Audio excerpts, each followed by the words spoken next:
The Amazon, the greatest rainforest on Earth. It is home for 1 in 10 of all species.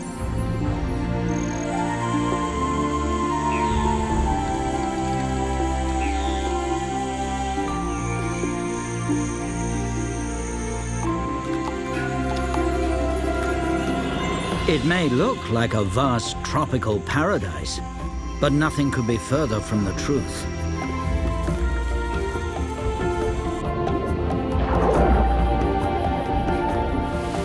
This is a landscape that is as much water as wood.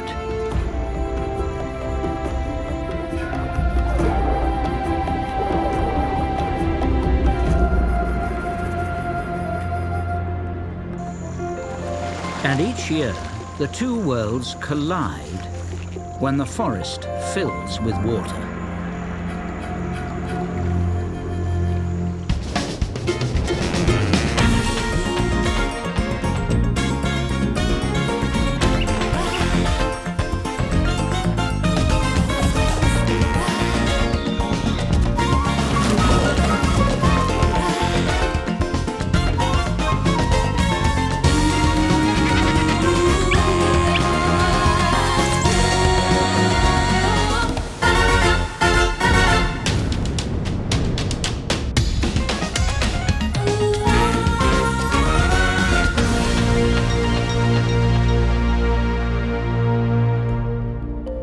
The Amazon is inconceivably vast. It covers an area of almost 3.5 million square kilometers. It is not a uniform landscape, but many, from lowland flood forest to upland forests on dry ground. Within this green space, a huge number of animals strive to make a living. Each morning, howler monkeys greet the day. They are advertising their ownership of a patch of forest. But their calls alert a keen-eyed killer.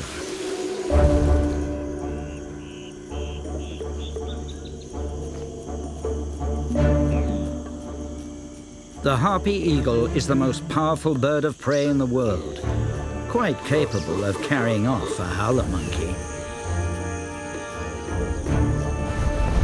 The harpy's wings are broad and rounded, which allow it to maneuver through the canopy with deadly precision.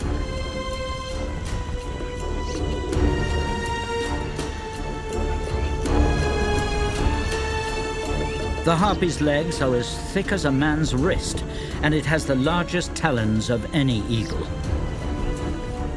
It can carry off prey the same weight as itself.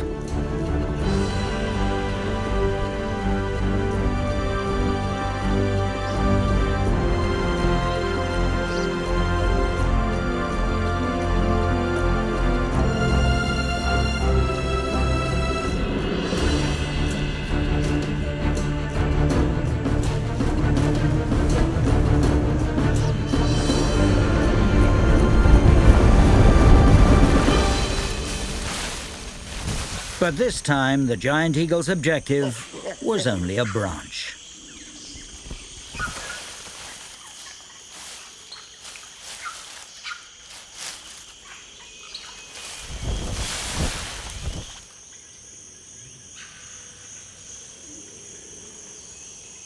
The leaves are for the nest, which is in one of the tallest trees in the rainforest.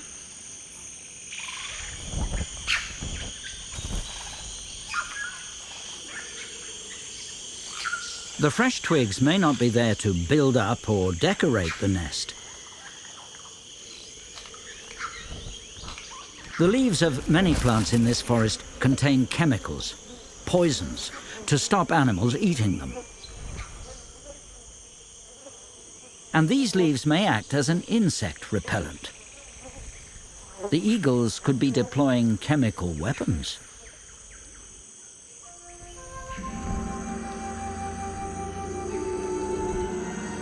The uniform green of the Amazon hides many differences. There are terra firme forests on high ground, and flood forests alongside the myriad rivers and lakes. Many of the trees are engaged in a hidden war where they use chemicals for protection. Something the woolly monkeys might wish for, especially from insects.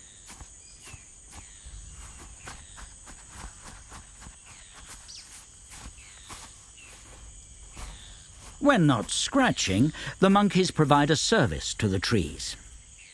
Figs offer nutritious soft fruits full of small seeds.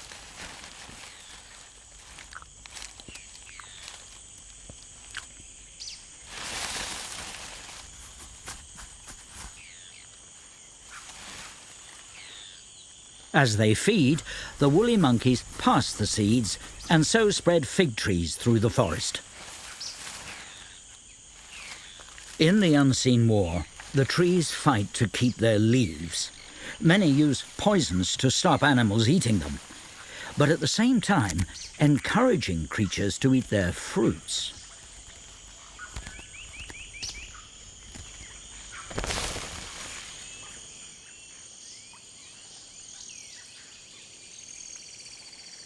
Most fruit is highly nutritious, and this has helped shape the sex lives of one resident, the cock of the rock. Each morning, after quickly filling up on fruit, the fabulously coloured males gather at a communal display area, a lek.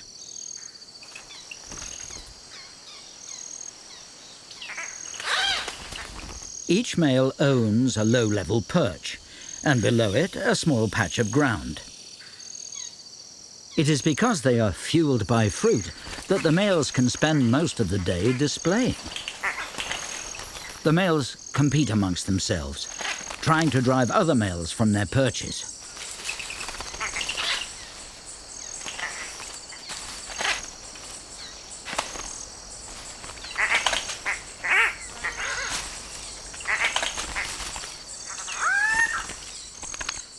The arrival of a plain-coloured female, and the males descend to their individual areas. Curiously, the males now stop calling and hardly move. They wait with all their feathers pumped up, hoping the female will visit their patch. Males try to disrupt each other's displays, barging into the scene mid-action.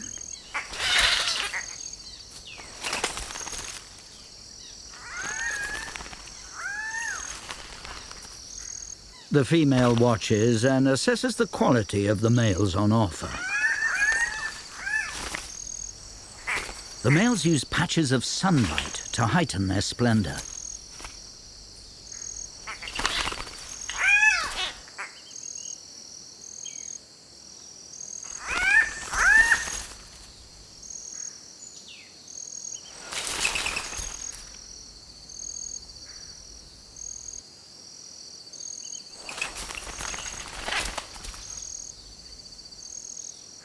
She has chosen a male on the far edge of the lek, where mating discreetly takes place.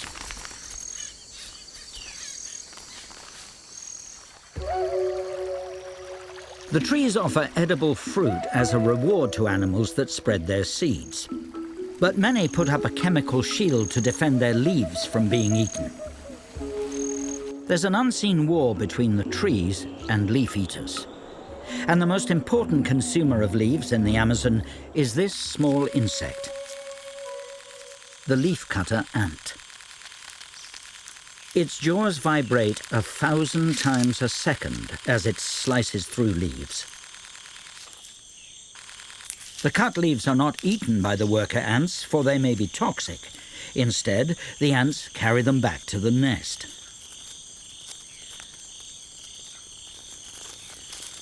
As they travel, the ants lay down a scent trail to mark the way. The chemical, a pheromone, is so powerful that each ant produces only 1/1000th of a gram. The cut leaf can weigh 20 times the ant's own weight, the equivalent of us carrying a 1-ton load. More remarkable still, these mini Hercules range more than 100 meters from their nest, the human equivalent of a 25-kilometer hike. As if the load were not enough, smaller ants ride on the leaf, shotgun style, to protect the carrier from parasitic flies.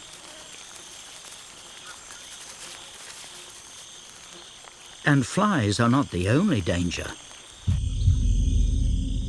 There is a fungus that enters an ant's body, eats it, then grows its own mushroom from the dead ant to spread its spores to yet more ants. The underground nest is huge and may house as many as 8 million individuals.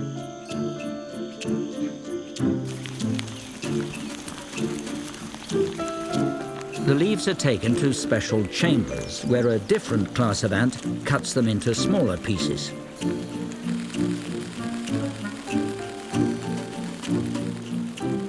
The purpose of all this industry is to feed a fungus. The ants are farmers, and the smallest kind of worker tends the fungus gardens. This is the food for the colony. The ants and the fungus depend totally on each other. If the ants bring leaves that contain chemicals that upset the fungus, somehow it tells the ants, and they then gather different leaves. The queen is a colossus in this Lilliputian world and weighs 1,500 times more than the small gardener ants. Only she produces the eggs that will turn into the many kinds of workers. The colony is always busy, digging new chambers to grow more fungus. The spoil is brought out and dumped.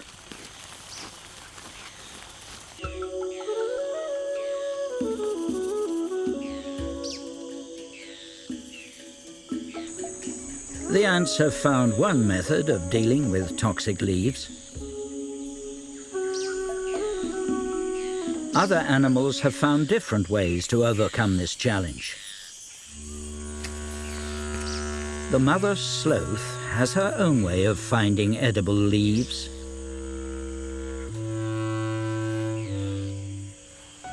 Very slowly.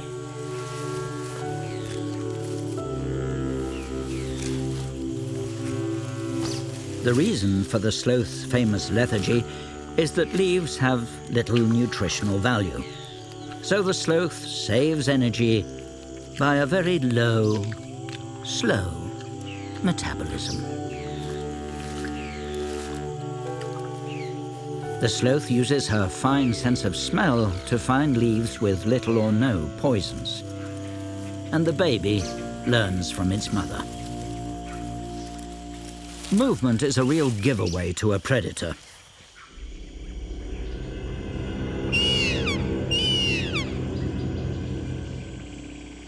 But this is no problem for the sloth, which rests and sleeps for much of the day.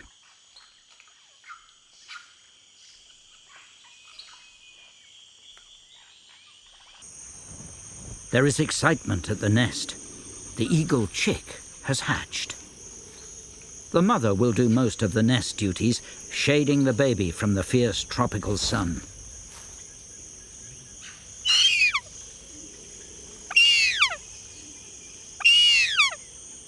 The chick will spend 5 months in the nest as it grows to the size of its giant parents.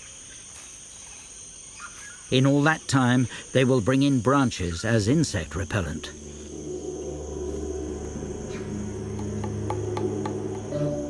The mother sees something move.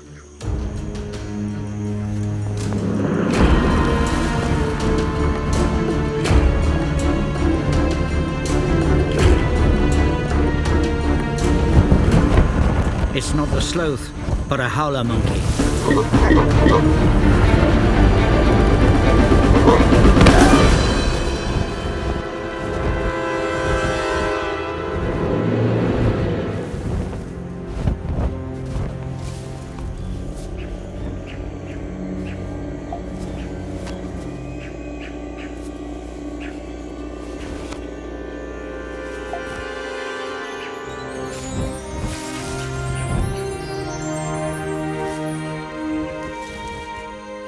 The monkey will be one of many that the parents bring to their single chick over the coming months.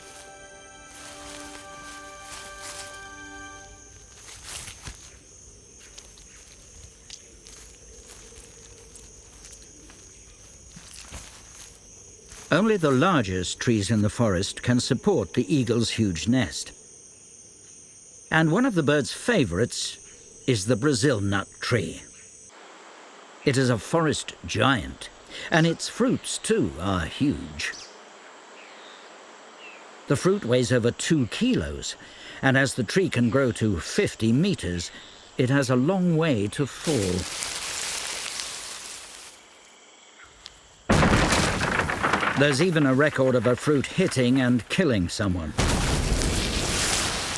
The fruit is immensely hard, and for a long time it was a mystery as to what animal could open it. But we know now that this rodent, the agouti, both eats the Brazil nuts and helps produce new trees. The agouti's sharp incisors and powerful jaws chip away at the case.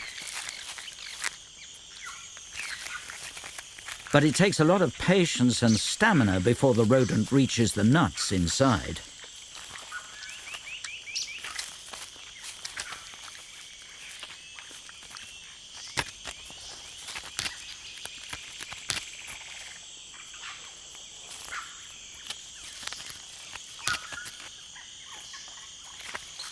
The agouti eats some and buries the rest for later.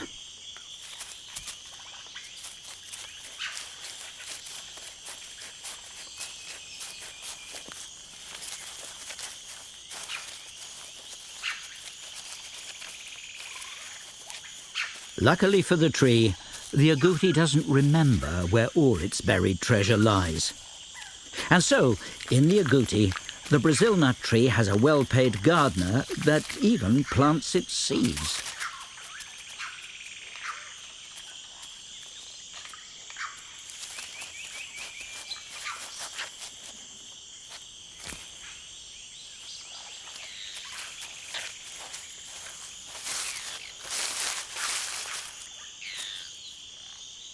The large seeds can lie dormant for over a year before they germinate. And the story doesn't end there, for there is another animal that relies on the Brazil nut fruit. This is a kind of poison dart frog. The frog gets its toxins from the ants and mites it eats, which in turn get the poisons from the leaves. The frog concentrates the poison and advertises the fact with its bright colors. The female frog lays her eggs on the damp forest floor.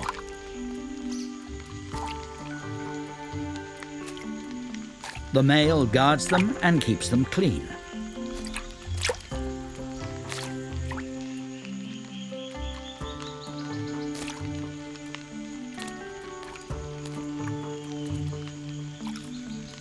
When they hatch, he gives them a lift.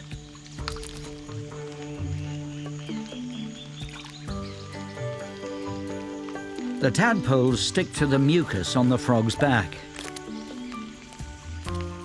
The frog carries the tadpoles, one by one, to empty Brazil nut cases. He checks the miniature pond to see that it has enough food for the tadpole to eat.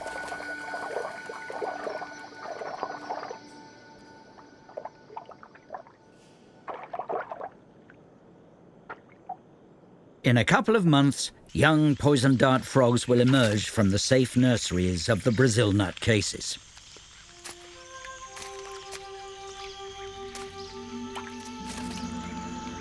The Amazon forest is a tough place to live. No paradise, it is full of hidden poisons and unpalatable plants that its inhabitants have to cope with. The howler monkeys must rest and sleep for hours whilst they digest barely edible leaves.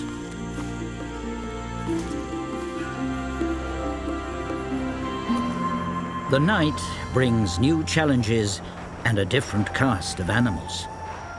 Creatures that tuck away out of sight during the day.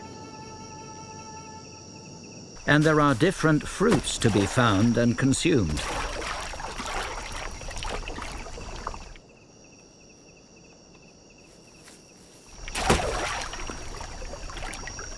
The four-eyed opossum prepares for the night.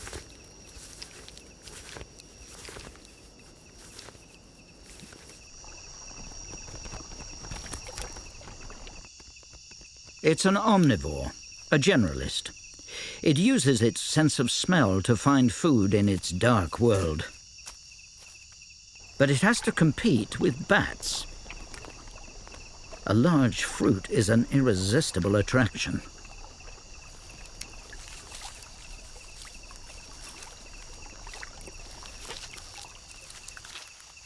The four-eyed opossum needs to move quickly if it's to fend off the hungry bats. They are absorbed with feeding, but they must be wary of the opossum.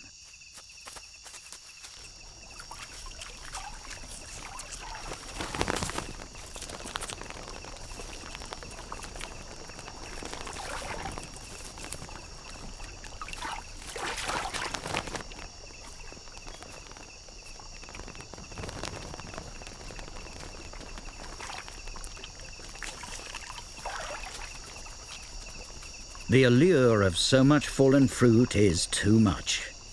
And once the opossum has left, the bats return.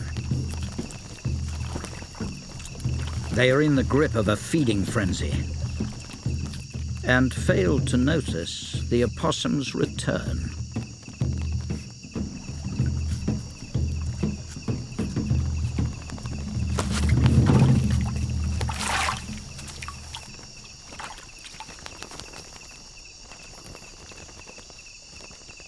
The Amazon is a world where much is hidden, where the trees offer fruits whilst defending their leaves. A world of poisons, where plants and animals fight an unseen war. But for both plants and animals, there is one huge challenge: the weather.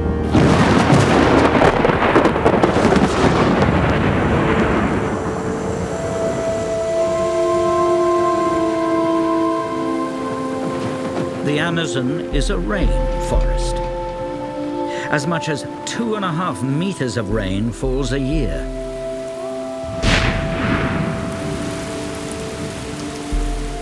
And most is concentrated in the wet season. The trees and their leaves play a crucial role in the weather, for half the rain that falls comes from the forest itself. The leaves naturally release water vapor, which then forms clouds and returns as rain. The downpours are dangerous for the harpy eagle chick. If the baby is drenched, it will chill and die. These are perilous times for the most powerful eagle on Earth.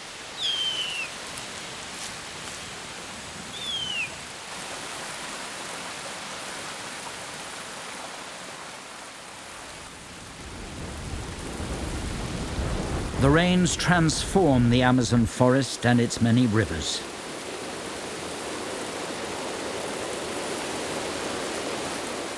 The water swells the rivers, and as they rise, they begin to enter the forest.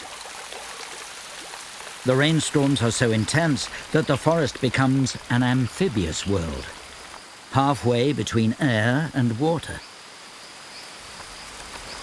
The leafcutter ants are in trouble. Their pheromone trails are washing away.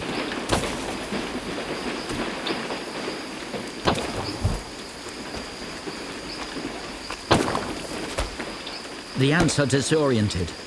Their highly organized world is disintegrating under the onslaught of the rain.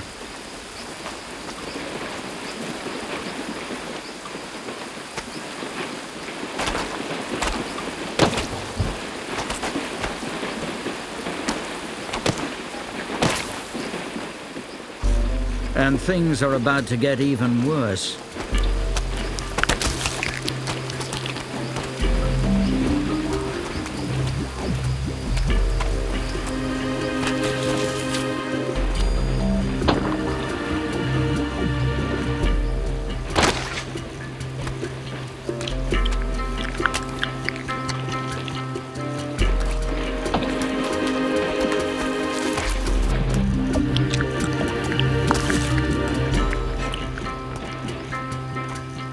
It's not just the torrents of water from above. The rivers keep rising, overwhelming the ants' trails. The ants, the greatest harvesters of leaves in the forest, are swamped by the rainy season. As the water rises, it spreads into the forest and creates some of the most unique habitats in the world. The varzias and igapos, or seasonally flooded forests.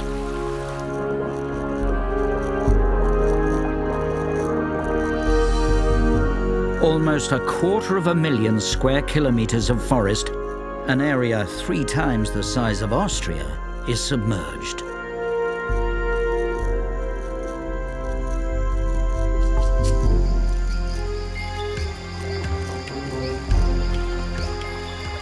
The transformation is total.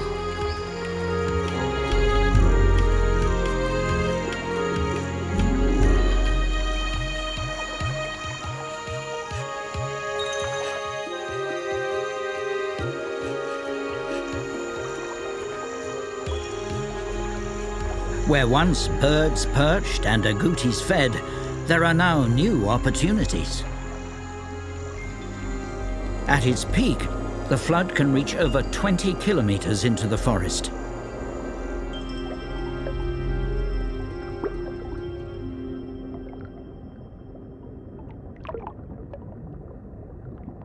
The water is green with microscopic plankton, which feeds shoals of small fish as they move into the flooded forest. The fish set up home amongst the leaves of the forest floor, where ants once carried their heavy loads.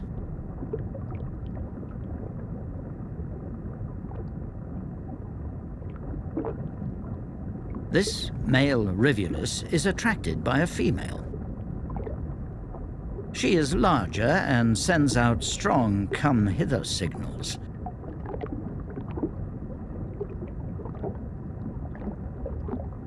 But all is not as it seems. The male is enticed, but he is courting with death.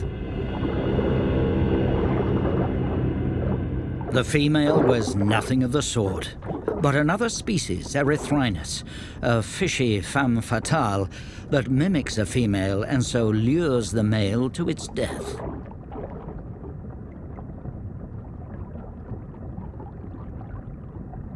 As the water rises further into the forest, larger predators move in with it. The mata lives on the front line as the flood pushes into the trees.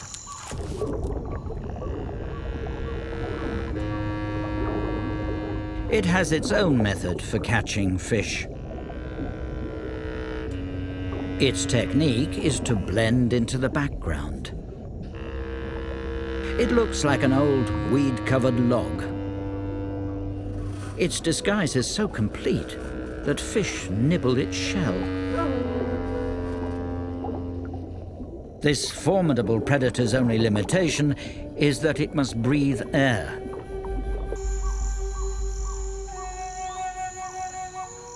This restricts the mata to the shallow edges of the encroaching flood.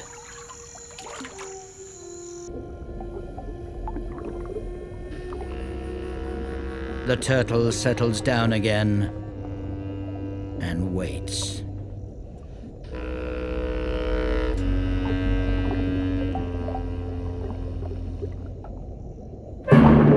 And then explodes into action.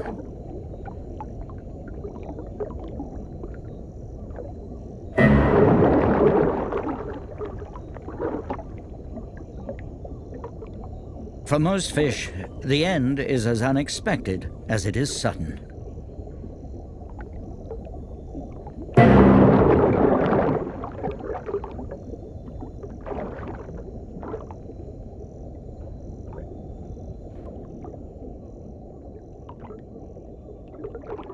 The Brazilian name mata may refer to the turtle's ability to kill. If so, it is highly appropriate.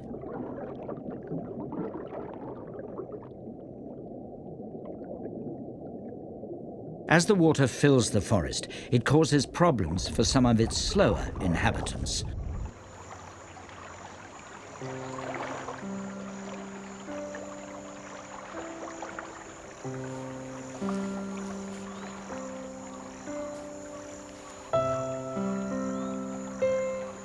The sloth faces the new challenge of moving from tree to tree as it searches for the least poisonous leaves.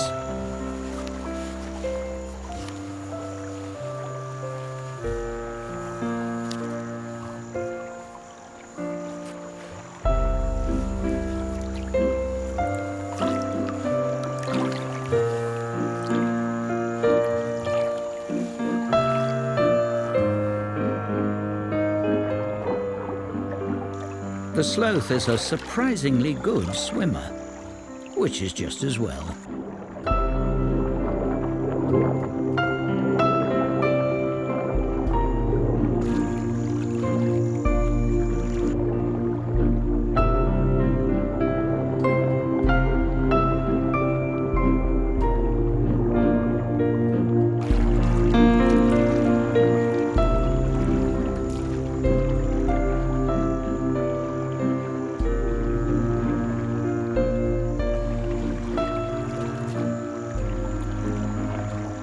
Mother and baby can swim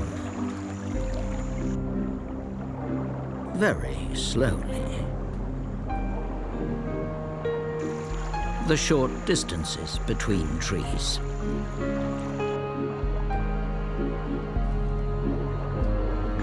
As long as their fur doesn't become too waterlogged.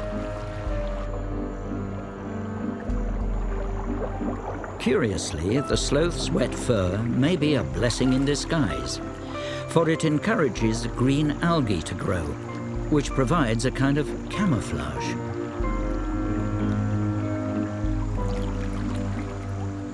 As the water continues rising up the branches of the trees, a male splashing characin moves in and sets up territory. And it soon attracts a female.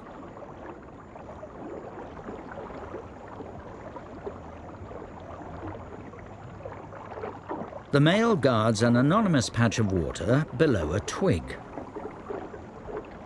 The splashing characins are unique among all fish in laying their eggs on leaves above the water. The act of mating requires extraordinary coordination and perfect timing.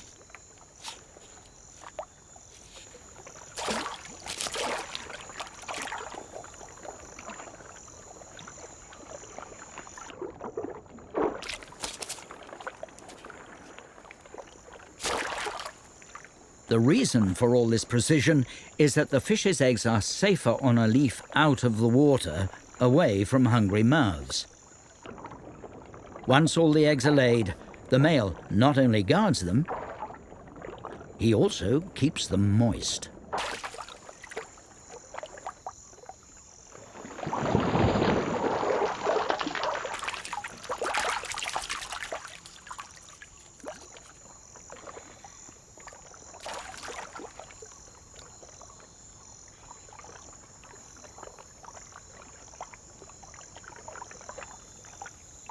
The eggs develop quickly, and after 2 days, the babies are ready to hatch.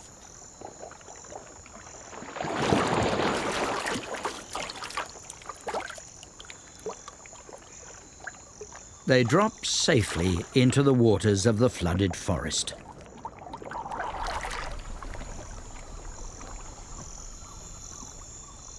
The water continues to rise.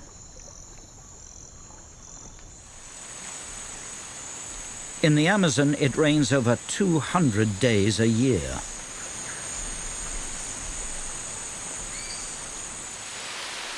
All the animals of the forest have to live with the wet.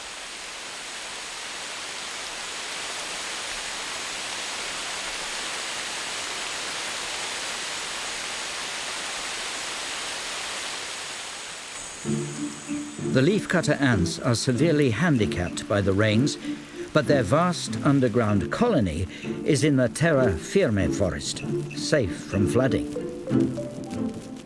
Even when the rain stopped the ants gathering leaves, they have their fungus gardens to feed them. Rain or no rain, there is always work to do.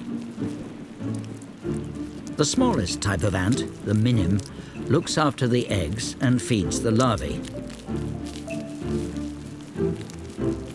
The underground city is vast. There may be as many as 1,000 chambers, all tended by gardener ants and producing fungus for the colony.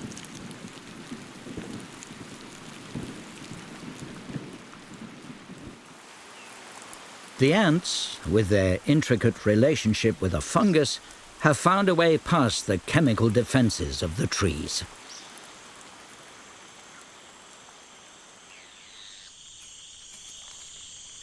The agouti stays on higher ground, close to the Brazil nut trees and its buried food supplies.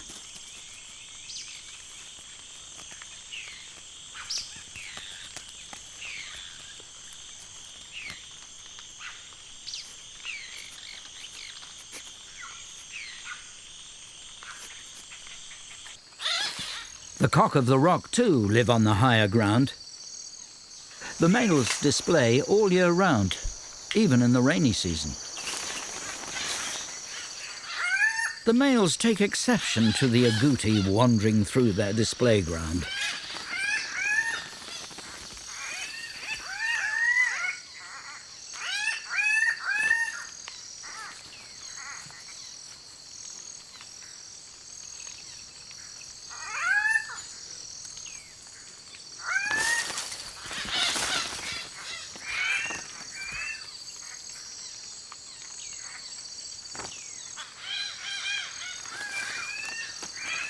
Like the cock of the rock, the woolly monkeys prefer to eat fruit, but it's not always available. In tough times, the monkeys select the youngest leaves, for they're likely to be the least poisonous.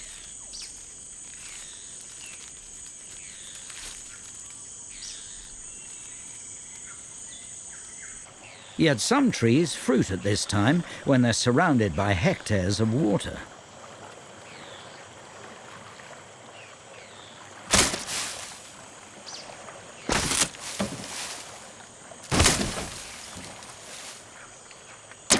The rubber tree seeds seem to be wasted, falling into the floods.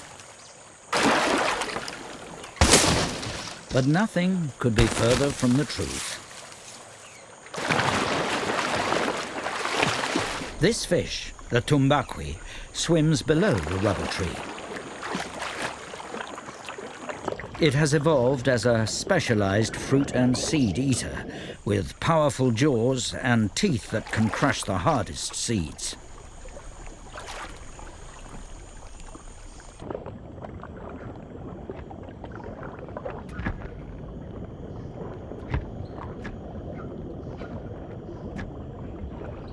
The strange relationship between fish and tree is mutually beneficial, for the tumbaqui doesn't crush all the seeds.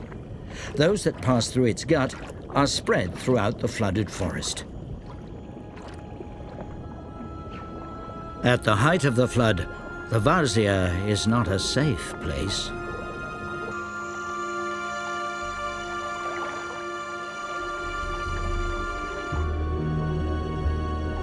For the pirarucu, the largest fish in the Amazon, prowls its deep waters. This monster can grow up to 3 meters long. The pirarucu is a strange giant, for the fish rises to the surface every 10 to 15 minutes as it hunts.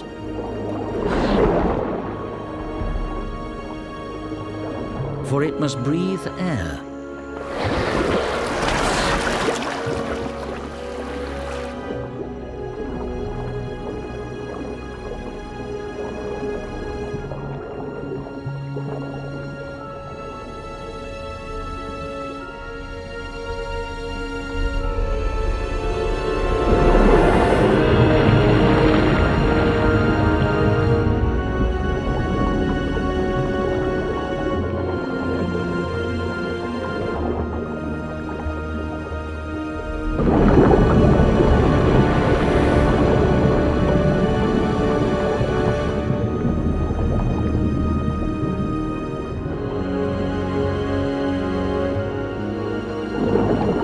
The pirarucu is a member of a primitive family of fishes that has been stalking and terrifying other fish since the age of the dinosaurs.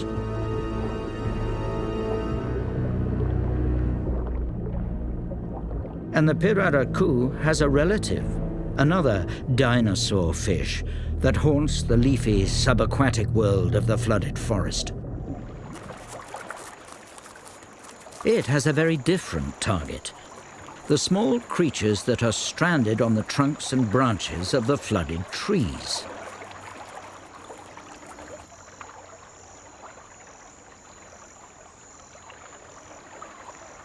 At 1 meter long, the arowana is smaller than the pirarucu, but no less frightening. The flood brings it closer to the treetops and its prey.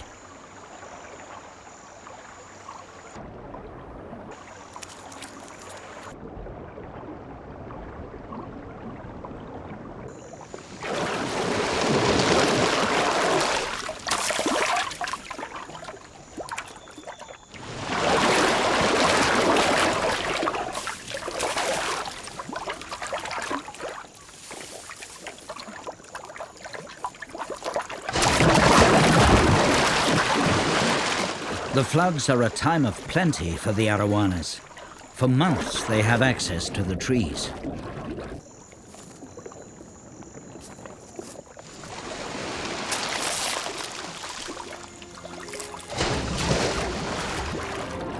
But all good things must come to an end. The waters begin to recede.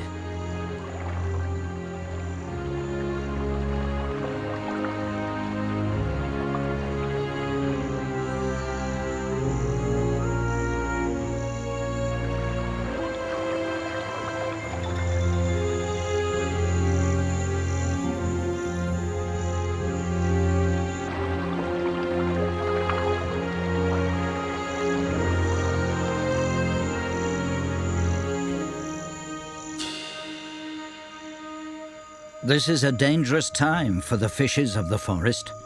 It is all too easy to be trapped in pools and puddles, stranded as day after day, night after night, the forest dries out.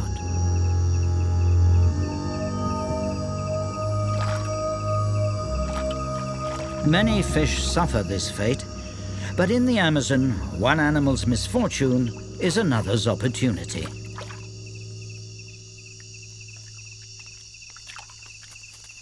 The four-eyed opossum takes the chance to add yet another item to its varied diet.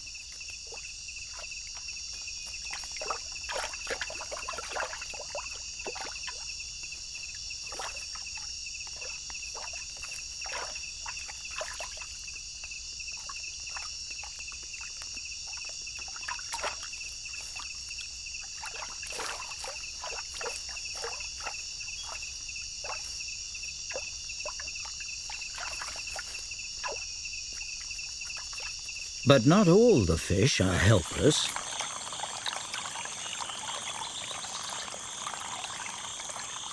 As the pools empty, Erythrinus, the killer mimic, simply swims over the ground.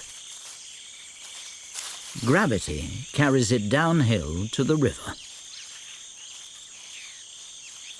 In this remarkable way, it escapes certain death.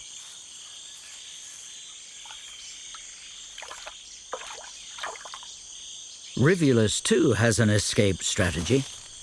It uses its powerful tail muscles to launch itself into the air. In this strenuous way, it flips over the forest floor.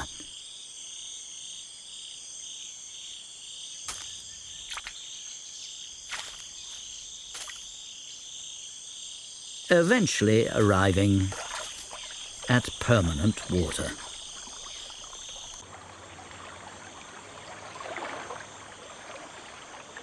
The temporary inhabitants of the flooded forests are forced back towards the streams, rivers, and lakes. The pirarucu father guards his babies. They hatched as the waters rose and have grown rapidly in the flooded forest. Now the monster fish shows his gentle side, watching over hundreds of his babies. They've already taken up the habit of breathing air. And that ability is crucial for babies and adults alike, for the warm waters have very low oxygen.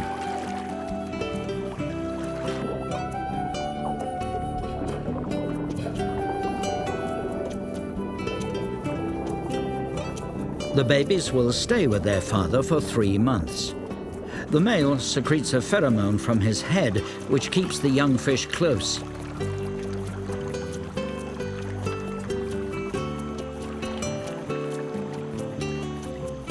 They will grow to 1-meter-long mini monsters by the time they are 1 year old.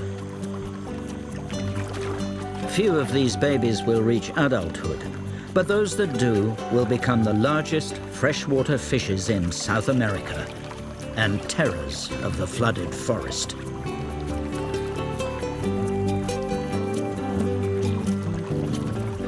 The ebb and flow of the floods brings both feast and famine to fishes. And the rainy and dry seasons affect all the creatures of the Amazon. It's in the dry season, in the terra firme forest, that another giant of the Amazon reaches a key moment in its parental duties. The harpy eagle brings a last meal to the nest.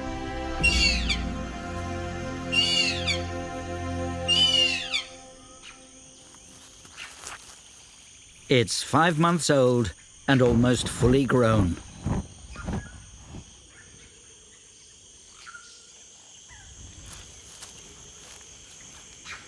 Over the long period in the nest, its parents have brought monkeys and sloths, placed leaves to fend off insects, and protected it from the rains.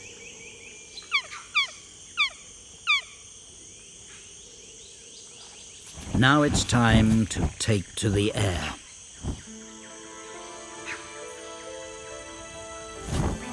But first, the chick must strengthen its wing muscles.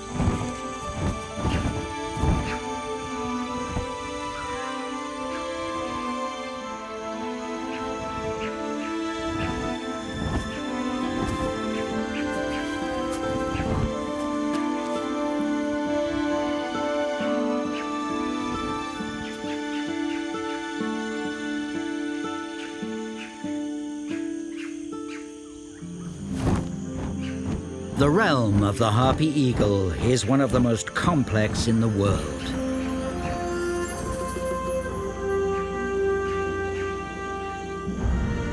The trees hold the key to many of its secrets. They guard their precious leaves with poisons. And those same leaves release the water vapor that in turn produces the clouds that feed the most remarkable floods on Earth.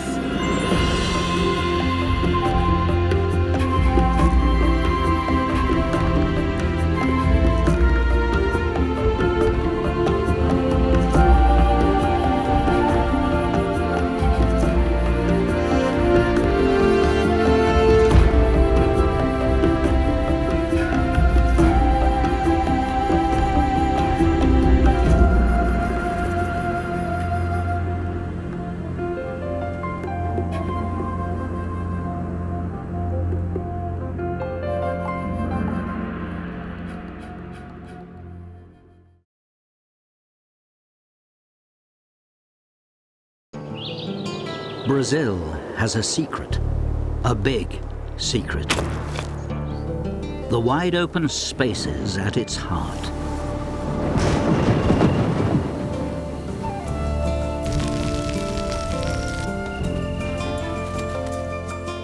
The country is best known for the rainforests of the Amazon. Yet the little-known Central Highlands are home to some of the most extraordinary animals on Earth.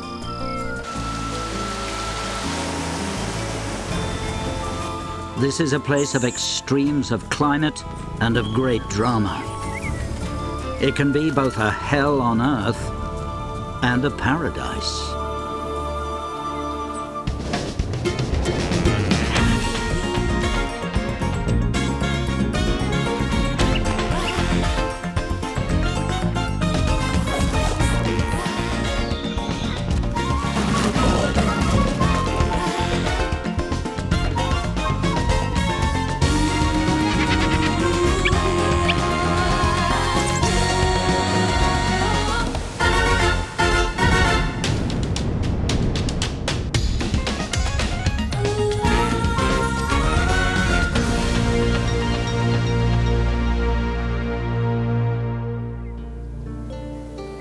The grasslands of the Central Highlands once covered over 2 million square kilometers.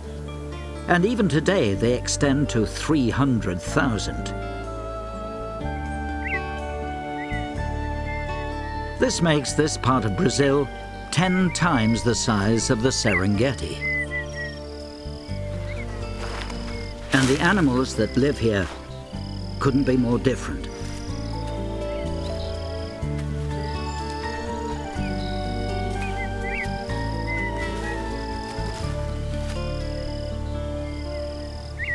Perhaps the strangest inhabitant is the giant anteater. The anteater is a specialist, highly adapted to feeding on ants and termites. The termites are the architects of the many mounds that dot the grasslands. A hard outer wall protects these social insects from most predators, but not the anteater.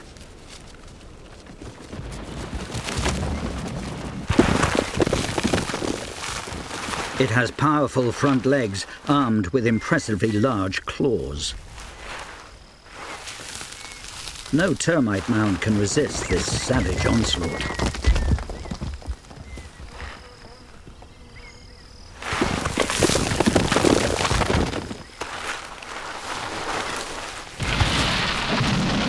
Once the wall is breached, the anteater extracts the insects with its long, sticky tongue.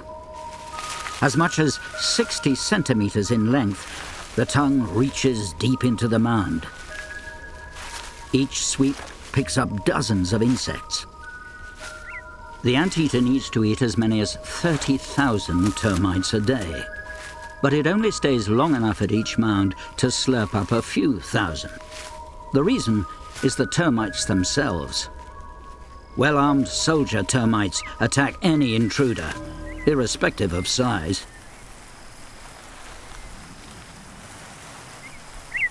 The anteater knows when it's time to leave, perhaps just by the number of termites biting its tongue. The termites rush to repair the damage. They use a mixture of mud and saliva to plug the gap in their defenses.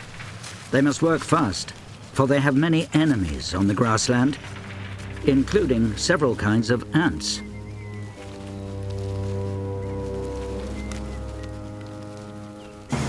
This time, the termites are too slow.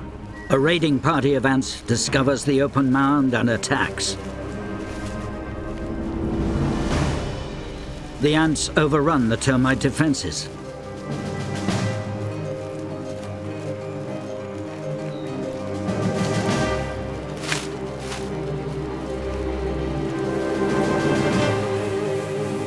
They steal the grubs and eggs.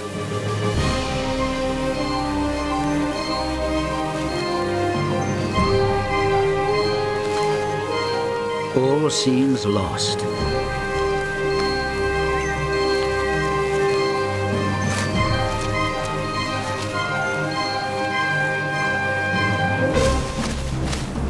But reinforcements arrive, and the termite soldiers fight back.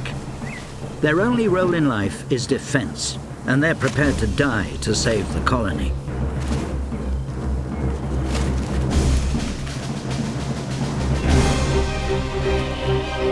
The ants retreat.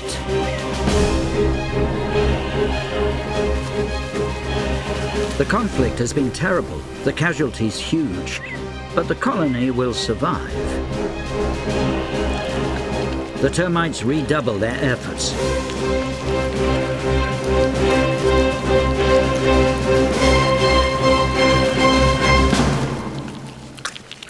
At last, the mound is again intact.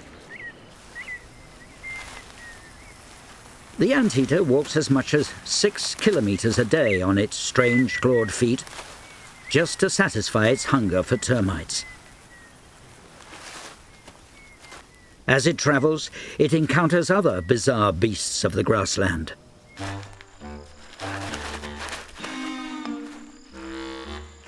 If the termites are the architects of the grassland, then armadillos are the engineers.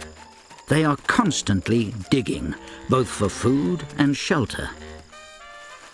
Old tunnels don't remain empty for long. Burrowing owls soon take up residence.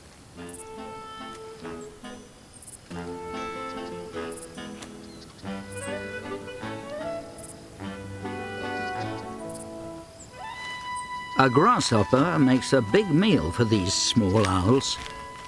And an owl would make a big meal for the maned wolf. It's the largest wild dog in South America, yet it spends much of its time chasing the same insects as the owls. The two insect killers keep a wary eye on each other.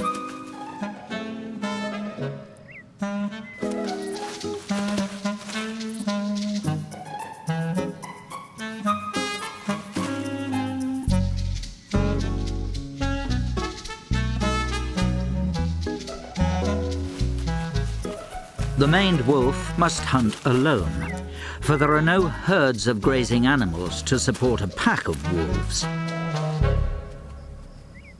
This is one of the mysteries of the Brazilian highlands. Why so few large animals? No vast herds, for there is grass aplenty. The mother anteater sets out in search of a shelter for the night. The anteater's strange appearance is not just down to its heavy-duty front legs and long pointed head. Its tail is just as bizarre. But it has a purpose. The large tail acts like a blanket and shields the mother and her baby from the cold of the night.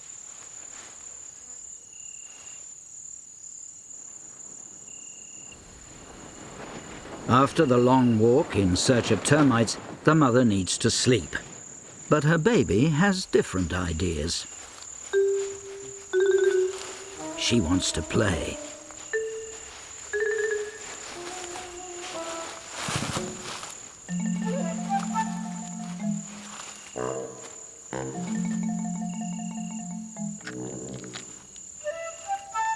She's both hungry and curious. A ticklish combination for Mum.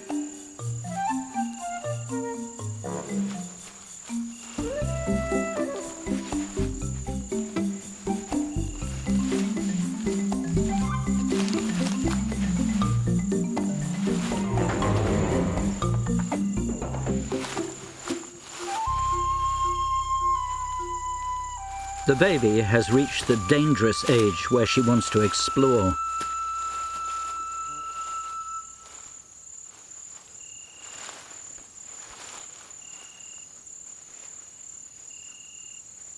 For now, she's content to keep warm with her mother.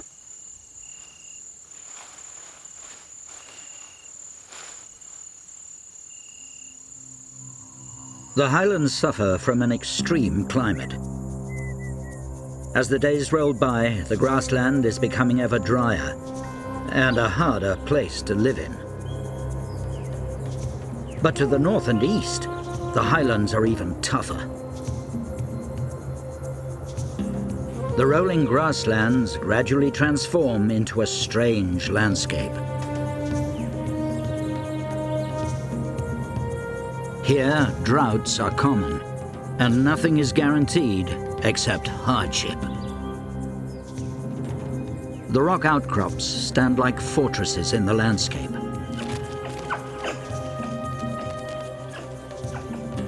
They are home to bands of capuchin monkeys.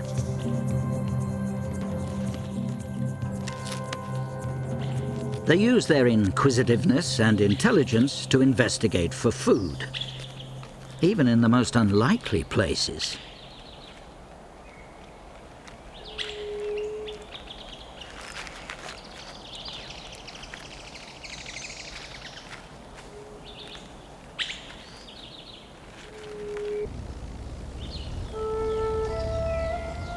For a time, hummingbirds join the monkeys in their rocky stronghold.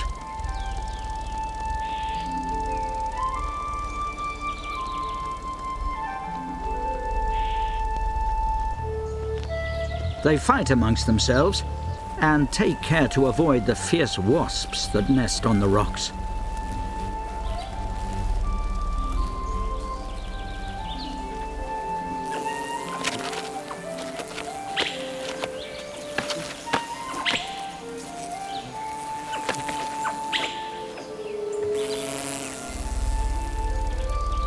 And then they depart as mysteriously as they appeared, leaving the rocks to the capuchins, for this tough place is their permanent home.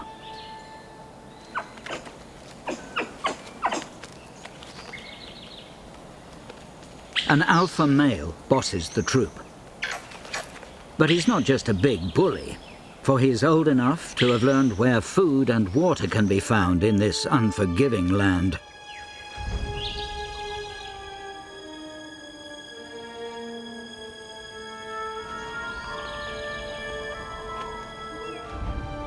The scant rain that falls gathers at the base of the cliffs. And here, springs offer precious water.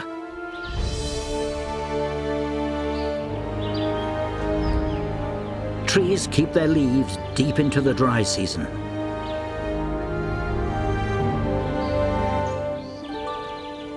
The alpha male will lead his troop to the promised land,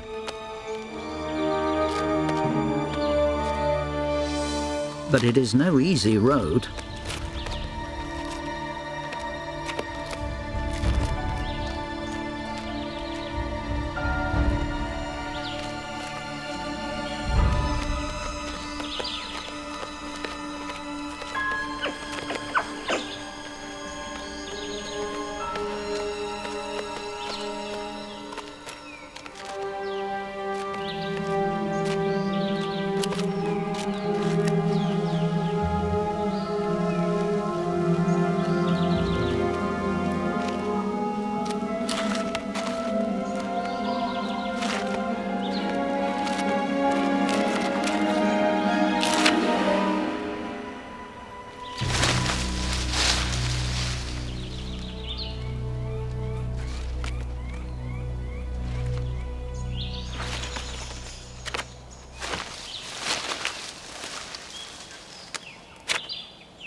The springs are drying up, but for now there is just enough.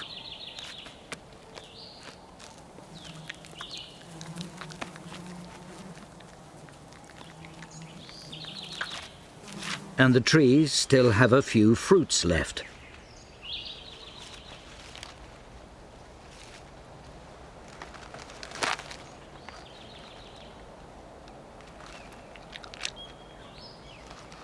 But those that are left are hard and have bitter-tasting skins.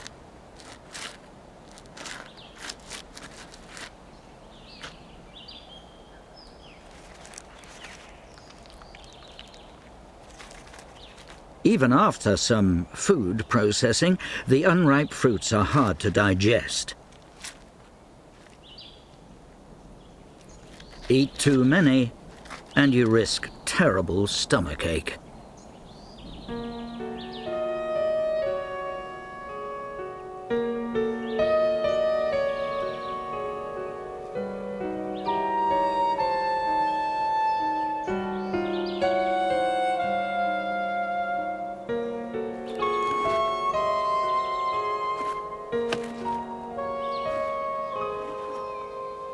Nearby, other animals, found only in the northern highlands, have found ways to cope with the problems of this Spartan land.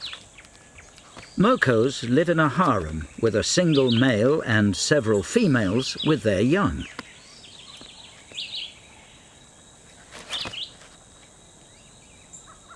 The male guards a pile of rocks and its neighboring trees. These benefit from the rainwater that the rocks funnel to their roots, so they keep their leaves long after others have lost theirs.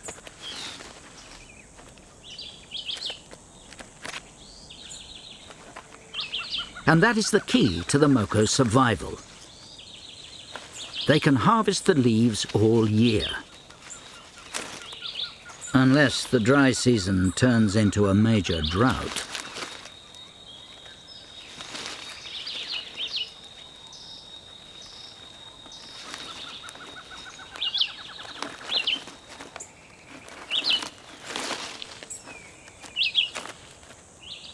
The mokos share their rocky mound with other creatures, some as specialized to living amongst rocks as the mokos themselves.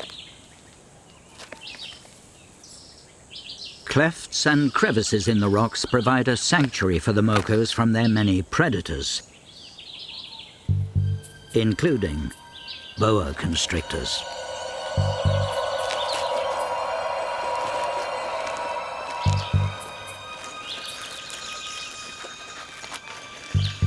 The snake approaches, and the mokos call out, alerting the other mokos all around the rock stack.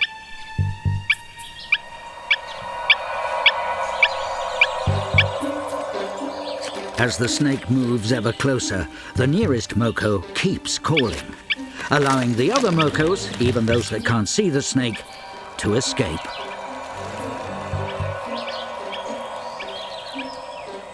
With this advanced warning system, the mokos survive to eat another day. But food is getting scarce. The rains are now a distant memory. The monkeys strip bark in a desperate search for insects.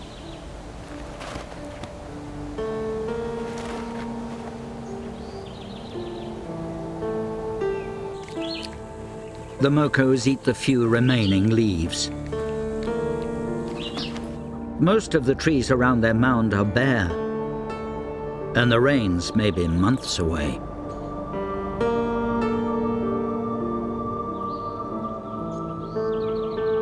On the grassland, too, the dry season is biting hard.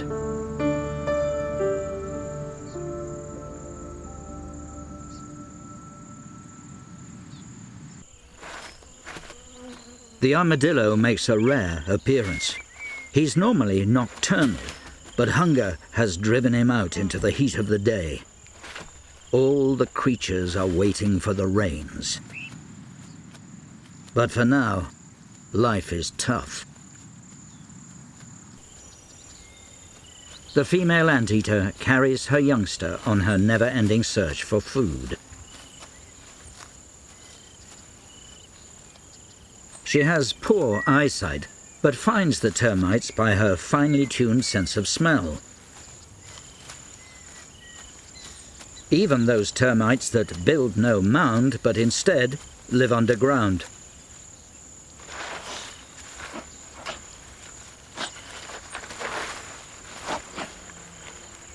After a few licks, it's time to move on.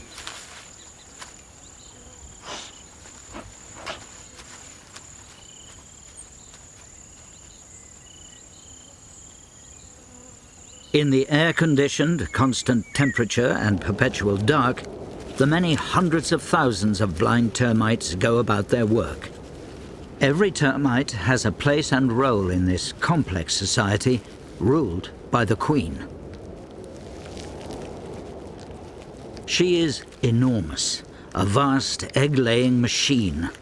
She may live for more than 10 years. The queen produces chemicals, pheromones. These are collected and passed from worker to worker, helping control the colony. She can lay as many as 1,000 eggs a day. As she lays egg after egg after egg, she is brought food by her workers.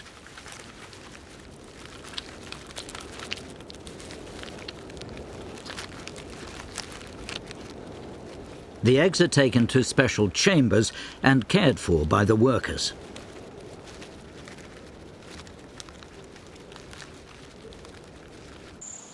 Outside, the relentless heat finally brings storm clouds. At last, the rains are coming.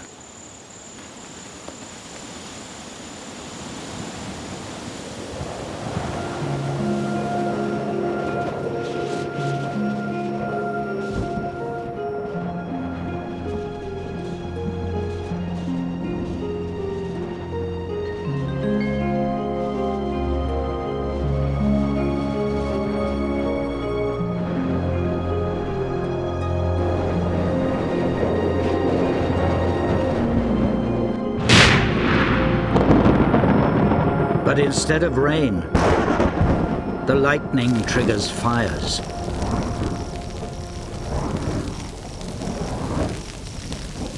They spread rapidly through the dry grasses.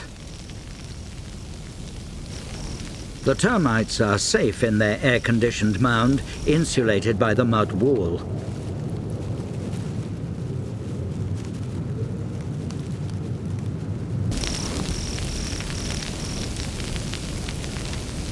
But other creatures are not so fortunate.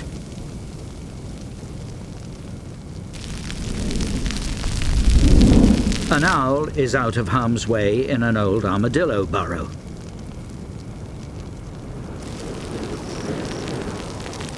The fires race on, driven by the wind.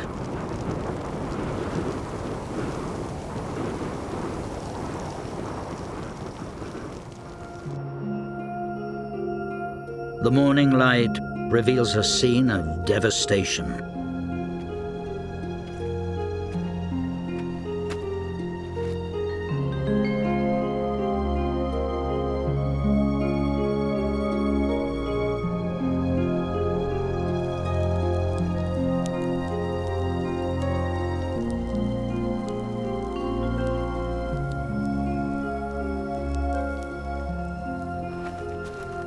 The anteater searches for her young one.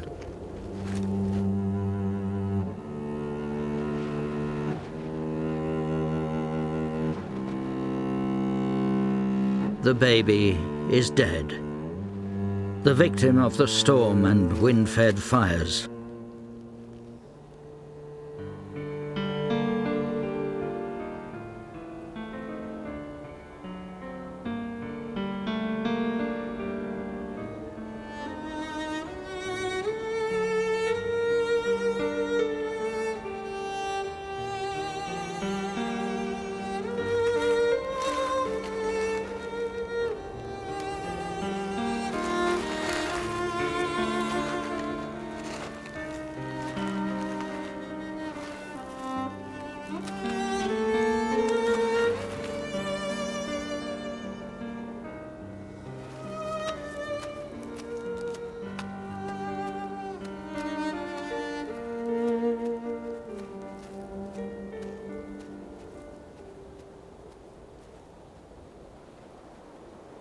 Only the scavengers benefit from the desolation.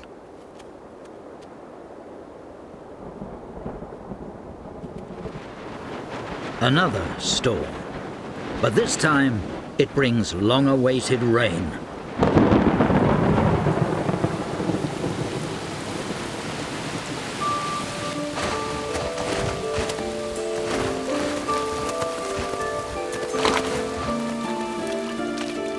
Fresh grass shoots emerge from the ashes. Within days, the grassland starts to turn green. The land is transformed from hell on earth to an earthly paradise.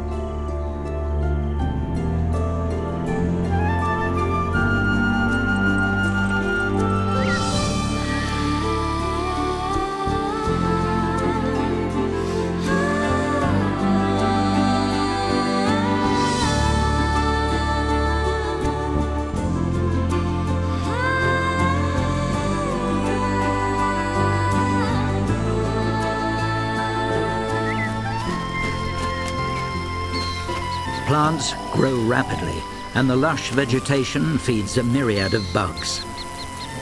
The land fills with the hum of wings.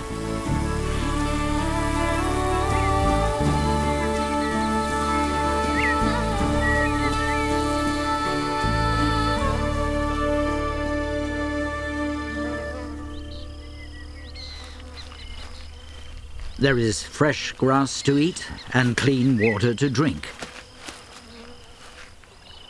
There's even enough for a bath.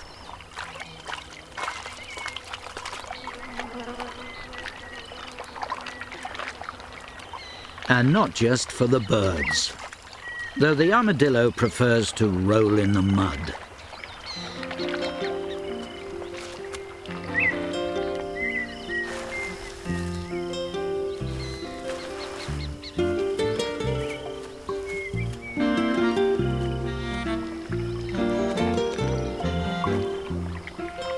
An anteater washes away the smoke and soot of past fires.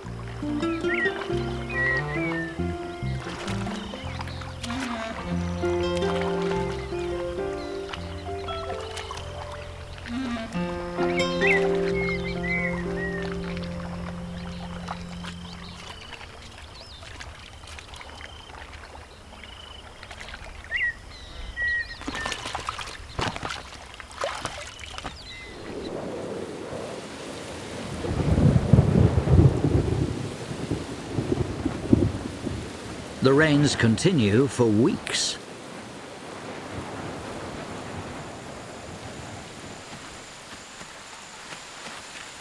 And even paradise becomes a little soggy.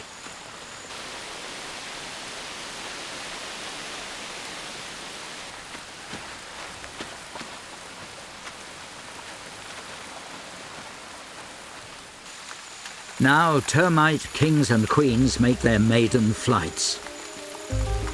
They've waited for the rains to soften the soil before they mate and found new colonies underground.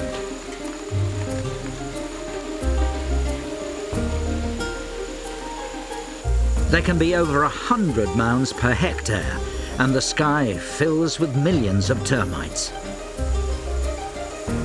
The vast clouds of protein on the wing do not go unnoticed. Marmosets don't know which way to look. So many insects are in the air.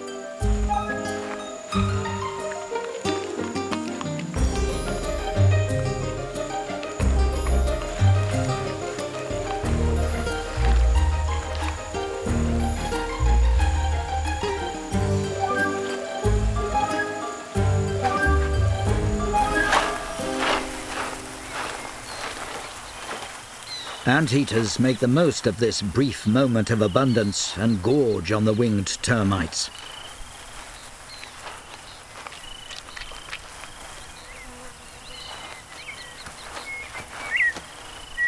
Birds are quick to pounce on the opened mound.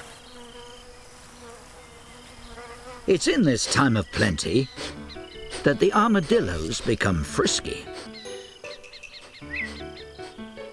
Males detect the scent of a female.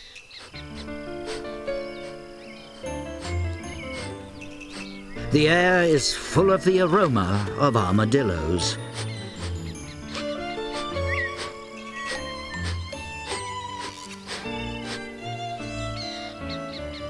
The males are drawn in by the fragrance of the female.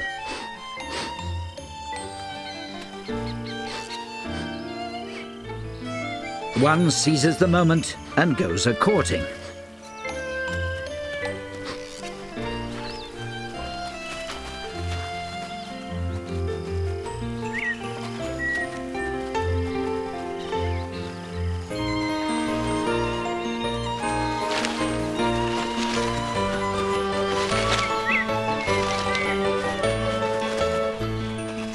Male and female follow each other's odors.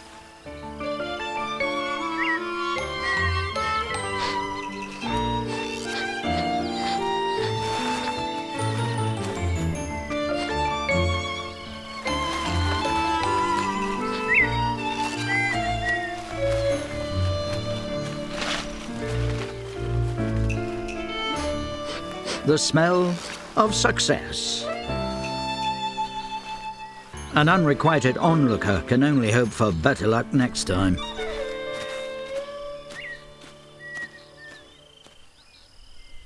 The rainy season is a better time for armadillos, winners and losers, as they can more easily dig down for food. Burrowing owl chicks have emerged above ground. They quickly learn how to hunt insects.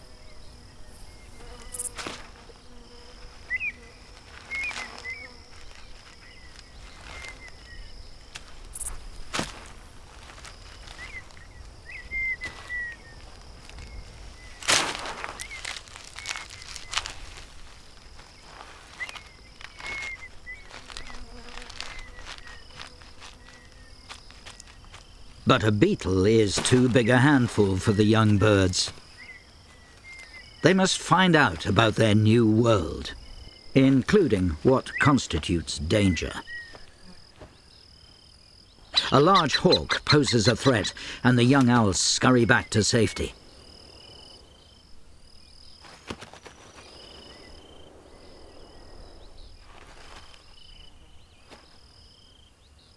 The juvenile owls aren't the only youngsters out and about.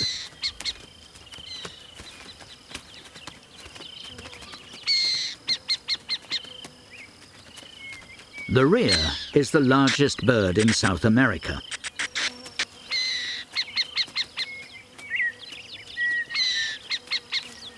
It's the male rhea that keeps a nervous eye out for his young charges. The grasslands are at their most verdant. The mystery remains as to why no large herds of antelope graze on these plains.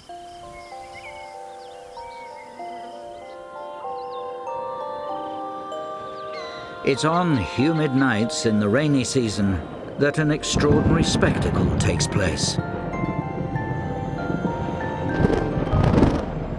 Glowworms take up station on the mound wall.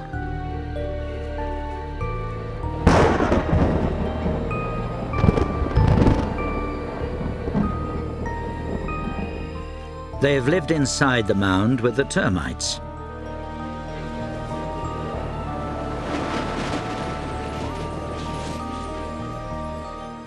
Now their lights attract passing insects.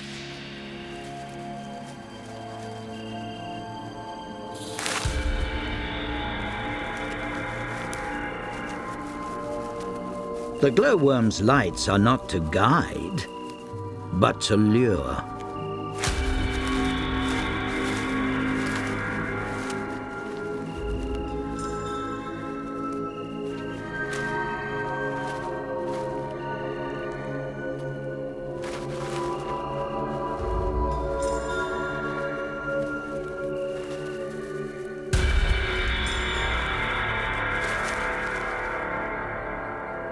This ghoulish display lasts for several weeks.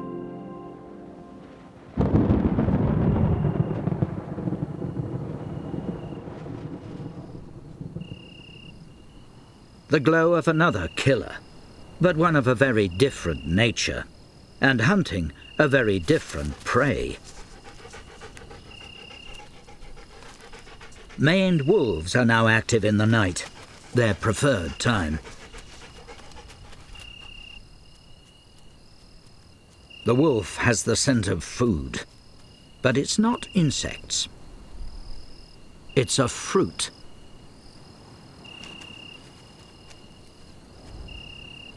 The low bearer tree is a true survivor of the grasslands, for it has thick bark that protects it from the fires. It produces large fruits that the maned wolf eats, and in doing so, spreads its seeds.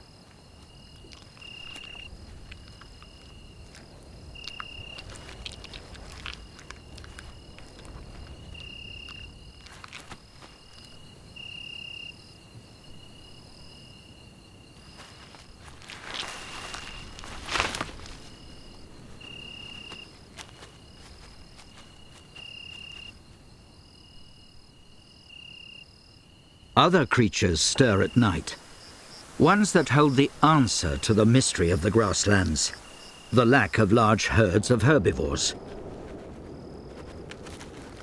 There can be many different species of termites living in the one mound. All the types are fed by workers who venture outside, under cover of darkness.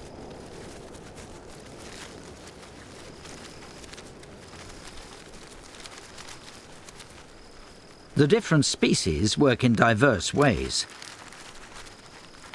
Some build covered trails, others travel underground. They have evolved to feed on poor quality food, living in dead grasses, wood, and the roots of plants.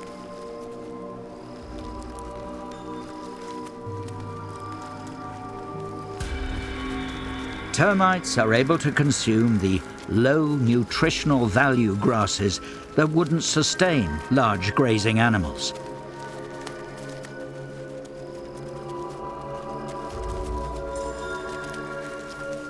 This is the secret to the empty grasslands.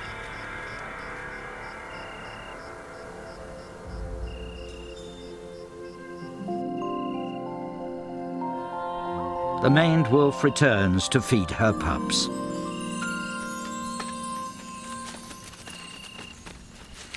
The young still depend on food brought back by the parents.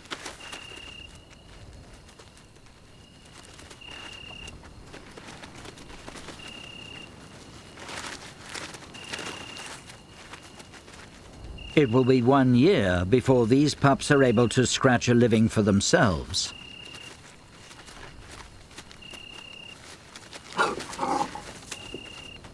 Soon, this time of plenty will be over, and the young animals will face the dry season for the first time. But however harsh life becomes here, it is nothing compared to the conditions in the north.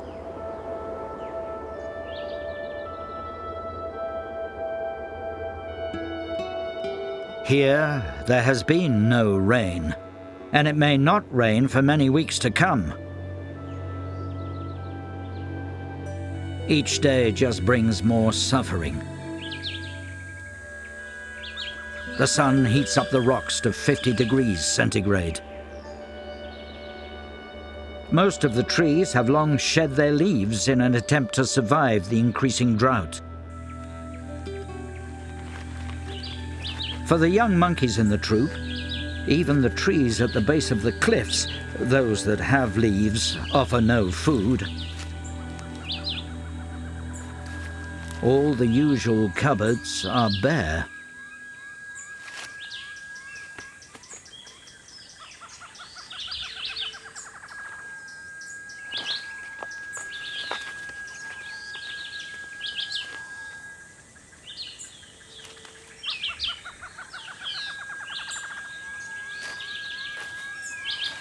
A termite mound offers only false hope.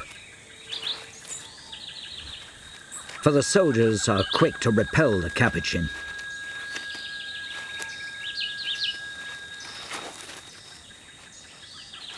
All he receives for his efforts are bites.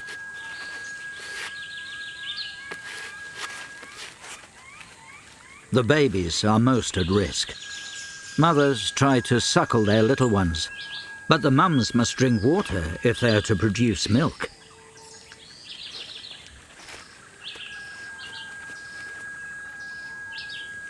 Water is an even greater concern than food. The springs at the base of the cliff dried up long ago.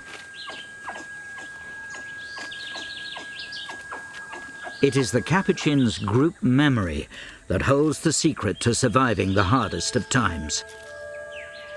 The troop are forced to travel far from their fortress in their desperate search for water.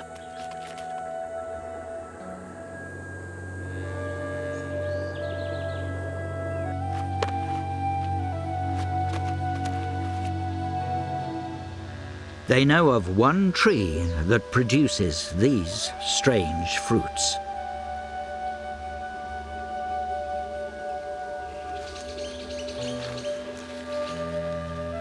The monkeys don't eat the fruits, but bite a hole in them and then drink the precious liquid inside.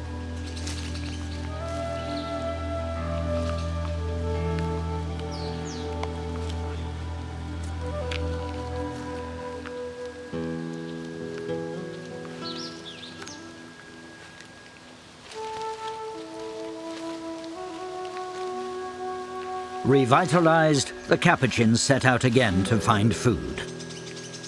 An old wasp nest might harbor a grub or two. Everything tastes good when you're hungry.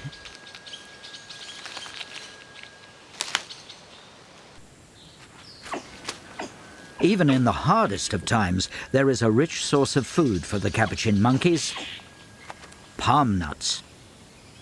The problem is you have to break through the tough outer shell.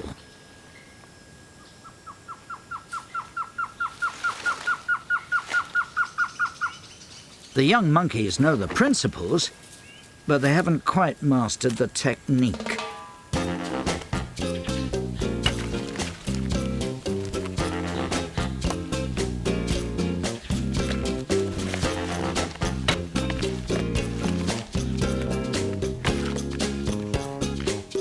Frustration sets in and leads to a painful mistake.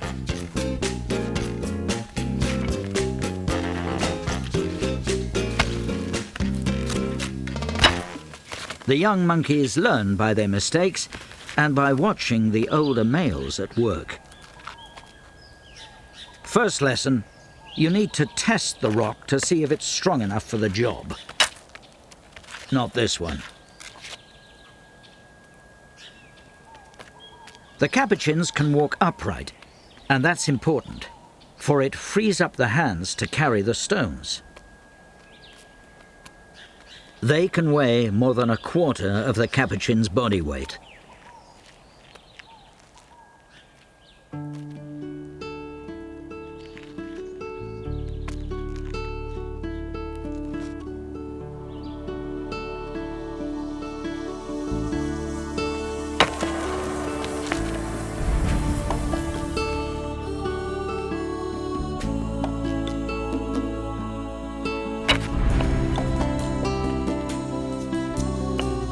It may take more than 10 attempts before the nut cracks.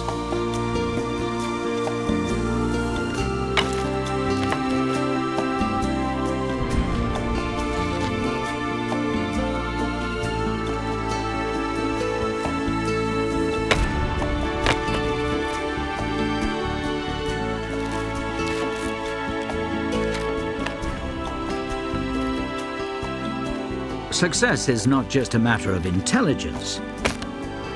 For the larger the monkey, the heavier the stone it can lift.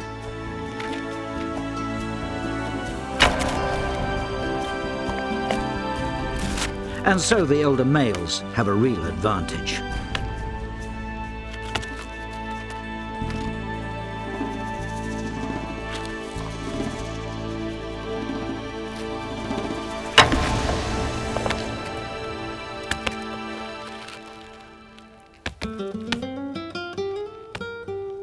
Success at last.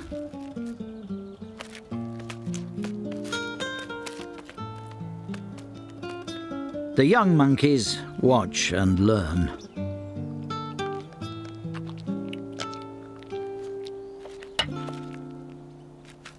The capuchins, with their quick wits, have found a way to live in this hard place, even during the deepest drought. After many months of searing heat, the land looks completely lifeless. The trees resemble nothing more than dead sticks. The mokos are starving. They have stripped their trees of leaves.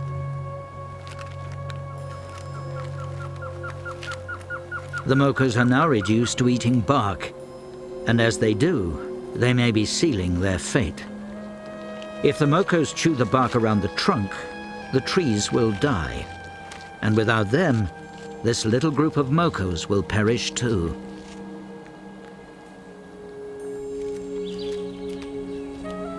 The creatures of the northern highlands are able to endure great hardships. But unless the rains arrive soon, there will be more deaths.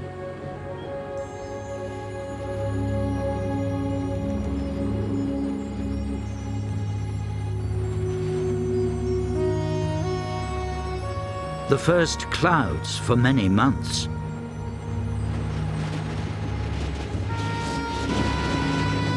The morning brings more hope.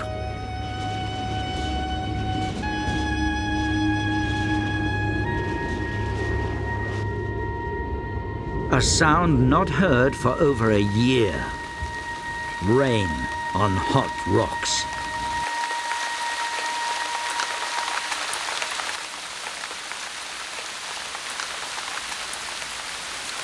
Is it too late for the mocos? The water tumbles off the cliffs and down to the dry plains.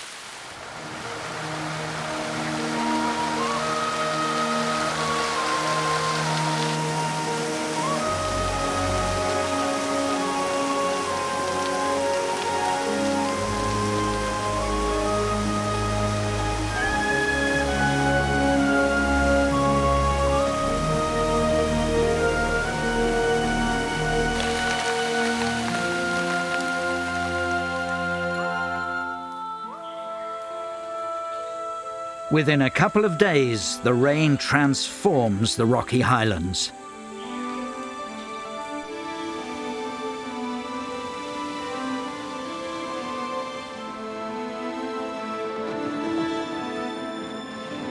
For a few months, this will be a generous land.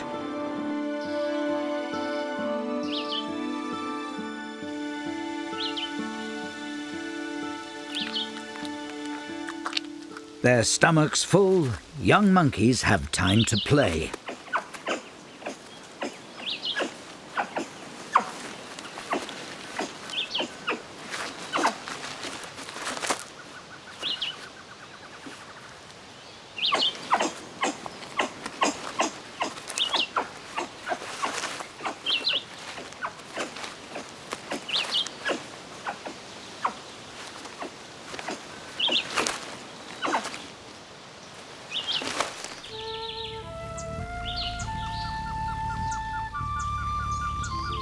The hummingbirds reappear.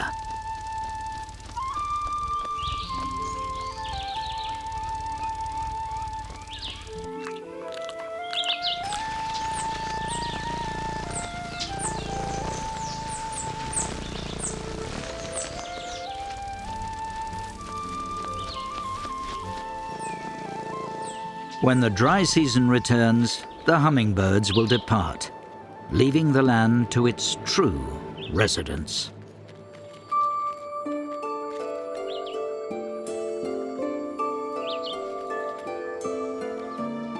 The highlands of Brazil are harsh and little-known lands that have forged strange animals with bizarre adaptations and clever ways of making a living.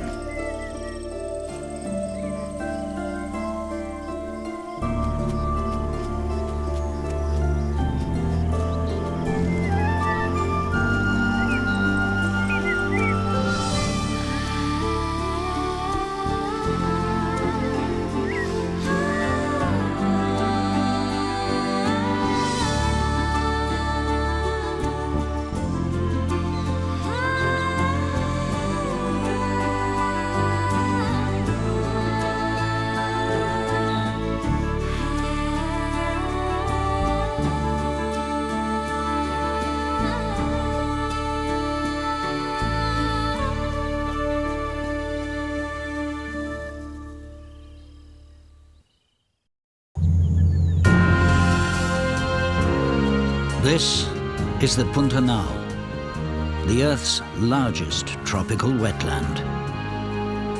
It's home to a wealth of animals.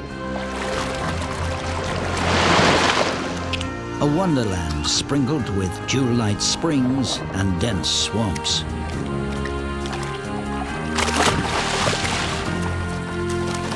It looks like a paradise, but there's a catch. The fortunes of the animals that live here are repeatedly reversed, as every year the whole region disappears underwater and then dries out.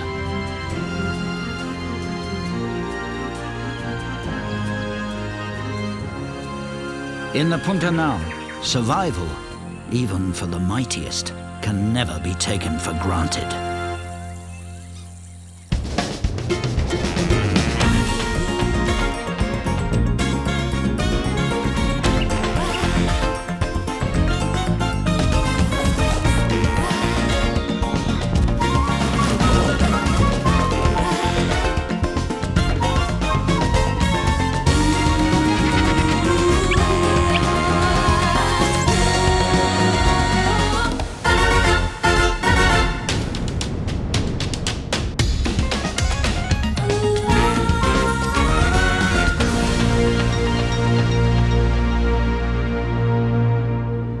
The Pantanal lies at the heart of the South American continent. It's a gently sloping basin to the southwest of Brazil's Highlands. Rivers flow from the surrounding mountains, creating a maze of woodlands, meadows, rivers, and lakes. At the end of the rainy season, the Pantanal is full to overflowing. This is an amphibious world, and the creatures that live here have to cope with the ever-changing landscape. The largest rodents and otters in the world depend on the wealth of these tropical waters.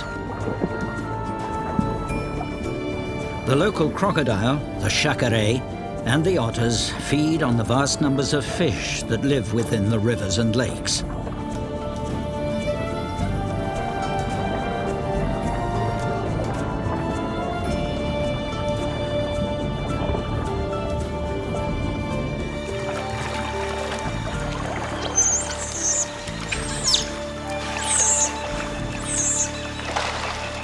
The giant otters fear nothing, not even the top predator, the jaguar. It's South America's largest cat. Powerful legs make it a strong swimmer. And it's as much at home in water as on land.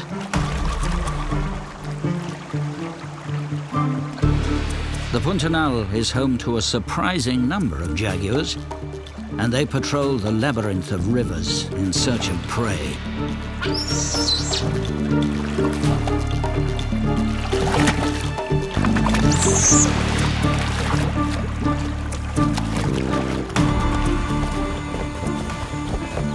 But this cat is not hunting, or at least not in the normal sense. It's a big male, and he's entering the territory of a female.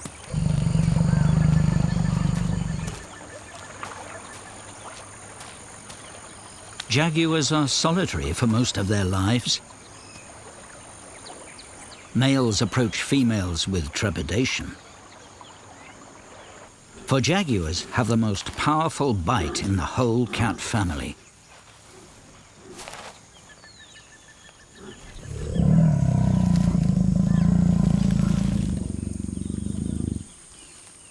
The meeting is an anxious affair. The urge to mate is in direct conflict with the instinct to fight.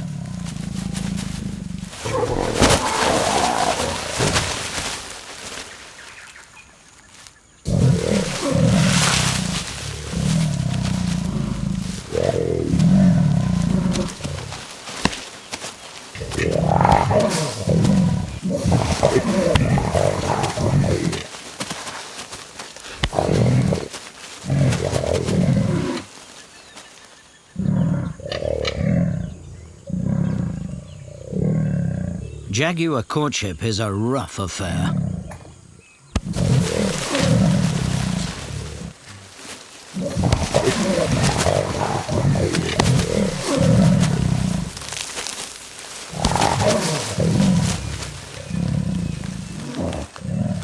Mating in these top killers is no simple matter.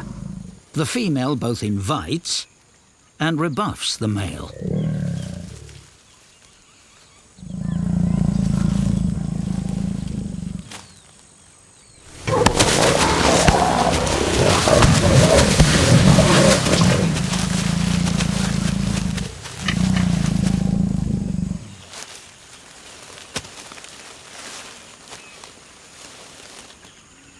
On this occasion, the violent wooing doesn't work out.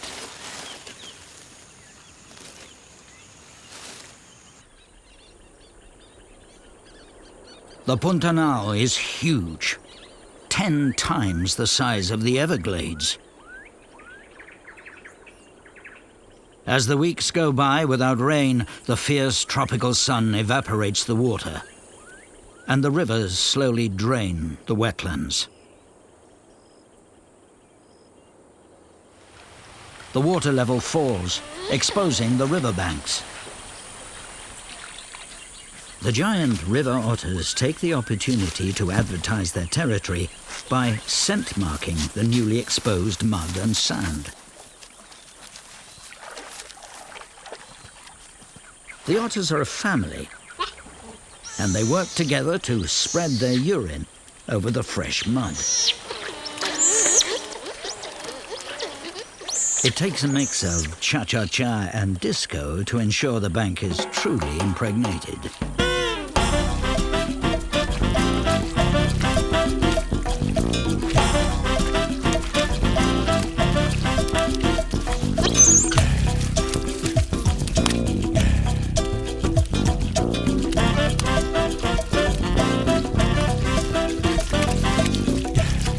The family's particular smell will leave no doubt as to who owns this part of the Pantanal.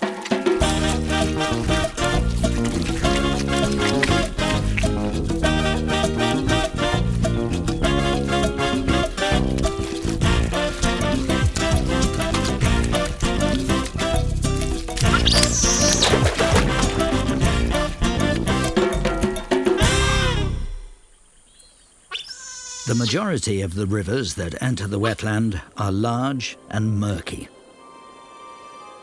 As they meander, they deposit tons of silt and mud. But there is another kind of river that feeds the Pantanal, a river with a very different character. The water is crystal clear. That's because it comes from the surrounding limestone mountains, bubbling up from underground directly into the rivers.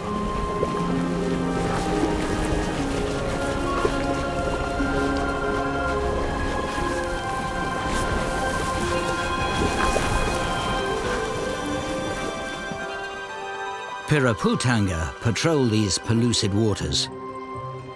They spend a great deal of time looking up at the trees that line the river. They are the favorite haunt of capuchin monkeys.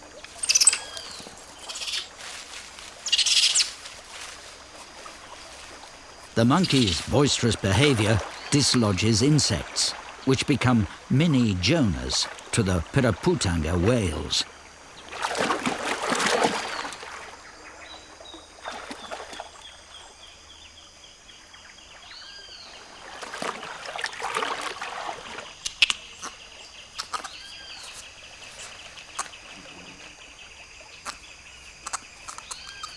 The relationship between monkeys and fish goes further. The fish keep an eye on the monkeys.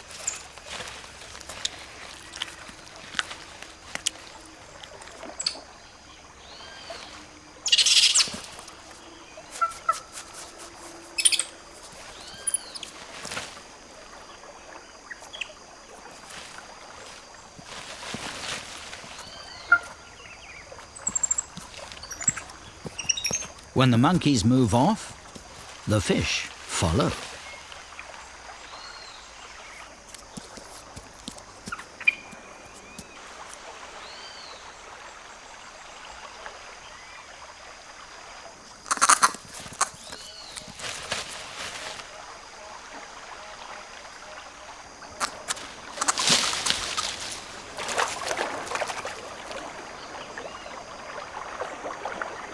It's not just the falling insects that the fish are after. The monkeys are keen on fruit, including figs. But they're not the tidiest eaters.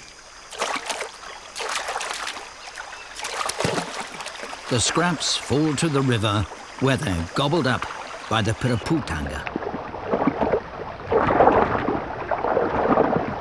The fish are opportunists. In fact, the Piraputanga are important to the trees. Along with the monkeys, they spread the seeds.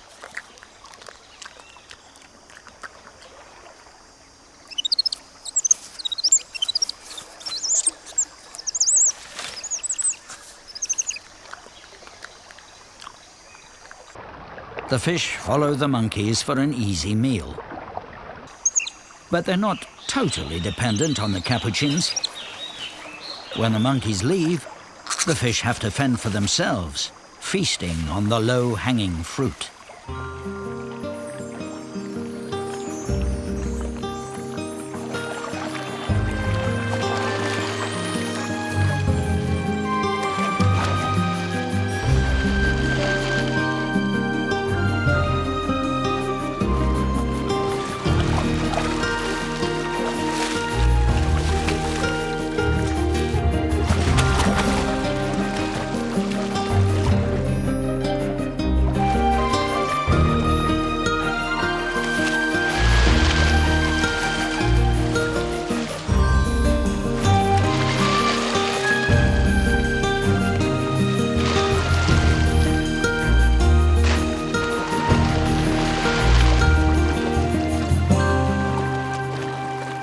The Piraputanga diet is divided between fruit and meat.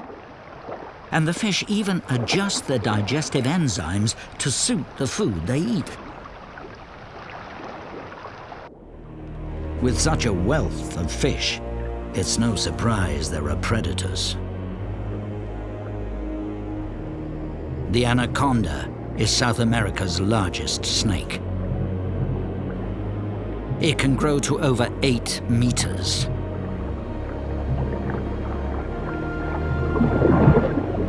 The snake is as much at home in water as on land. And this one is looking for a meal.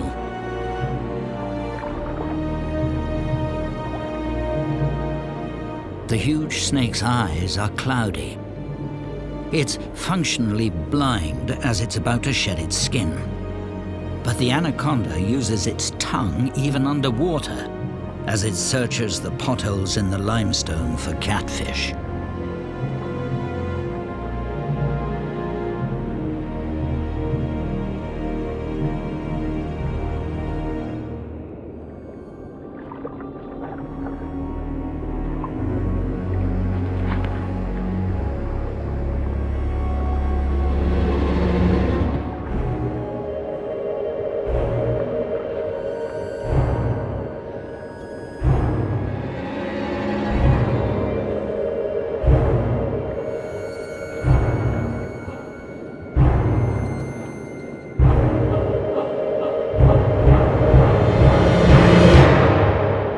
No luck, this time. The limestone rivers, with their constant flow, are the exception. Elsewhere, rivers are falling and the Pantanal is drying out.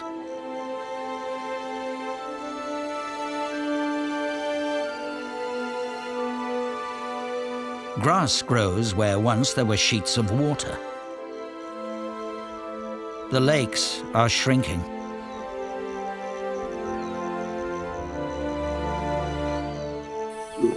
They are the site of a strange performance.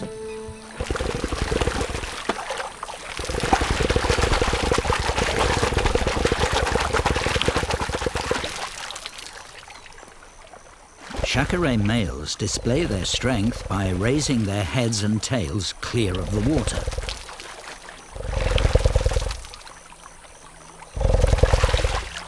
The vibrations produce infrasound.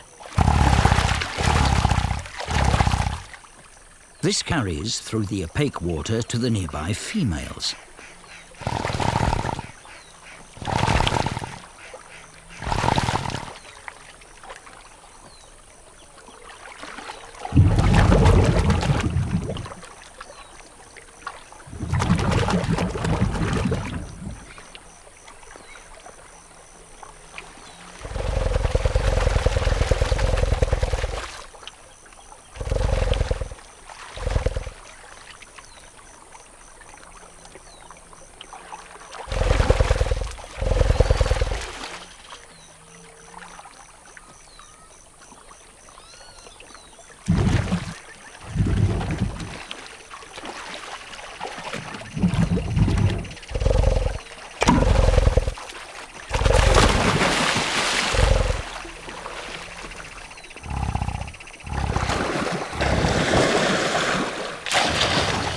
jaw snaps and head slaps produce higher frequency sounds that are easier to pinpoint and allow the females to find the male of their choice.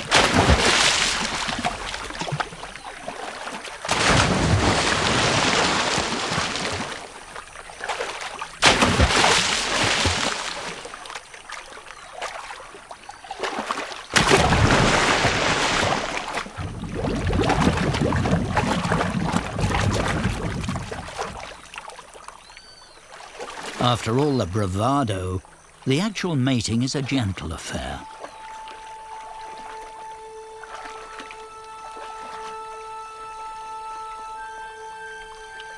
With the female approaching and rubbing up against her chosen mate.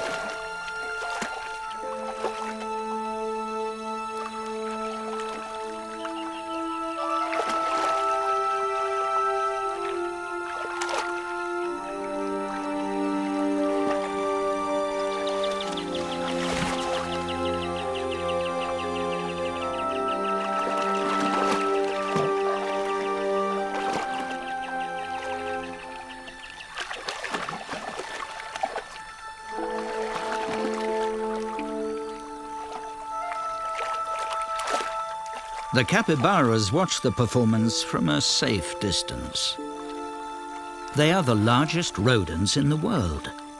Males can weigh over 50 kilos, and these adult capybaras dwarf the young chacaré.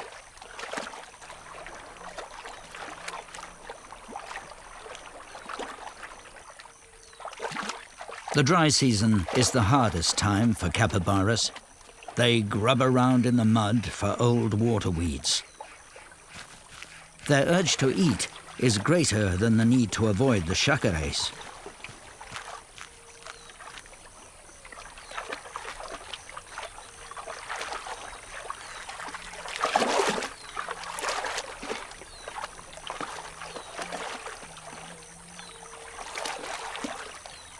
Both chacaré and capybara must keep an eye out for their greatest enemy, jaguars.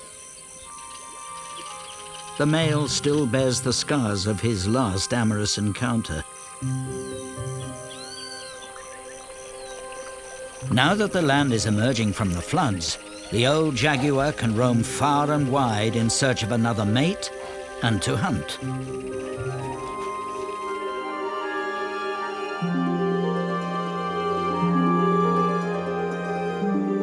The waters have fallen over a meter and are still dropping. The lakes are draining down to pools, and the pools are emptying into the rivers.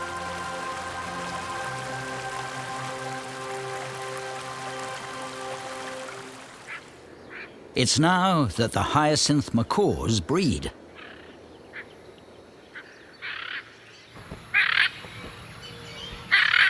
The Pantanal is a stronghold for this rare bird. At a meter long, it's the largest flying parrot in the world.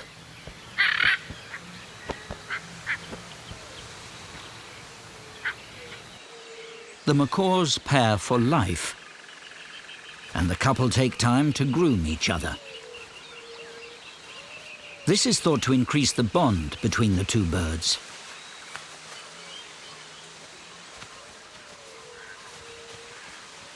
Hyacinth macaws feed on the nuts of the mukuja and bakuri palms.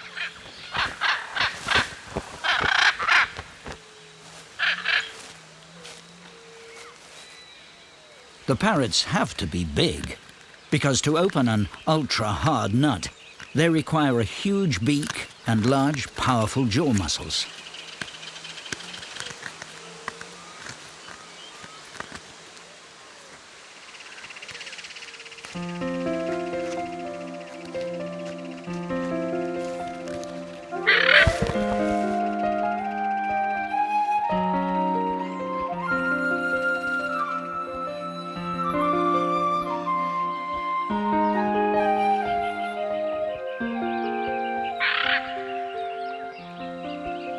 The macaws have their nest in a taruma tree.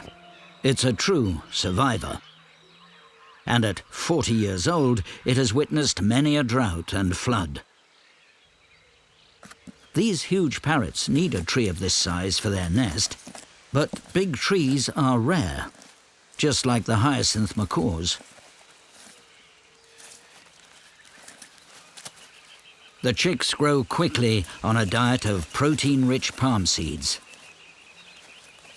Even so, it takes around 100 days for the babies to reach a size when they can leave the nest. For all that time, the parents must bring them palm seeds.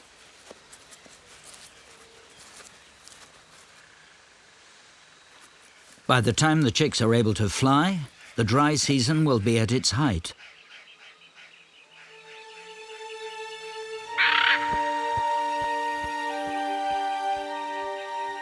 The rivers are at their lowest, and steep banks are exposed by the falling water level.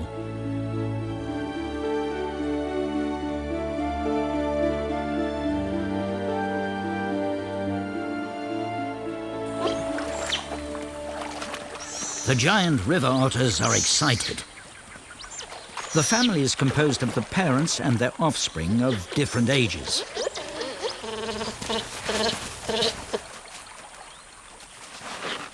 The parents bring out the new babies for their first taste of water. Curiously, for such aquatic creatures, the babies have to learn to swim. They have many keen coaches in their older brothers and sisters.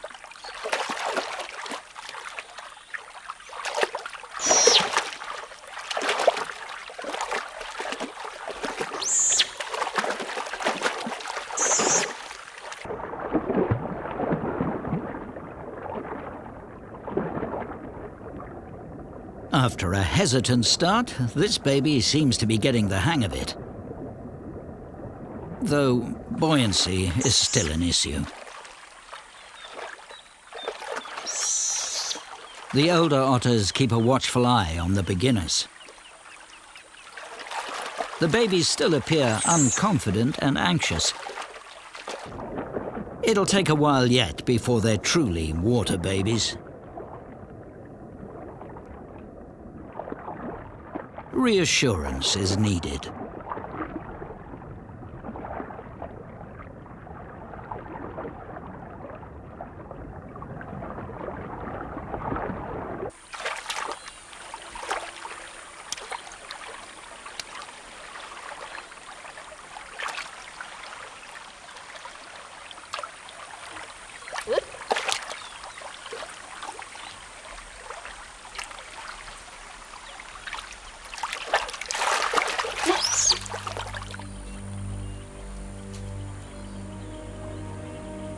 The jaguars are not a problem for the adult otters, but they could kill a baby.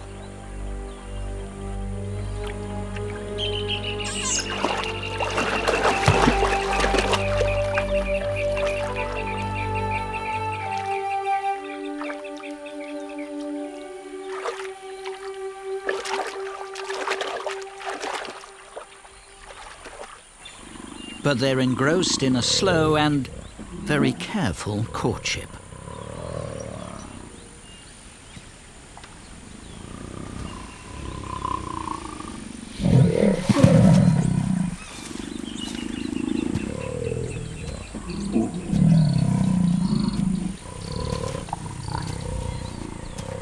The male takes no farther part in parenthood,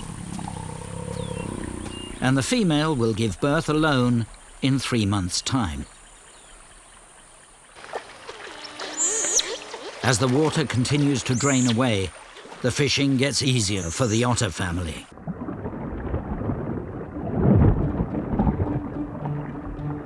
They hunt as a pack.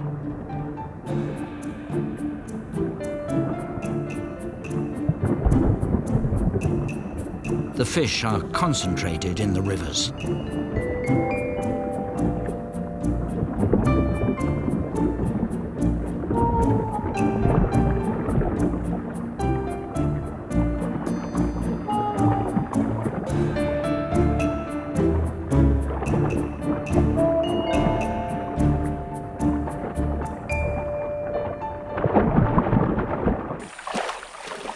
Adult giant river otters eat around 3 kilos of fish a day.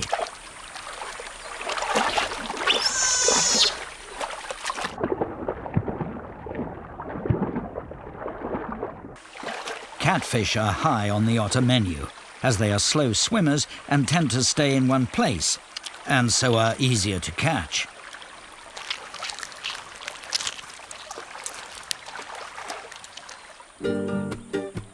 Easy to catch, but not so easy to eat. The catfish erects and locks its spines, making it too much of a mouthful for the anhinga.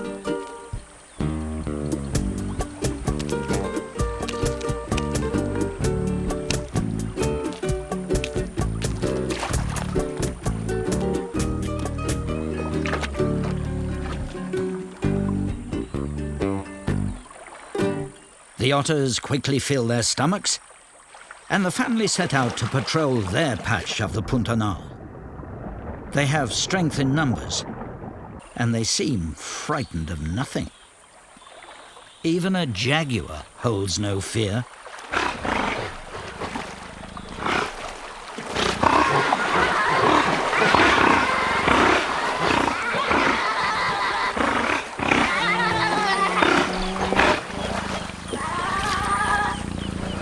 There are few, if any, records of a jaguar killing an adult giant otter. And the jaguar is no match, as long as the otters stay in the water.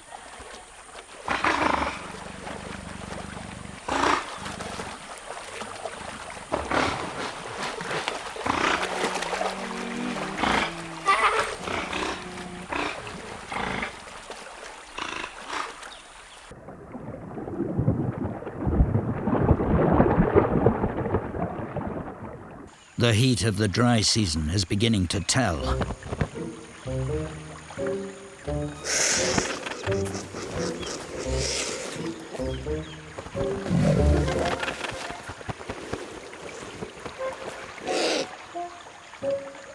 The black vultures are just irritating pests.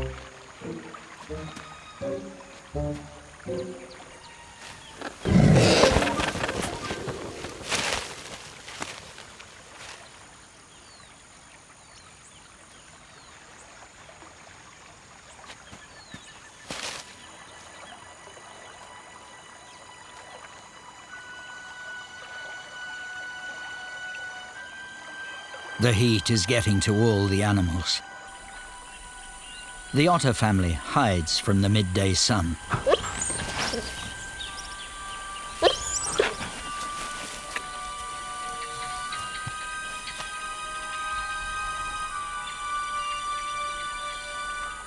When the heat gets too much, they take to the relative cool of the water.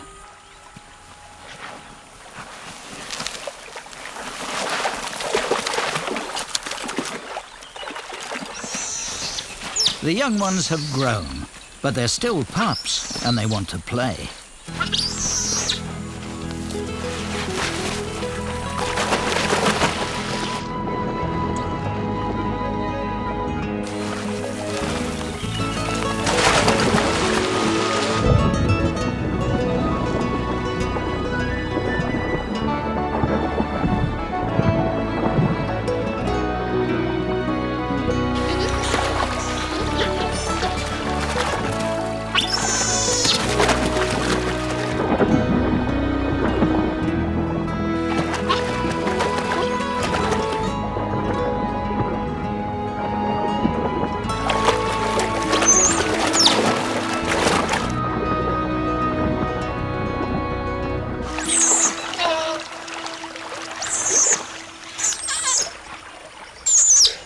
In most of South America, jaguars are nocturnal. But in the Pantanal, the big cats roam in the full glare of the sun. They'll even hunt in the heat of the day. The otters are not their target. Jaguars search out their victims by moving slowly and using their near-perfect camouflage.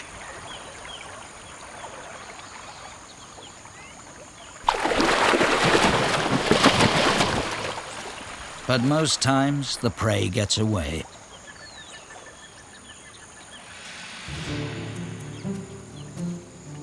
The jaguar attacks from cover, sneaking up behind its target. It's quite capable of ambushing animals larger than itself.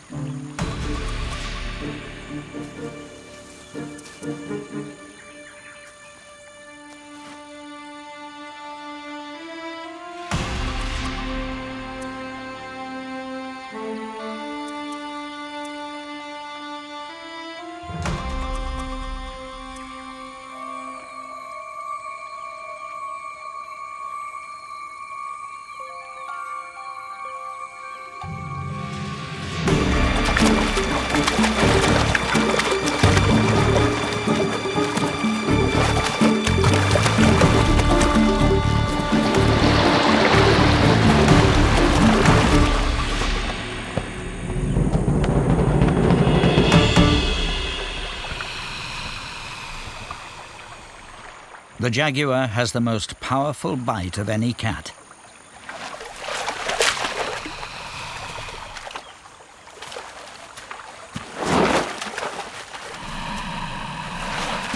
It crushes the skull of its victim and paralyzes it.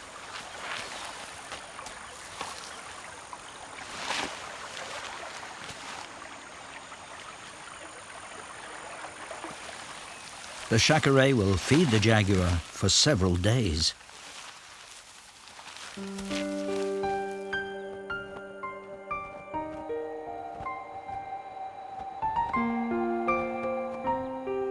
In the unrelenting heat, the water continues to evaporate, leaving dry land and muddy pools.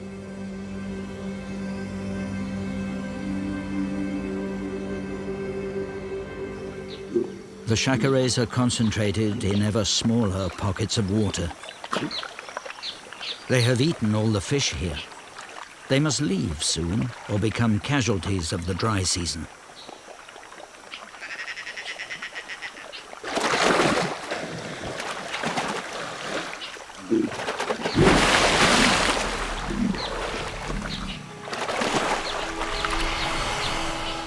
The situation is unbearable.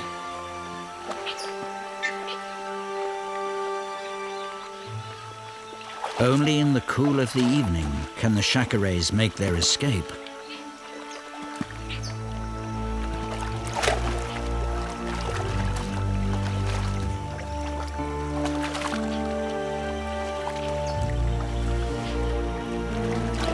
These reptiles are not designed for long-distance travel. Their sprawling gait is inefficient, but they have to search out new ponds. This chacaret must find a new waterhole soon or die of exhaustion.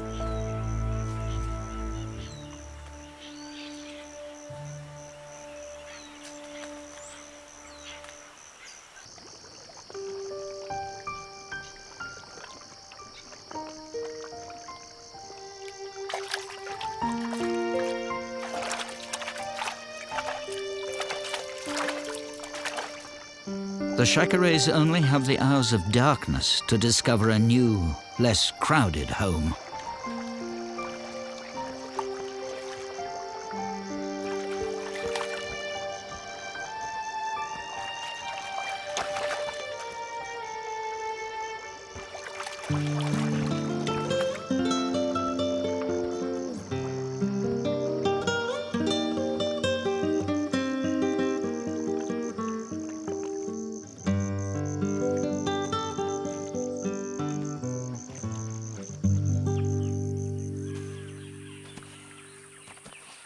By the morning, some are still searching. But most have found new homes.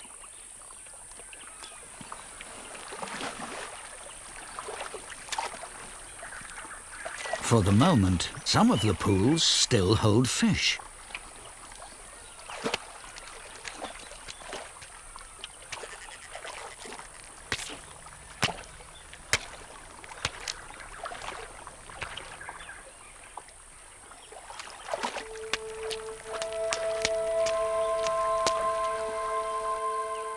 The respite for the reptiles is temporary.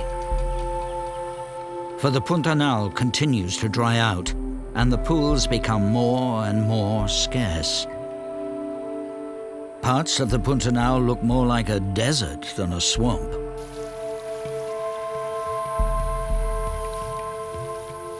The water is evaporating ever more quickly in the intense heat. What were lakes are now mere puddles. The fish are trapped, struggling to breathe in liquid mud. They're hunted down by jabiru and woodstorks.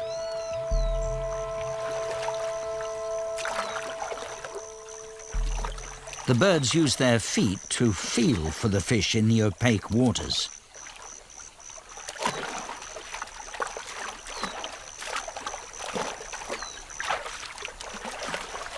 The jabiru stab where they sense the fish.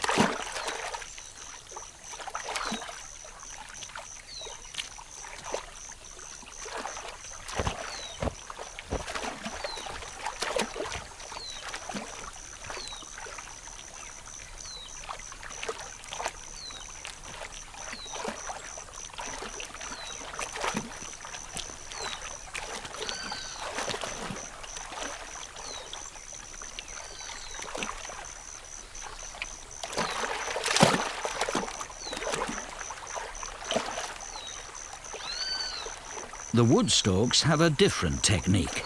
They sweep their bills through the water, waiting for the touch of a fin or scale.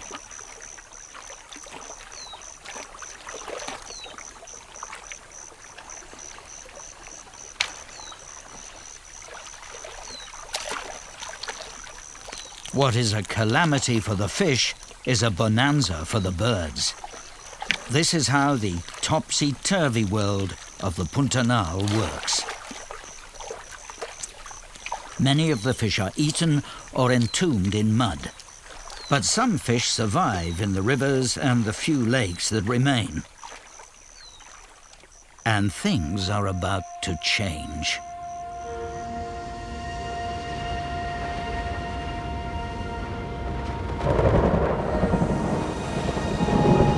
After months of drought, the Pantanal transforms.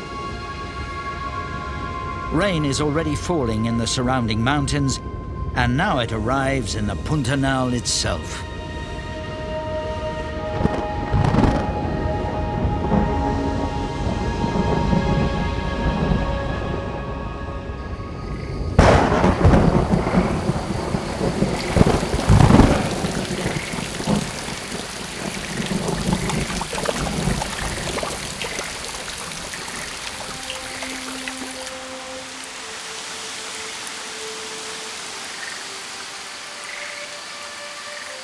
The water spreads out over the vast plain.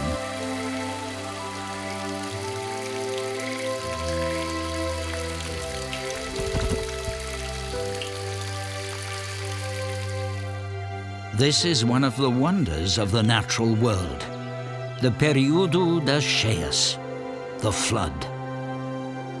It turns an area the size of Britain into a mirrored world. The water will rise more than 2 meters, and it will stay like this for months.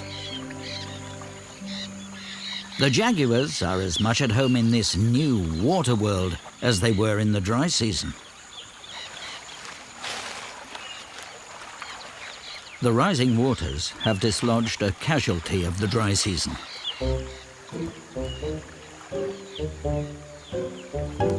Not all the chacarets made it to safe havens. Full of gas, one becomes a floating restaurant for the black vultures.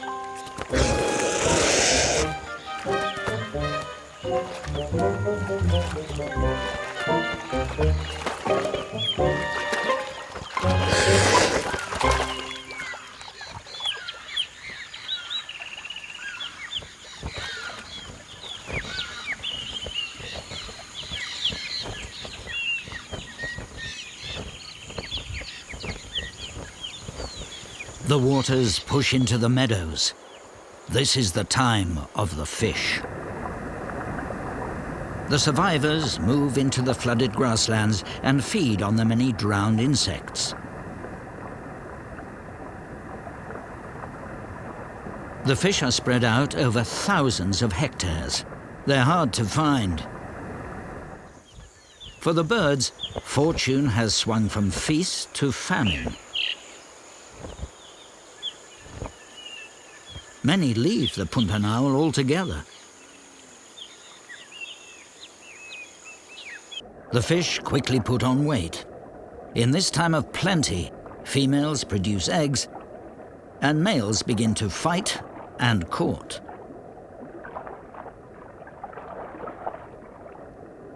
A male pike cichlid excavates his nest burrow. The female will lay her eggs in the nest. And the male fends off other fish, for one fish's eggs can be another's food.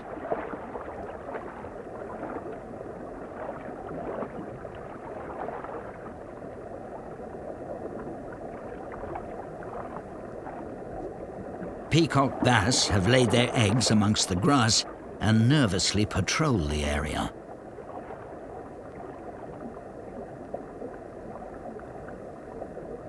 Like the pike cichlids, they are highly aggressive, and they need to be, for the eggs are a tempting target.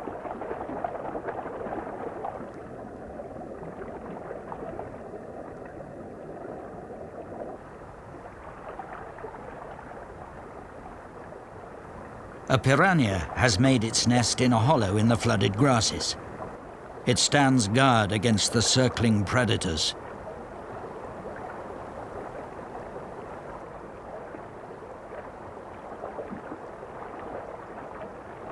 But it is soon overwhelmed by numbers. Even a piranha's fearsome teeth are not enough to frighten off the egg thieves.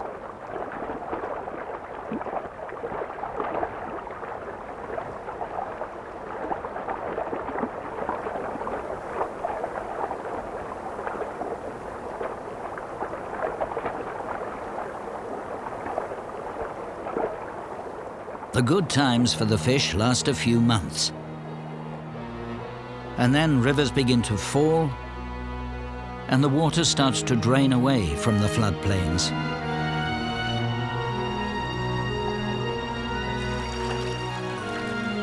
This is a dangerous period for the fishes, for they can easily become trapped on the floodplains. The fishes and the chacarets hurry back to the channels that lead to the rivers. Those animals that do not make it back to the river face an uncertain future in the lakes that will form in the dry season.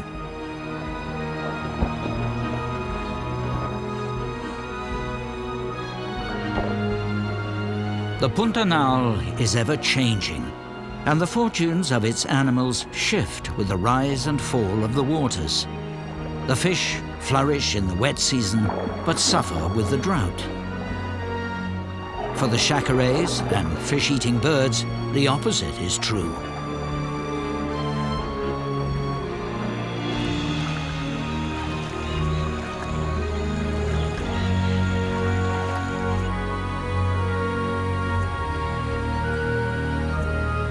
The fate of the animals of the Pantanal is inextricably linked to the seasons.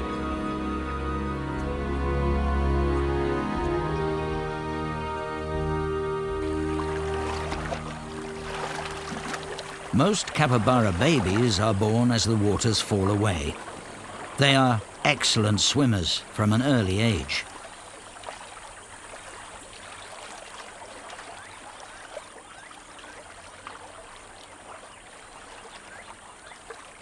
The young capybaras are born into a social group,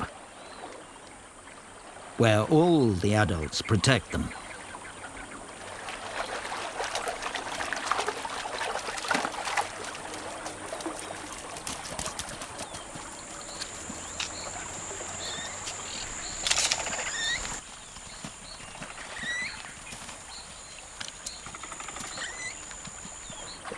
Capybaras are ever watchful, for they have many enemies.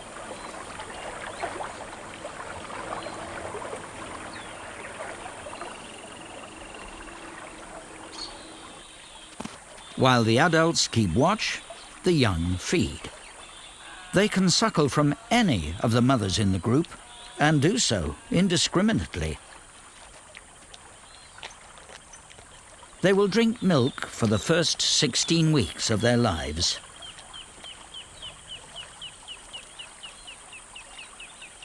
The young ones are the most vulnerable, and they need to stay close to the adults. But curiosity leads them to explore.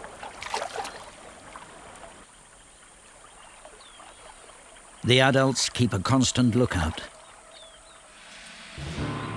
The jaguar is one of their greatest enemies.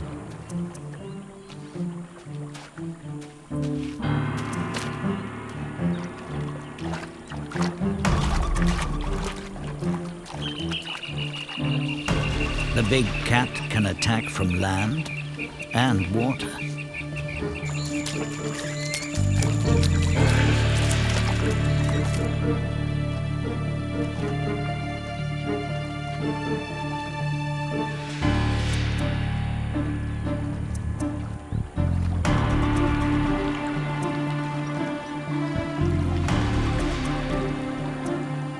The threat is spotted.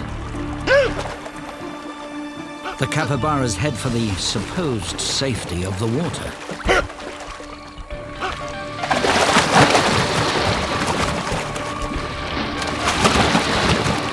In the confusion, the young are scattered.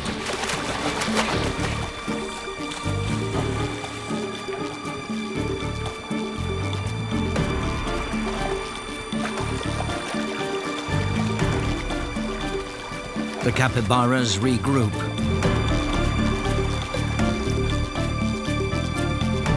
But one baby is missing.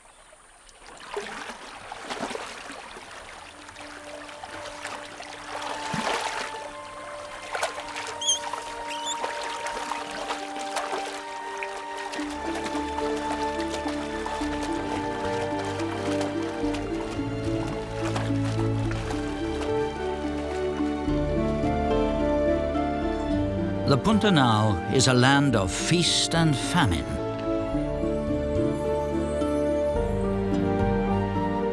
Here, every creature's fate depends on the season. And one animal's loss is another's gain.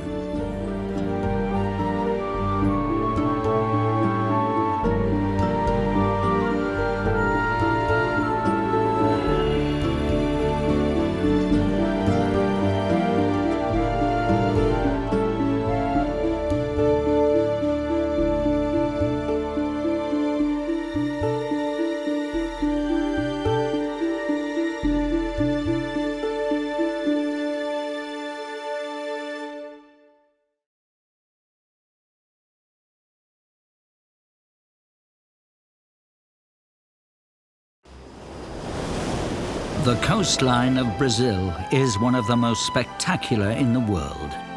Yet most of us have heard only of Copacabana Beach. But Brazil's Atlantic coast is much more than a strip of sun-drenched sand. There are strange sculpted dunes, remote rocky isles, and unique tropical reefs. The shallow seas hold a wealth of wildlife. Humpback whales, prowling octopus and moray eels, deadly snakes, and spinner dolphins. All live along Brazil's extraordinary coast.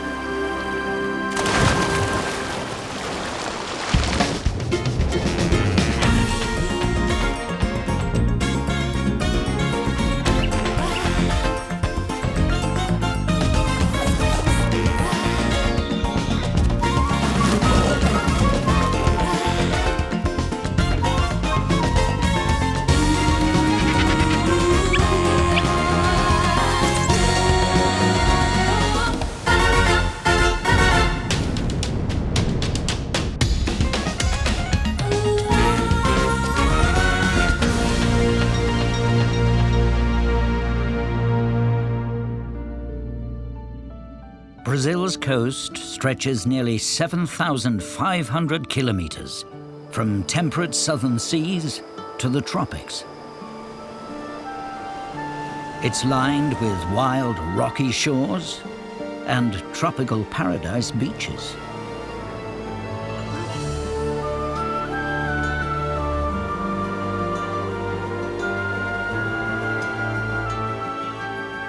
The waters here attract many visitors. Far out to sea, humpback whales are heading north towards Brazil's coast.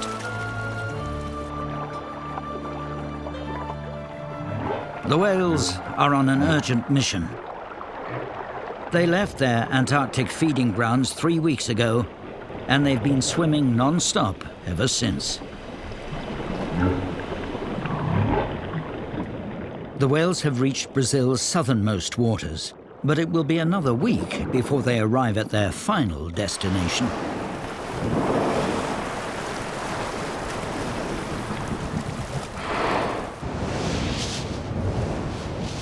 These southern Brazilian shores are pounded by wild weather.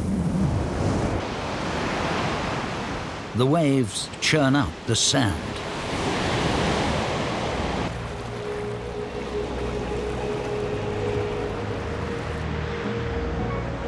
And a chill wind, called the Minuano, sculpts the landscape.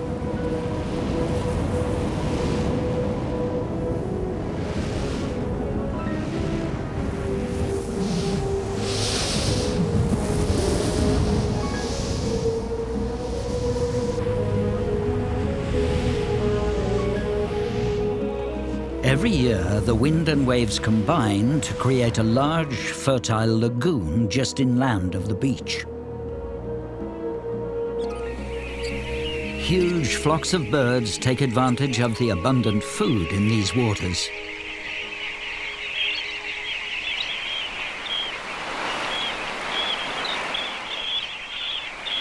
Many have flown thousands of kilometers from North America to feed here.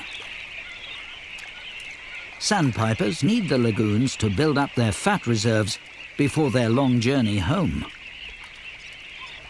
As do the rare Hudsonian godwits. They use their longer bills to probe deeper into the sand. The migrants mingle with the residents.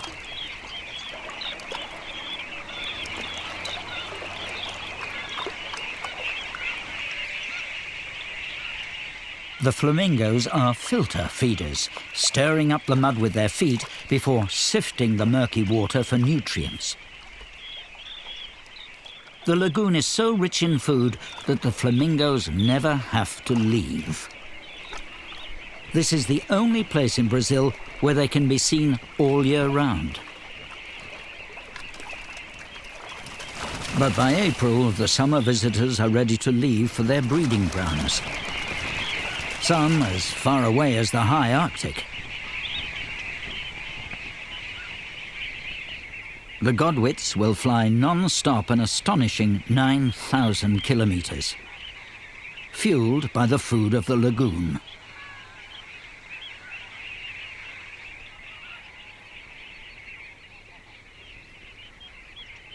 On their journey, they pass the well-named, magnificent frigate bird.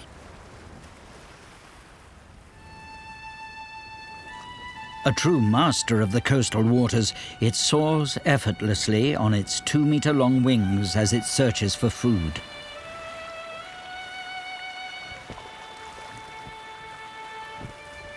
It feeds on fish without wetting its feet. In fact, strangely for a seabird, it doesn't have waterproof feathers. A landing in the sea could be fatal.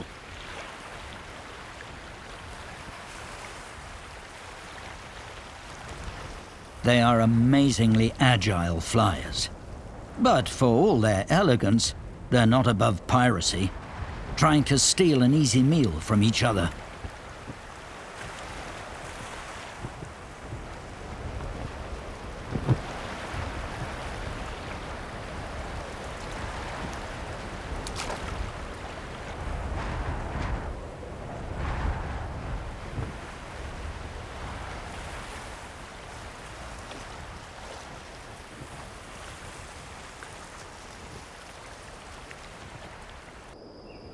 Magnificent frigate birds are found along the entire 7,500 kilometers of the Brazilian coastline.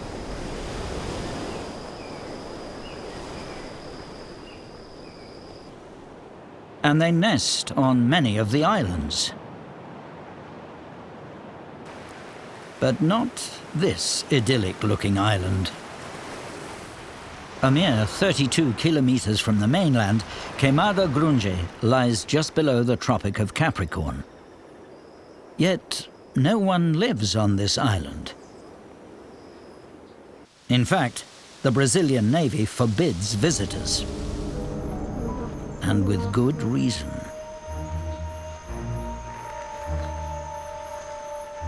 The island is the home of this snake, the golden lancehead. It's one of the most venomous snakes in the world. And the island is literally covered in snakes. No one has been brave or foolish enough to count them, but estimates suggest there are as many as 4,000 snakes on this small island. Another assessment calculated there is one snake for every square meter. The golden lancehead's closest relative is a snake that preys on mammals. But there are no mammals here, so the snakes have taken to the trees to hunt birds. No easy task.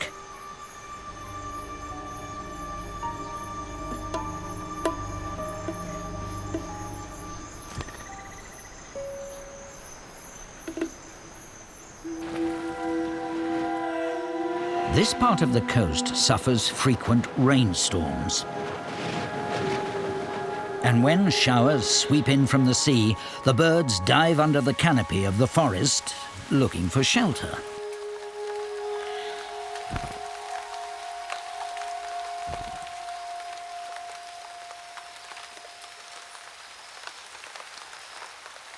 The snakes are waiting. They wriggle their tails, trying to fool the birds that there's a juicy grub to eat.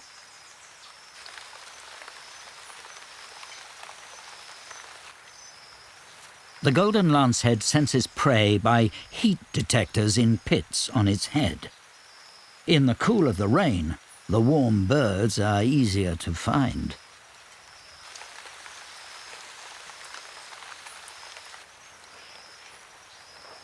The golden lancehead's venom is 5 times more potent than that of its mainland relative. The snake needs to quickly kill a bird, for if a bitten bird manages to fly off, it will never be found.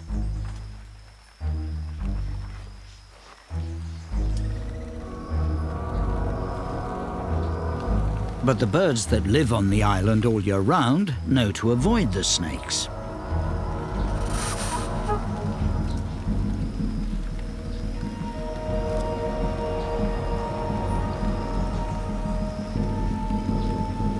It turns out the snakes hardly ever catch these savvy residents.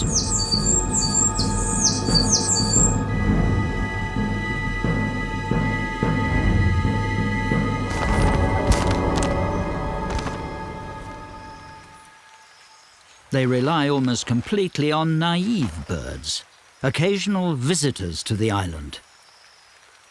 The snakes go months without food.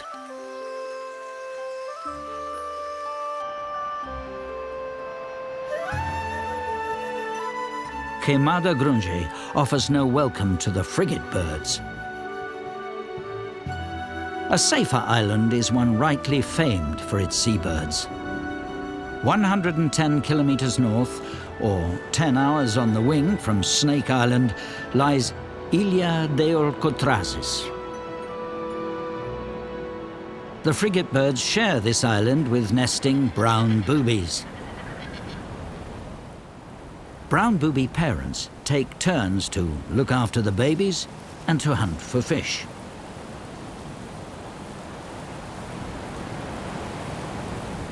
The isolated islands are safe from predators, but they suffer the same unpredictable weather as Queimada Grande. Boobies nest throughout the year, So there are chicks of all ages, and all suffering in the rain.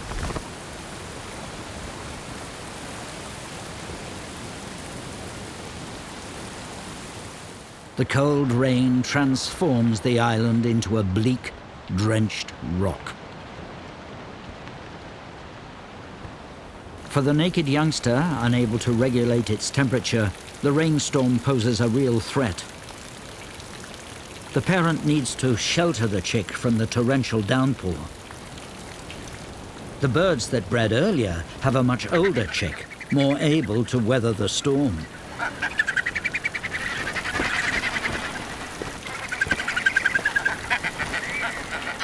And a good meal will boost its reserves. Although the parent takes some persuading.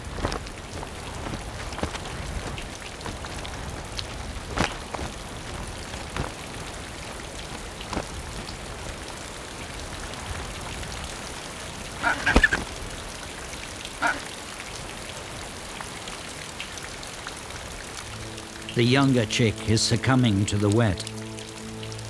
The mother seems to ignore the baby, but the chick may now be so cold and weak that it no longer prompts an instinctive response from the parent. The unpredictable weather makes choosing a time to breed a gamble, and there will always be winners and losers. But boobies are long-lived birds. Maybe next time her chick will escape the downpours. The brown boobies and frigate birds of Ilha de Alcatrazes range over huge expanses of the coast.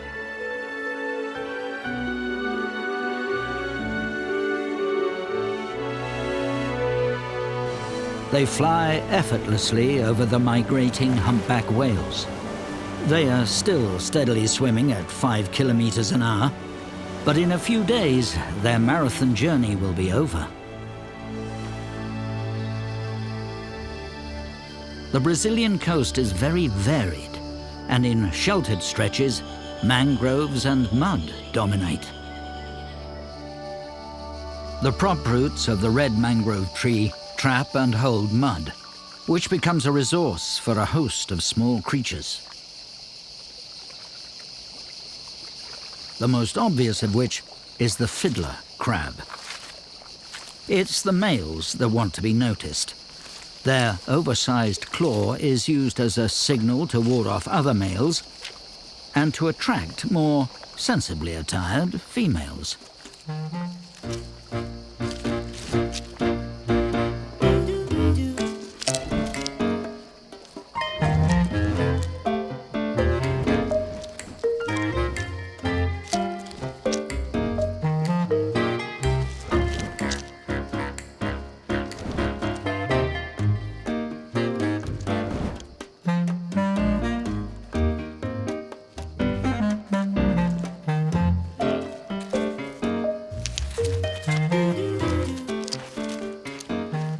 The crab's biological clocks tell them to return to the safety of their burrows before the tide returns.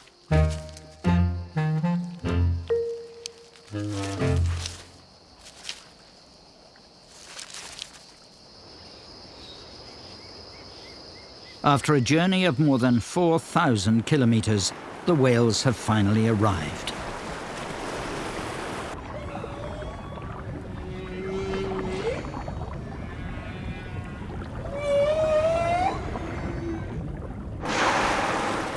The Abrolhos Bank, over 70 kilometers offshore.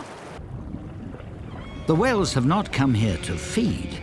In fact, they haven't eaten since they left Antarctic waters and will not feed again until they return in 3 months' time. They're living off fat reserves. They've come here to mate. And the males waste no time, chasing females and displaying to each other.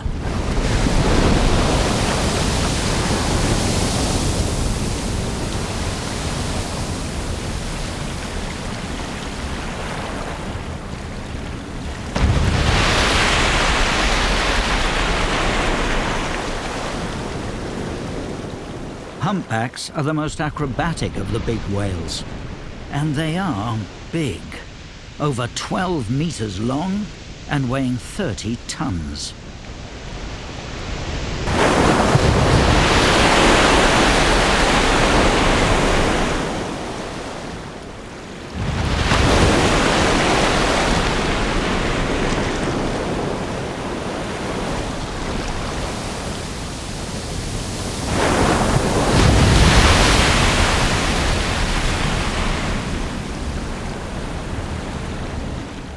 Sound travels well in water.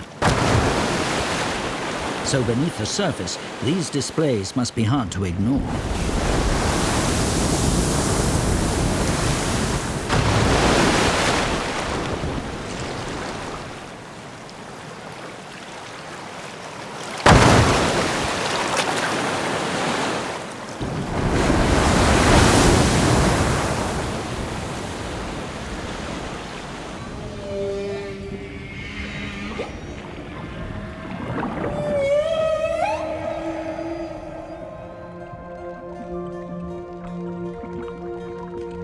The warm, shallow waters here are perfect for corals, and the Abrolhos Bank is the largest and most important coral reef in the South Atlantic. The reef here is unique, for it has corals found only in Brazil. As these corals grow, they form strange formations. These are ancient species that have survived only here in Brazil, isolated from the nearest coral reefs in the Caribbean.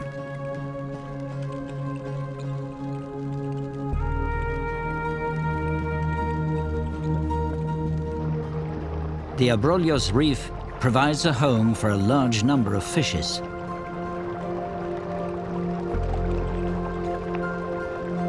Shoals patrol the open water above the reef. Other smaller fish use the many nooks and crannies to hide from the bigger fish. The reef operates day and night. While many fish sleep, the corals are still active. It's now that they put out their tentacles and trap the many tiny creatures of the plankton. With fewer voracious fish around, it's a safer time for corals and for crayfish.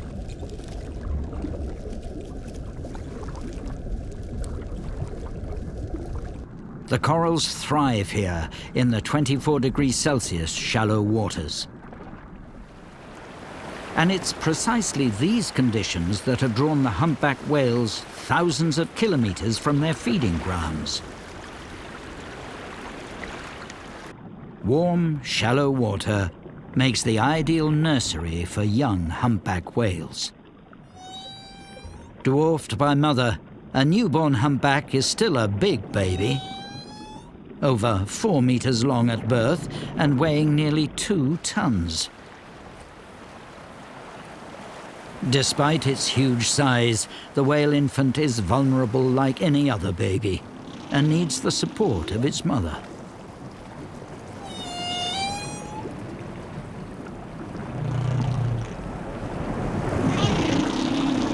The baby whale has little insulating blubber, and so the warm water is crucial, as is the shelter as it learns to swim.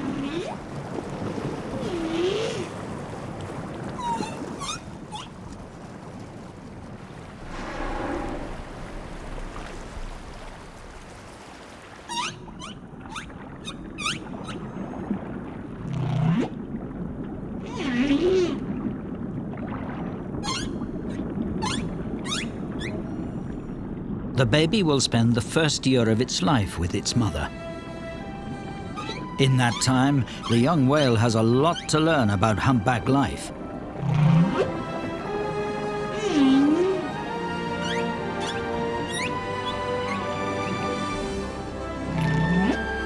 But there's still time to play and frolic.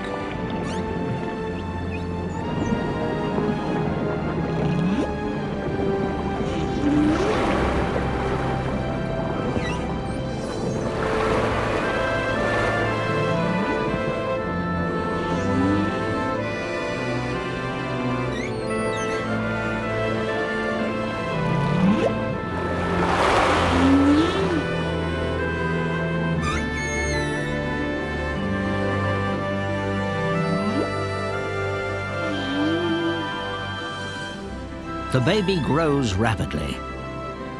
That's not so surprising when its mother's milk is 50% fat and the baby suckles frequently, consuming over 45 kilos of milk a day.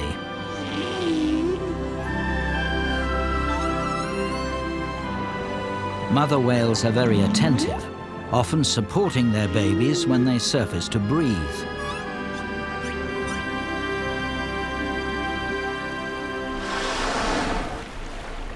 It's not just the whales that use the Abrolhos as a nursery. The islands are important for the magnificent frigate birds as well.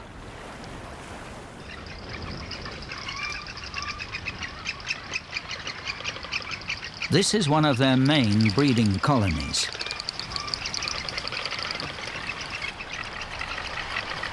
The males compete for females in a curious manner, inflating their chests and appearing like large animated balloons.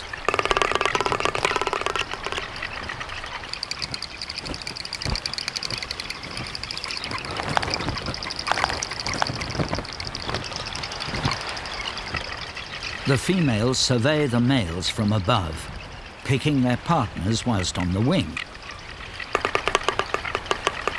The larger the sack and noisier the call, the more attractive a male seems to be.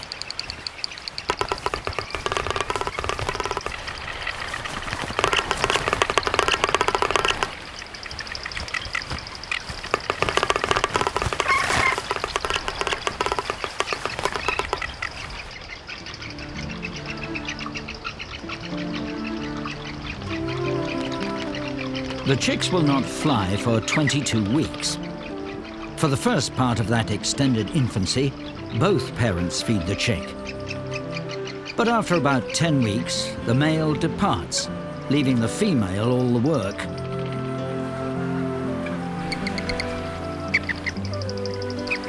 She stays and cares for her chick for another 9 months, even after it's able to fly. It is the longest period of parental care of all birds.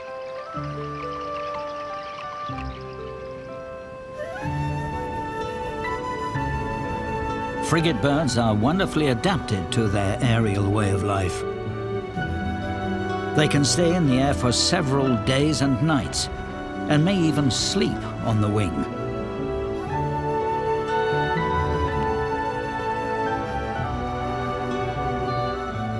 In this manner, they traverse huge expanses of sea.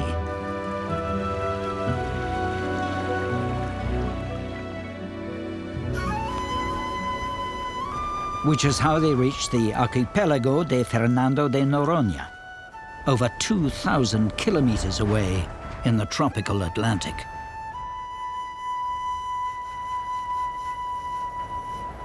The islands are remote and rugged. The few animals that have been marooned here have, over millions of years, developed special ways of coping. This skink is only found on Noronha. Its ancestors drifted across the Atlantic, not from South America, but Africa. They were typical little lizards and fed on insects. But the Noronha skink has a broader diet. In order to survive on the island, it has found food in an unusual place. The lizard's objective is the large flowers, over 9 meters up the tree. There are termites to eat, but the skink ignores them, preferring a drink of sap before it continues its long journey.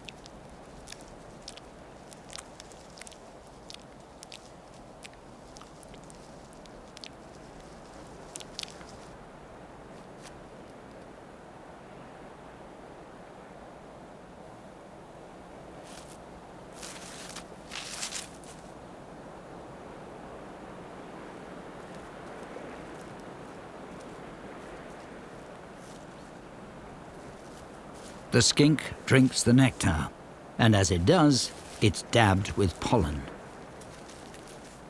The lizards, along with the local doves, are the main pollinators of the tree.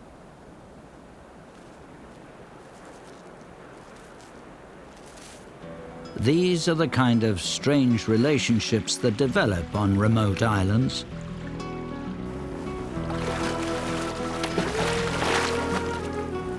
Noronha is home to a pod of spinner dolphins.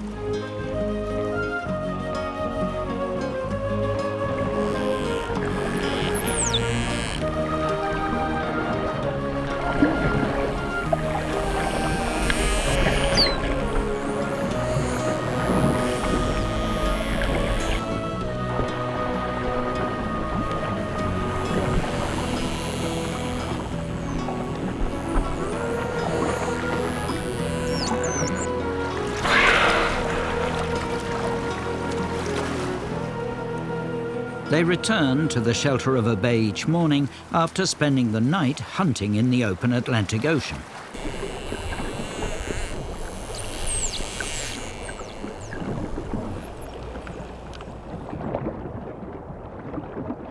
Here they rest and get some sleep.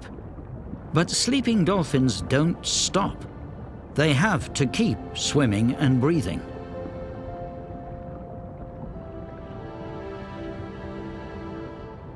So the dolphins are not totally unconscious. Only parts of their brains are switched off at any one time.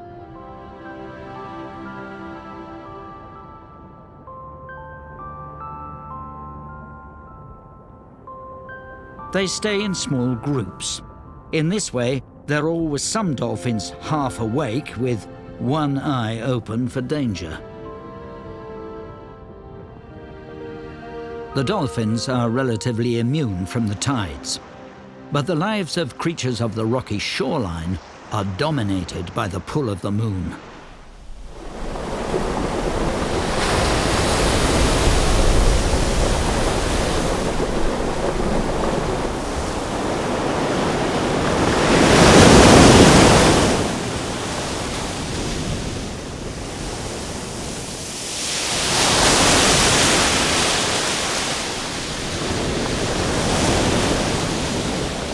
At low tide, huge waves batter the shoreline. It looks like nothing could survive.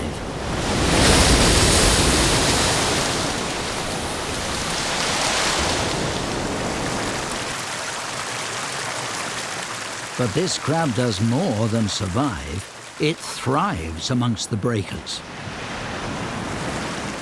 The crab has the odd name of Sally Lightfoot. Its streamlined body and strong legs help it hold tight to the rocks. It risks the surf to feed on the seaweed that is exposed at low tide.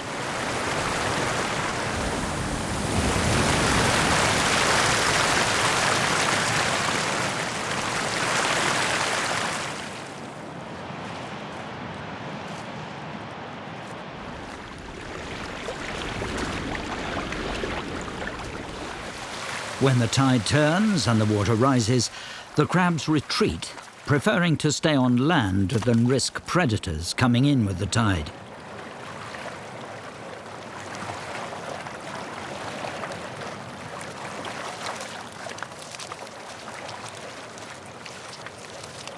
They wait out the high tide, safe and dry, above the waterline.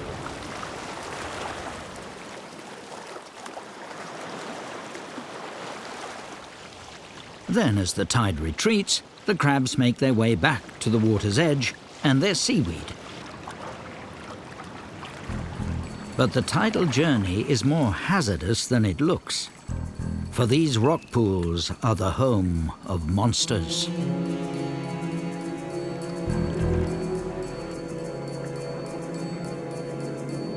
The crabs have to cross the killing pools. They have no choice if they are to eat.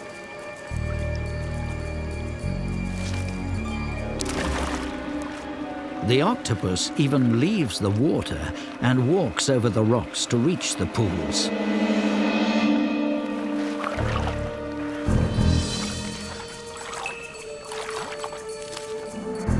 The crabs make the journey with every tide, so the killers know their routes. A moray eel slithers over the rocks to reach the pools.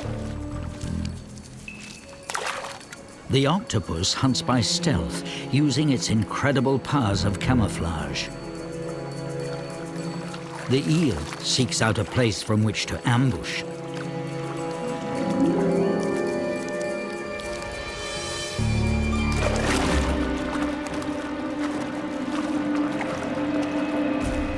The crabs cross as quickly as possible, even walking on water in their attempt to avoid the waiting killers. The moray eel lies in wait at a well-used crossing point. But the crabs are called lightfoot for a reason.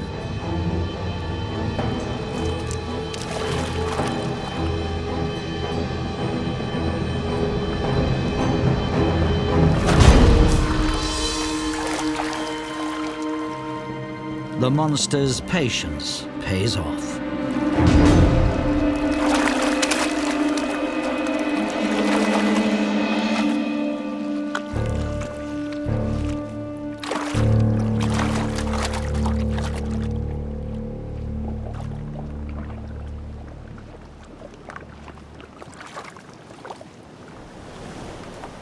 The surviving crabs reach the banks of seaweed and get to eat and live another day.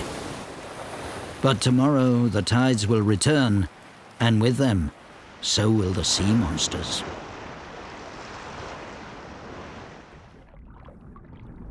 When the tide is high, the octopus leaves the rock pools and slips into deeper water.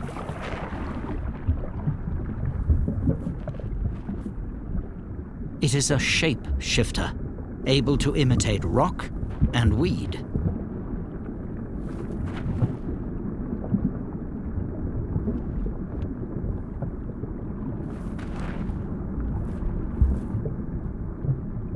And even the color of nearby fish. The octopus gains protection from the fish. The fish follow it in hope of sharing a kill.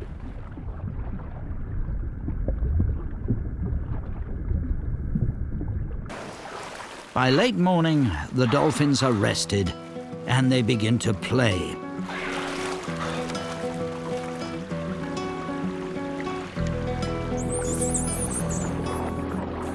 Dolphins are highly intelligent and social animals. One of the favored games is Pass the Sargassum Weed.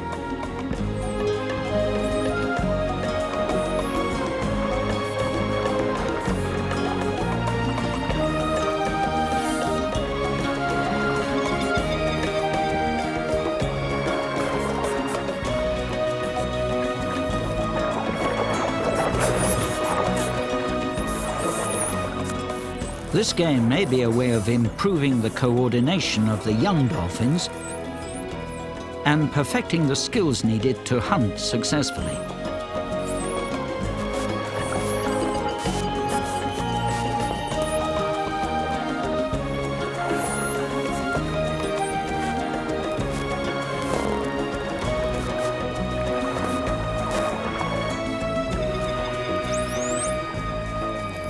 This is a time too for adult dolphins to chase about and indulge in a lot of touching and caressing. Several males will consort with a female, the male swimming upside down to mate with her. The female can avoid unwanted interest by outswimming the accompanying males. But often she chooses to stay and to mate, and with several of her consorts.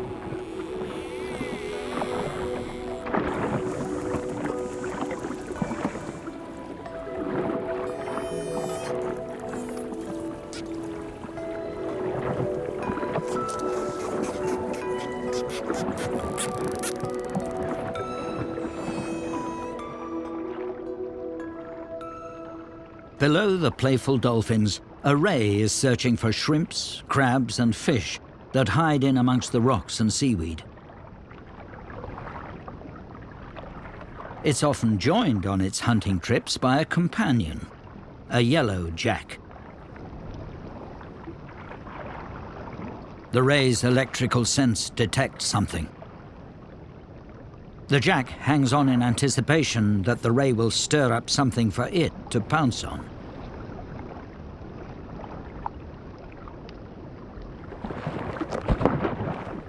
It makes for an easier life than hunting for yourself. But this time, there are no scraps for the jack.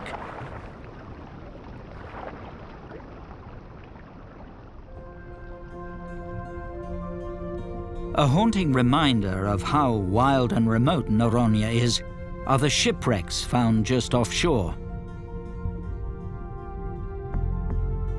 The Ipiranga was a Brazilian Navy ship.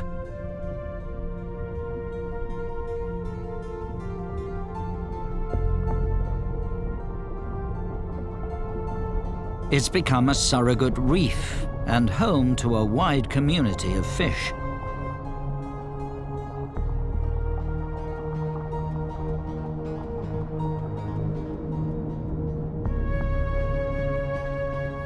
Snappers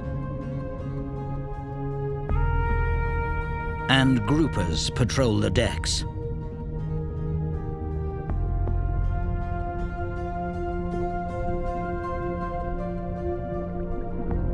In shallower water lies an older wreck, a Greek ship that sank in 1929.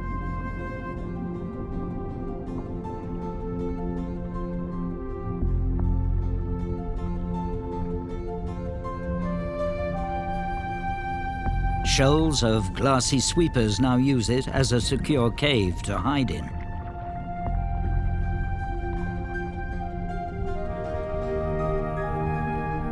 They feed at night and will only come out under cover of darkness.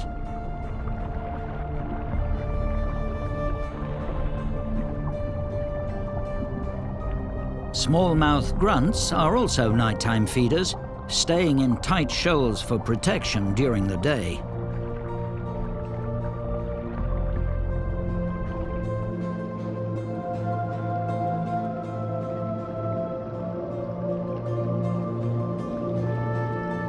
Noronha has its own unique wrasse. They act as cleaners, picking parasites off larger fish, just like their cousins on reefs the world over. But the Noronha wrasse has had to adapt to life on these isolated islands. They shadow big fish, hoping they will frighten small prey for them to snatch.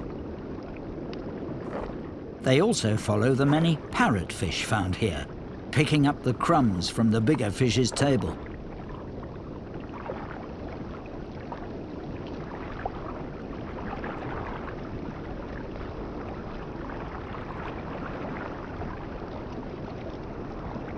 The Noronha wrasse is a jack of all trades, much more flexible than its specialist relatives, a necessity on these remote islands.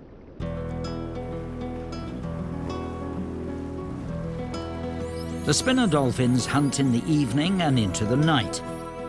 And so, by the afternoon, they start getting more active.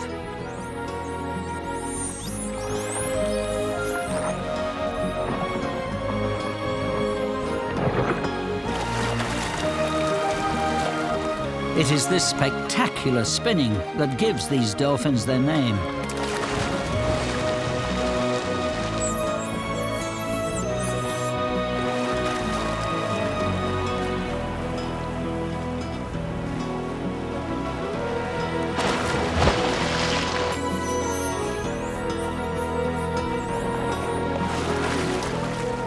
The reason for the spectacular leaps is not known. It may be showing off, a courtship display, removing parasites, perhaps a mix of all three. These dolphins' home is the sea around Noronha. But the great ocean wanderers, the frigate birds, range even further north.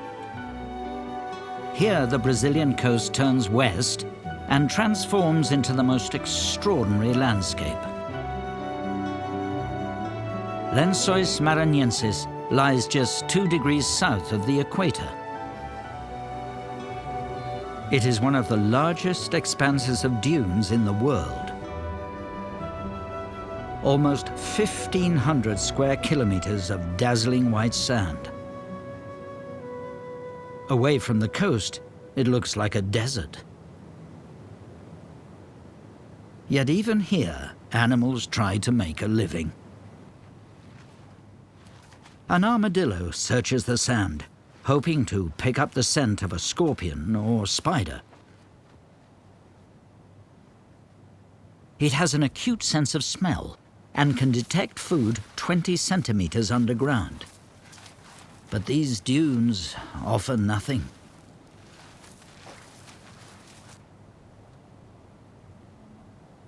With little prospect of food, the armadillo digs a shelter from the fierce equatorial sun.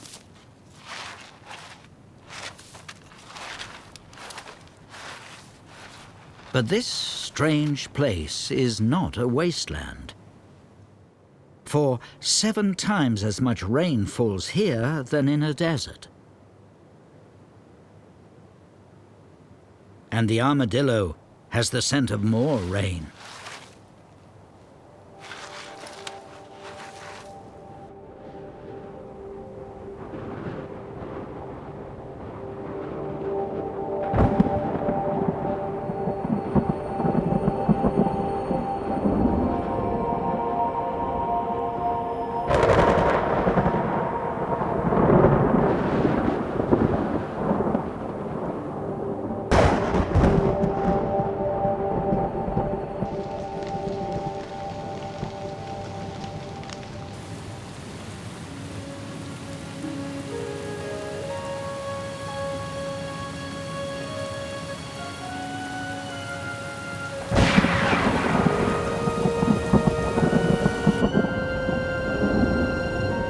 The storm brings about a transformation.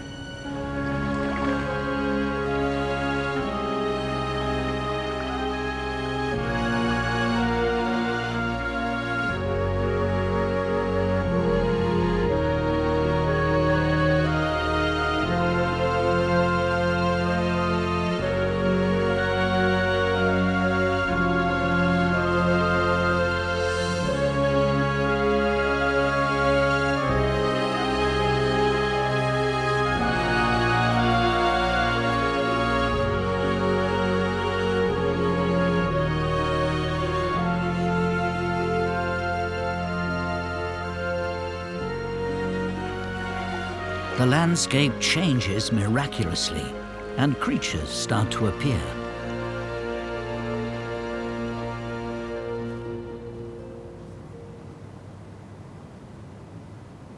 Is it the moisture trickling down through the sand that awakens them?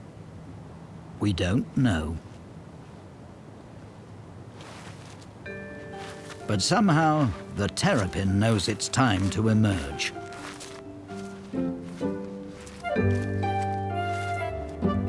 Oddball creatures surface from the sand, where they have remained for months since the last rains.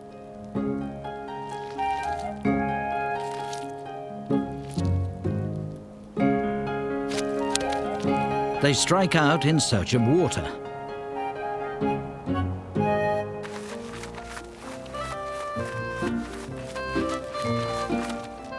But it's a long way.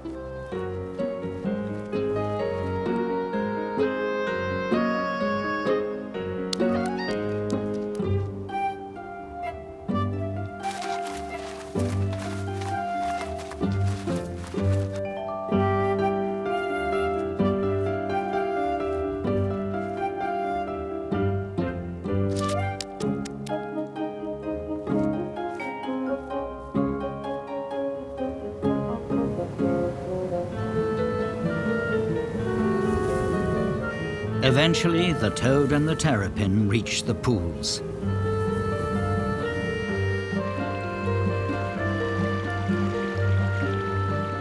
But what can these new pools possibly hold?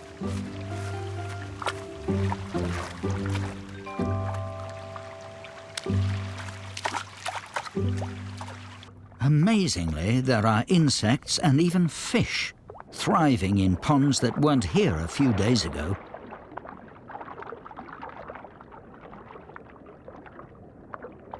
How is this possible?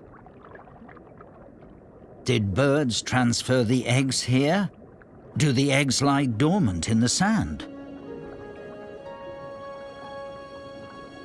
How most creatures get here is still a mystery.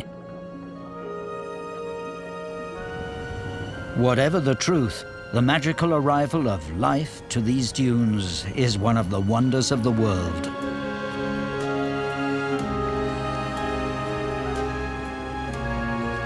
All the creatures here have only a few months to feed before the tropical sun evaporates the pools and Lençóis returns to its desert-like state.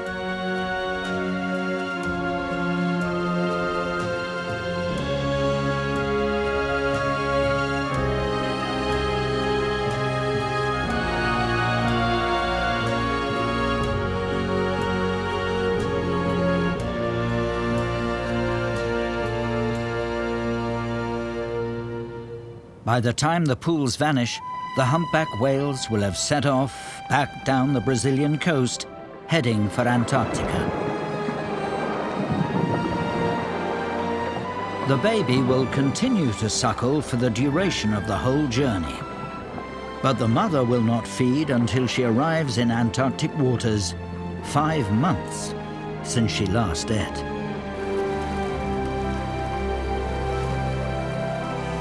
The coast of Brazil is full of strange animals. Many are visitors or wanderers, but all depend on the clean waters and riches of the seas.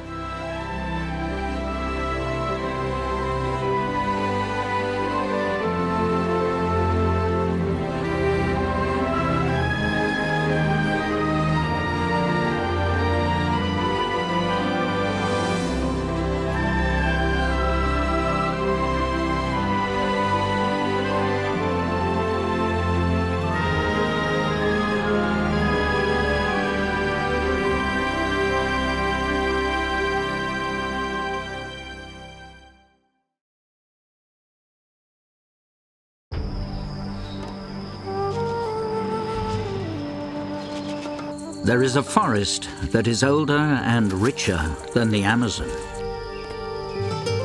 Even though it was discovered centuries ago, it still keeps many of its secrets.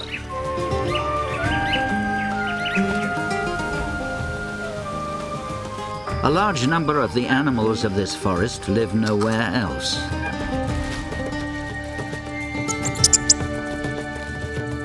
Much about their lives remains cloaked in mystery. And within the forest's green embrace lies one of the wonders of the world.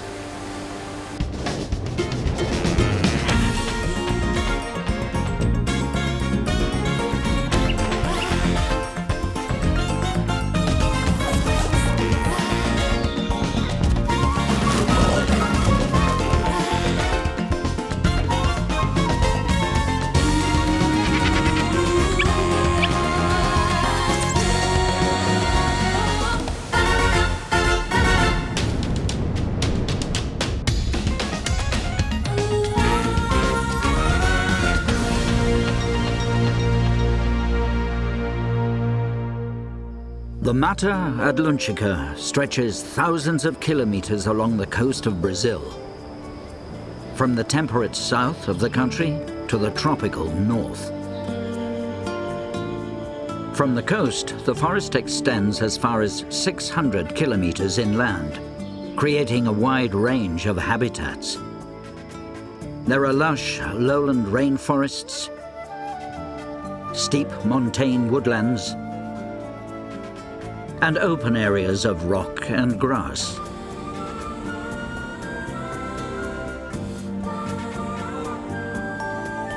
Over the last 500 years, much of the Mata Atlantica has been converted to pasture and farmland. But the remaining patches of forest still support extraordinary animals. Muriquis are found nowhere else on Earth. They can spend their whole lives in the treetops. They share the forest with a bewildering array of other animals. It's the many habitats of the Mata Atlantica that have produced a rich variety of plants that, in turn, support a wide range of animals. A kaleidoscope of butterflies.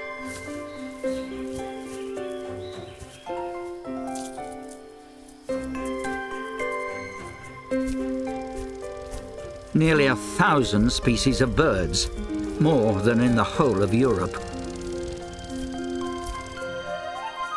While the muriquis inhabit the canopy, other monkeys live in complex layers of branches below. Marmosets and capuchins live alongside the muriquis, each adapted to their own part of this complex and varied forest.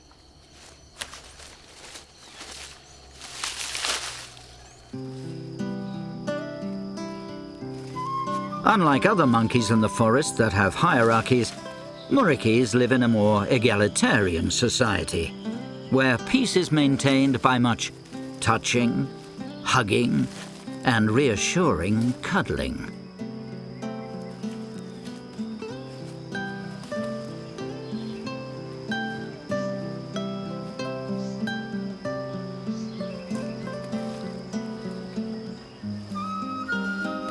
The monkeys live in groups where the males are often related, and brothers form close bonds. But the strongest bond is between mother and infant.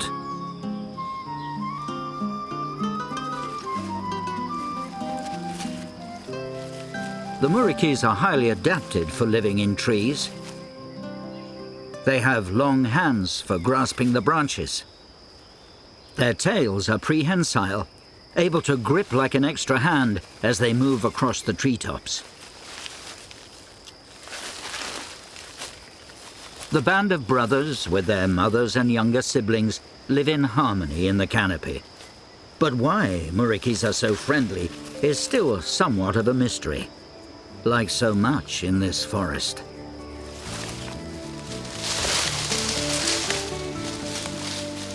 It's not just the monkeys that are unique residents of the Mata Atlantica. Many of the forest's birds are found nowhere else. Most depend on the forest. Like the blue manakin. It has a very different social life to the muriquis. The males are splendidly colourful, whilst the female is a more modest olive. But when she arrives at a particular branch, a group of males quickly assembles.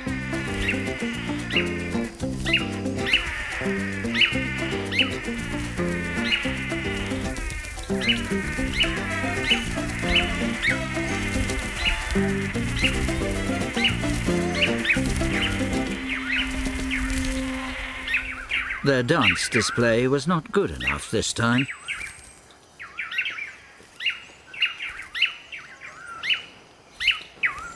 It's the riches of the Mata Atlantica, in particular the easy availability of fruit, that allows the male manakins to spend so many hours each day dancing. Even without a female, the local males will gather to practice their dance routines.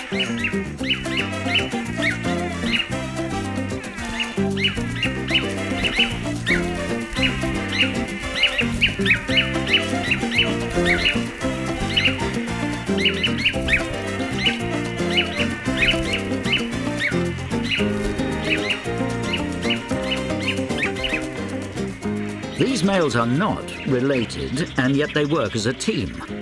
Only a coordinated effort will impress a female.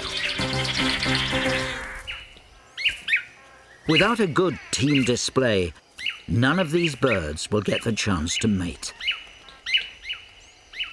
Manakins are widespread in the Atlantica, often living where the forest borders other habitats like marshes and grassland. And the forest that runs along swamp and stream is the favoured habitat of the bush dog. This, one of the smallest members of the dog family, is extremely rare, and very little is known about its life.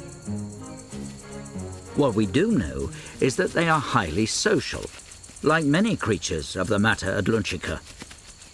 In bush dog groups, there is an alpha male and female that lead the pack. They are the only ones that breed in this society.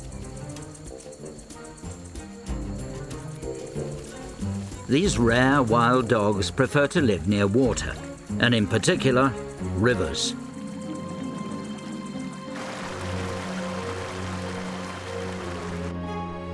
Much of the water that flows westwards from the forested slopes meets to form the Iguazu River.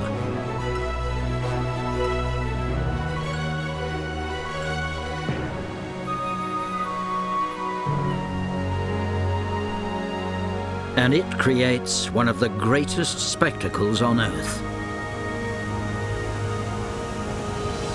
The Iguazu Falls.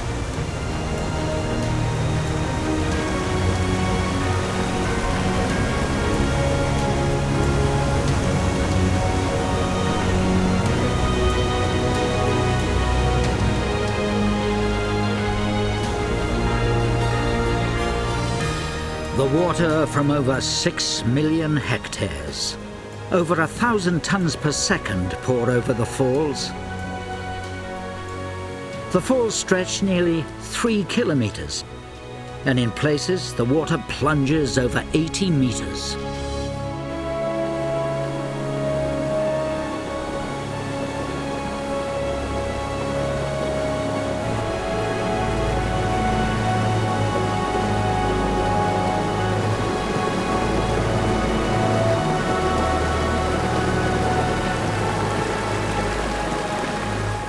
Yet this raging torrent is just another habitat in the forest, and fragile swifts have made the falls their home.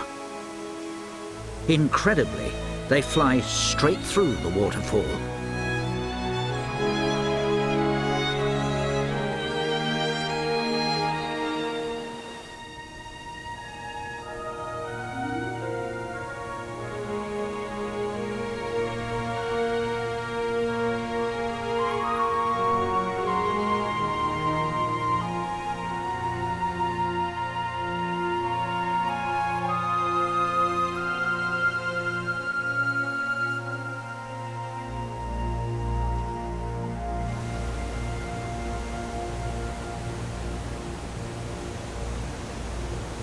Great dusky swifts are waterfall specialists.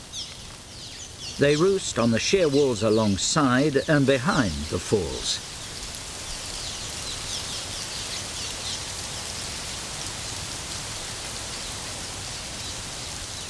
Even with kilometers of cliff, the birds still fight over prime roosting sites. They seem to be naturally aggressive.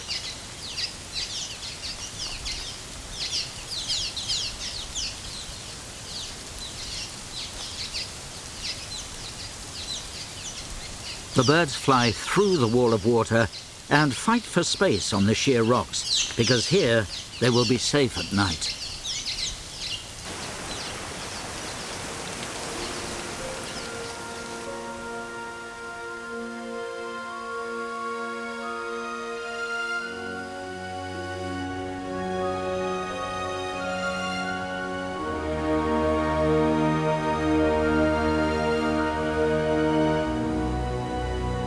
Vultures return to roost in the trees surrounding the falls.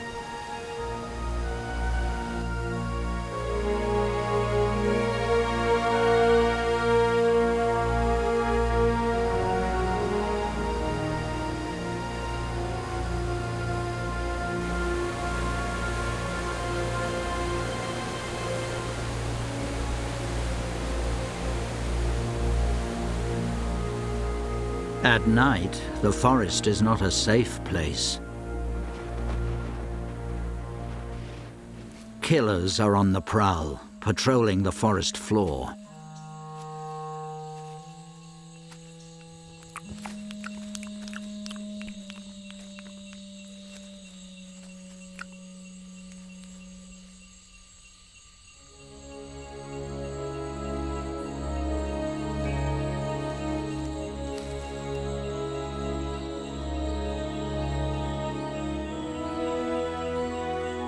The muriquis are safe in the treetops, and the swifts can sleep soundly, sheltered by the falls.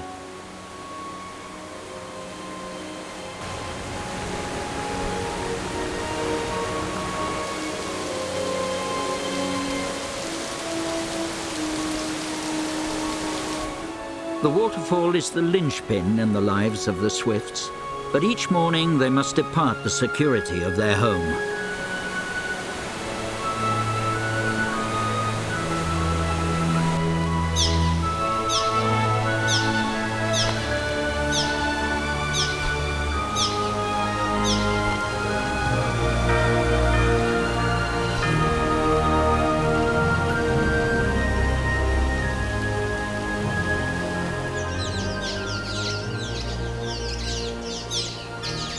Like other swifts, they are aerial predators, spending the day on the wing, snatching the many insects that fly out of the forest.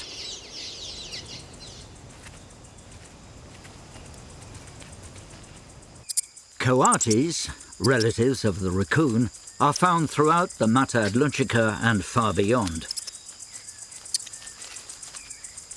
Unlike the swifts, they are opportunists. Aided by a great sense of smell, they snuffle out all kinds of insects and bugs. Coatis are highly social animals. The babies are born in a nest in the treetops, and when just 6 weeks old, they descend to join other families.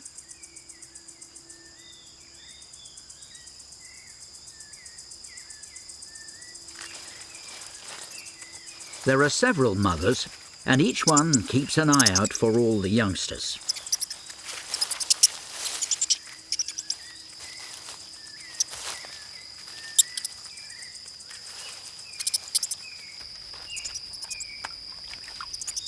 Led on by their noses, the young ones are endlessly curious.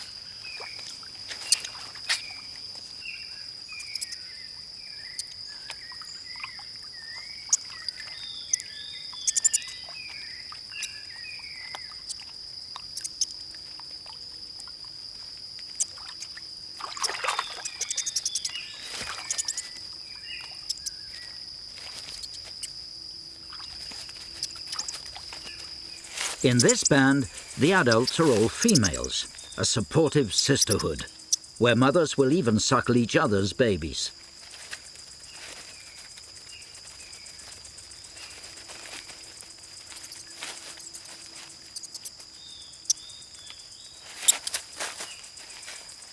Coatis are smart, but the youngsters have much to learn, including what constitutes food and what doesn't.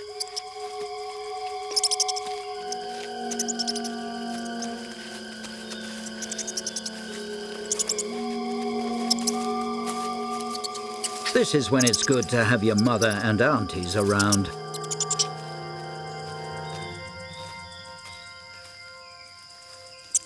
The coatis may live alongside the manakins, but in reality they inhabit different worlds. While the coati spend most of the day rummaging for food, the manakins are free to practice. The moment of truth. A female has arrived. There is a strict hierarchy amongst the manakins, and the alpha male is often the oldest bird. Only he has a chance of mating. The others are just the support act. So why do they dance when they had no prospect of mating? They have no choice, for a female will not mate with a lone dancer. So every male must join a group and wait his turn. It may take as long as 10 years to become top bird. And in that time, a male will have danced for thousands upon thousands of exhausting hours. The alpha male calls an end to the display.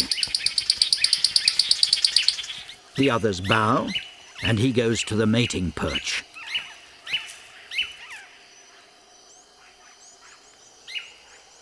The female is not impressed.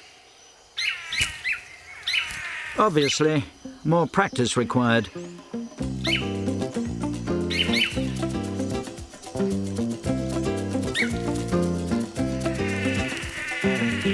Back to the training ground.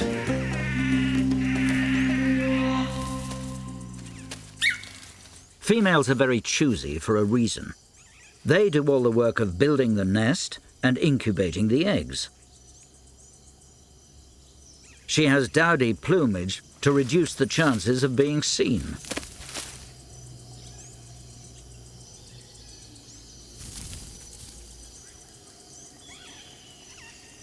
But the coatis are adept at sniffing out a meal. And eggs are as acceptable as insects to these generalists.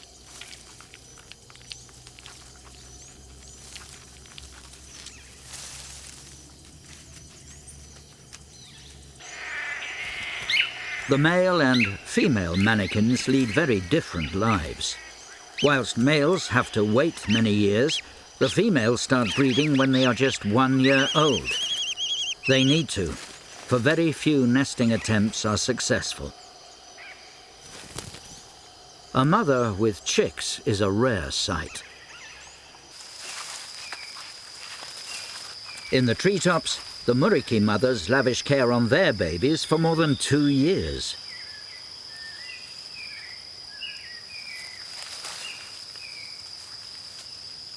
These monkeys are so specialized that they need never leave the canopy. It supplies everything they require. There are leaves and fruit.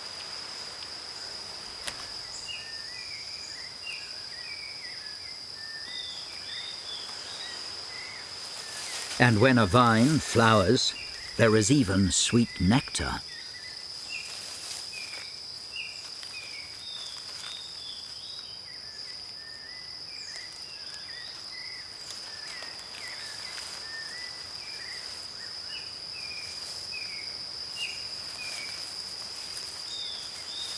The muriquis may be gentle creatures, but not from a plant's perspective.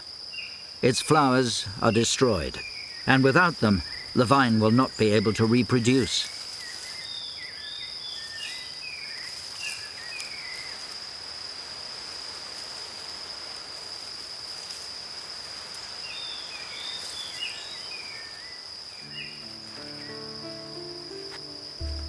The muriquis' world is not the natural paradise it might at first seem, for their forest home has been shrinking for centuries.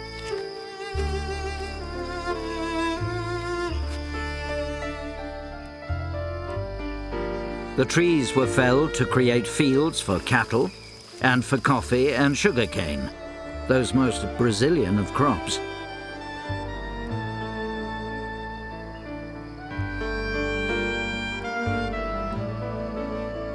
Even with the loss of trees, the Atlantica forest that supports the manakins and the muriquis still contains over 20,000 different kinds of plants.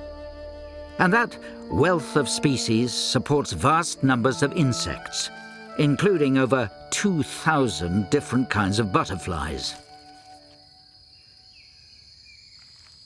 The iridescent morpho males will patrol forest streams, trying to drive off other males and attract a female. Mineral salts can be in short supply in tropical forests, but they are essential for growth. So, many species of butterfly gather at evaporating puddles along the rivers.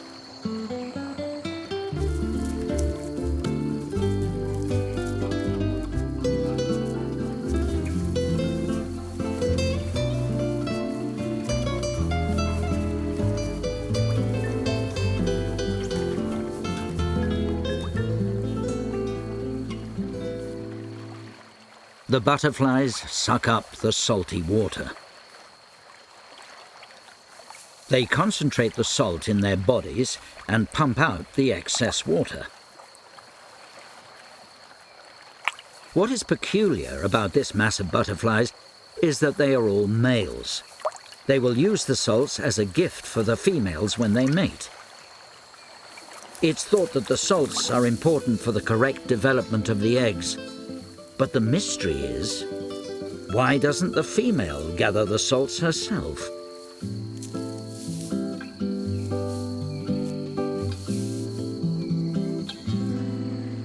The salts may be important for breeding, but most butterflies feed from flowers, like this bromeliad. This is a very ancient and successful relationship. The butterfly transfers the plant's pollen and receives nectar as a reward. But butterflies have one weakness as messengers. They are fair weather flyers. When it's cloudy or rains, they have to find somewhere to shelter. As much of the Mata Atlantica is a rainforest, this can be a problem for the plants. A new messenger was needed: hummingbirds. They are warm-blooded and can fly through the worst rainstorm.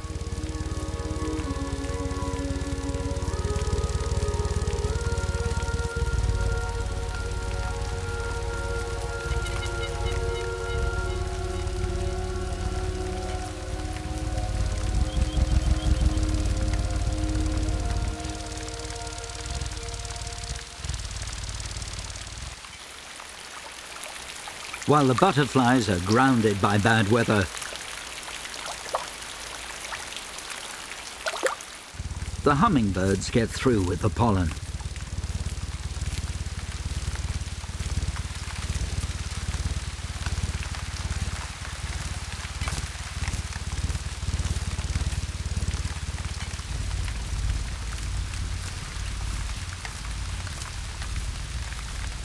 The combination of sticky pollen and sugary nectar means the bird's feathers get matted and messy.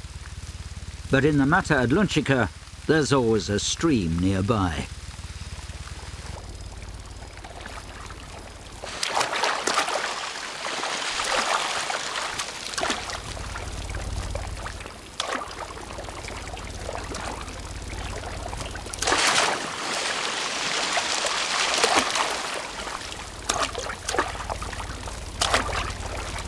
The many hummingbirds that live in the forest are undeterred by the frequent rain.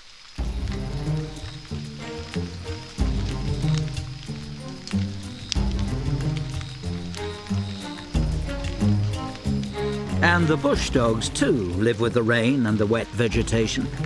In fact, they're almost amphibious, with little webs between their toes that help them to move over the soft, wet ground.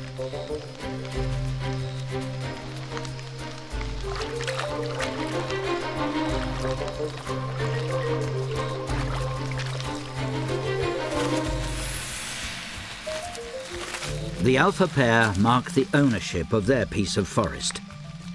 The urine smells strongly of vinegar, and this has given the diminutive dogs their other name, vinegar hounds. The dogs are only as big as a terrier, but by working as a team, they can hunt animals like coatis.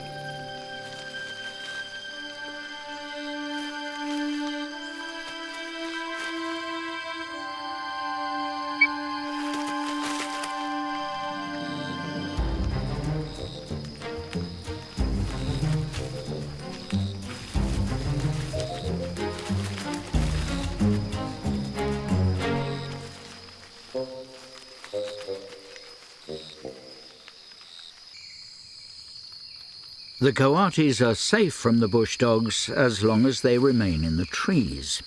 And there is food here in the bromeliads.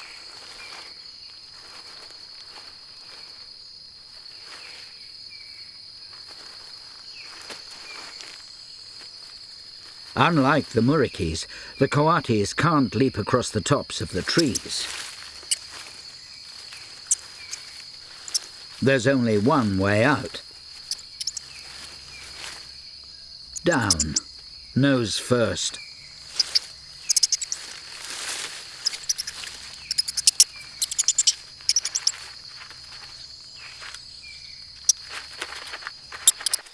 Now they're in real danger.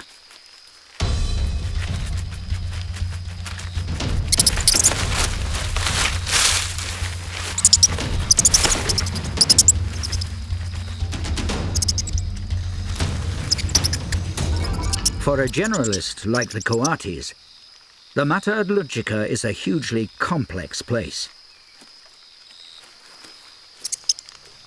So much for the young coatis to learn about predator and prey. The many streams and rivers are the highways for the far-ranging coatis and the bush dogs.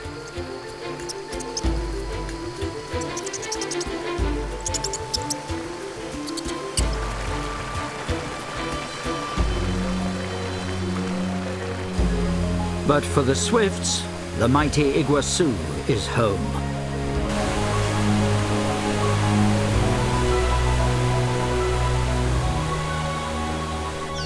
For they not only roost behind its wall of water, but make their nests there too. The narrow ledges are in great demand, and swifts may use the same nest year after year, which means new couples are forced to use less suitable locations. And some young birds seem to struggle with the basics of breeding.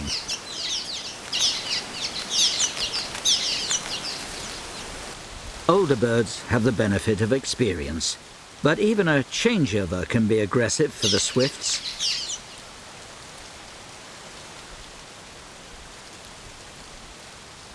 The nests are constructed of mud and moss, which the birds gather from the waterfall itself.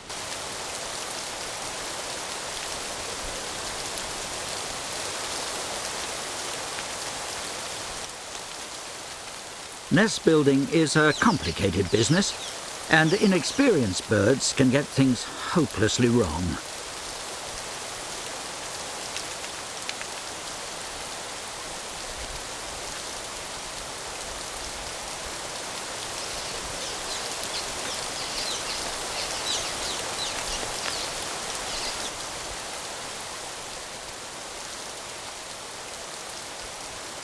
Even starting to build a nest on the back of your partner.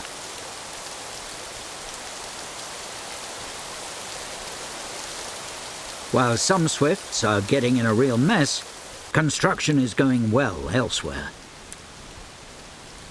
After the dirty work of nest building, the birds take a welcome wash, courtesy of the greatest power shower in the world.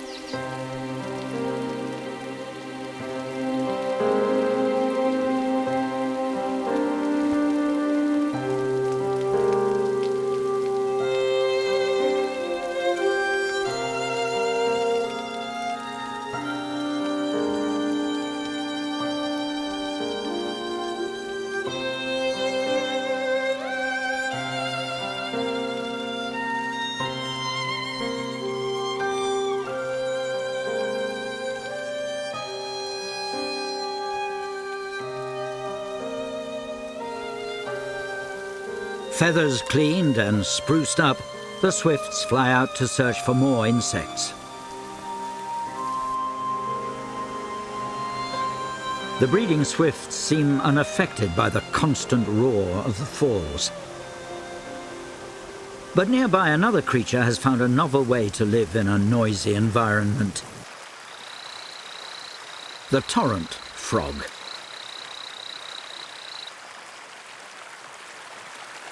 Like most frogs, he calls out to attract a mate. But when his peeps are drowned out, the male has another way of enticing a female. If you can't be heard, then a little leg wave might work.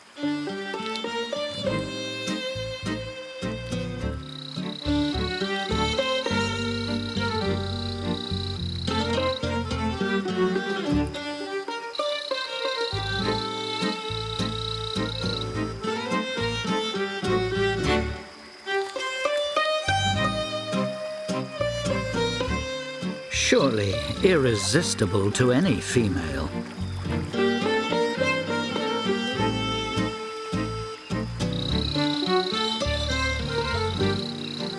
Waving your legs is a great way to draw attention to yourself.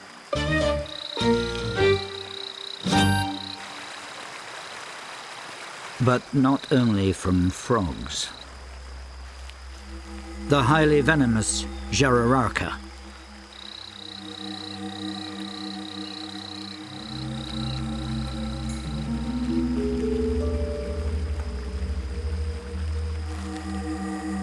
If the snake comes too close, the frogs use their legs in a more conventional way.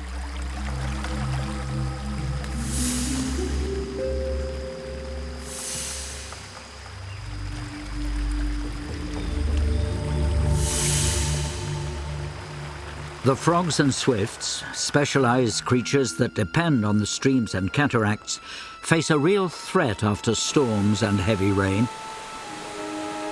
The rivers fill. 7 times as much water, 10,000 tons per second, thunder over the falls.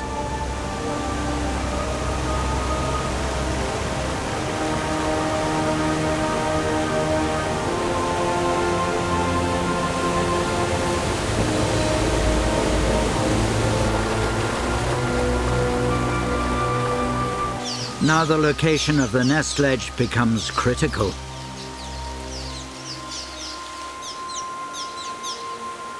The experienced couple are still safe. But the young pair are in trouble. The rising waters have flooded their nest.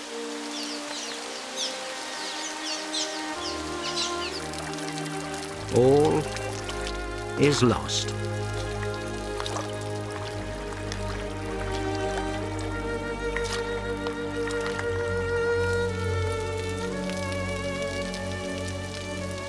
The young birds will try again next year. For these birds, nesting is all about location. The older pair are safe and dry, even if they are still squabbling.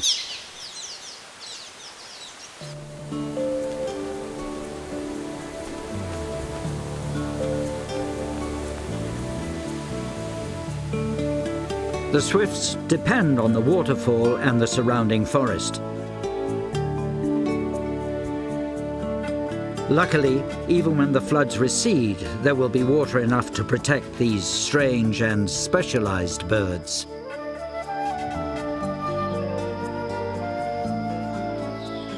The source of all this water, the montane forest, is the home of the muriquis.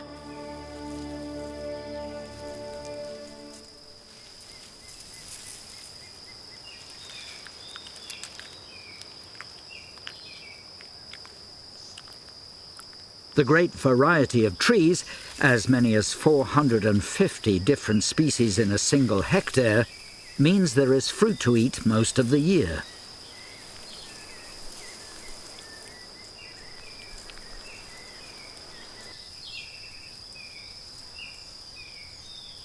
The muriquis are quite safe in their treetop fortress, but even so, the presence of a jaguar causes them concern. Jaguars are powerful climbers, but no match for the muriquis. On the occasions when there is no fruit, the muriquis can eat the leaves of the cecropia tree, for they have no toxins, unlike many of the other plants of the forest. But they are not unprotected, for the cecropia provides accommodation in its hollow stems for hordes of fierce Azteca ants. The ants attack any reckless intruders, like this black capuchin.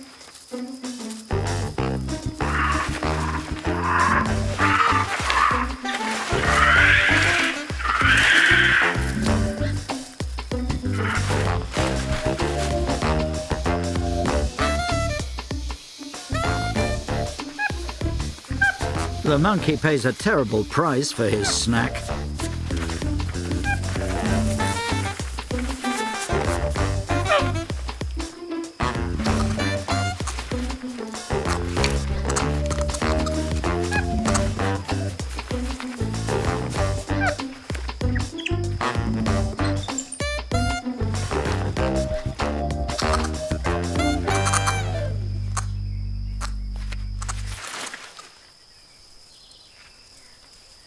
The muriquis have a different approach.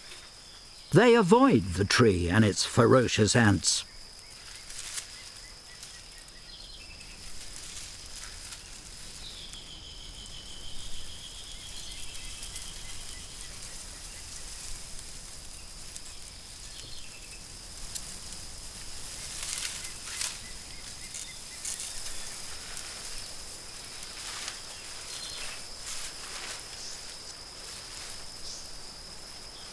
The technique is foolproof.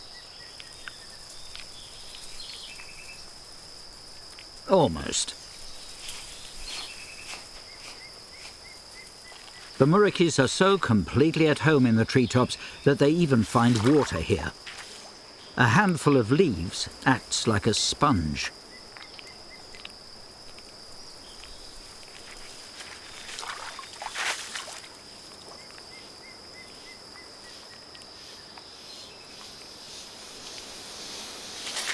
Life seems easy for adult and young alike.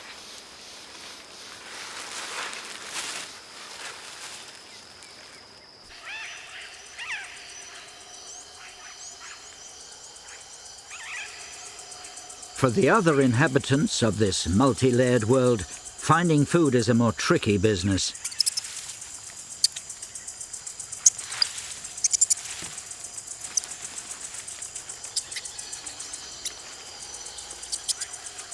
A fallen tree holds many grubs to tempt a young coati. But he must be careful, for the group has disturbed a Brazilian wandering spider that was sleeping under the log.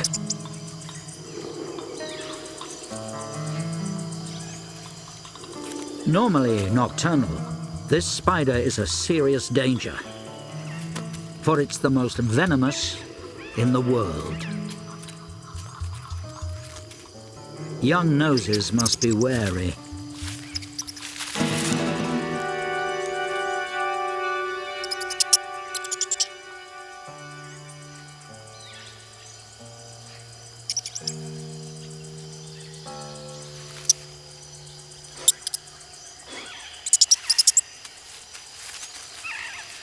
The growing coatis have learned another important lesson. Some things in the leaf litter are best left alone.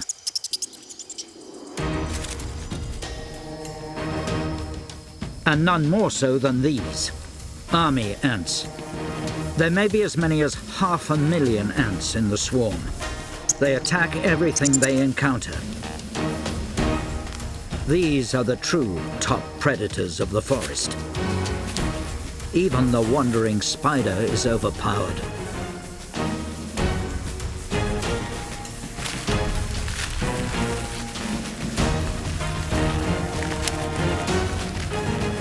Animals much larger than the ants are pinned down and then dismembered.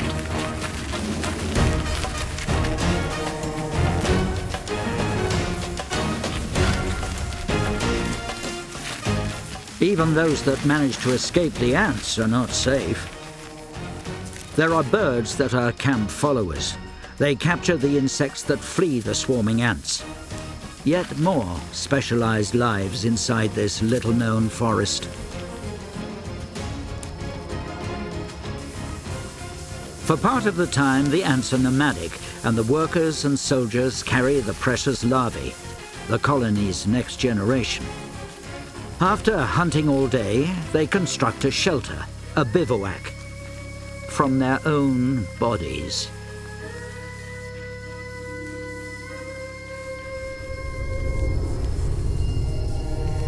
This will be their shelter for the evening. The larvae are safe inside the living walls.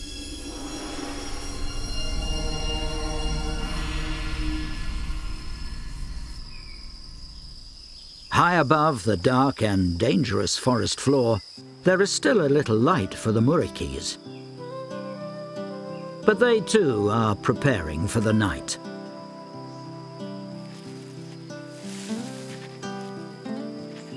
Even if a youngster still wants to play,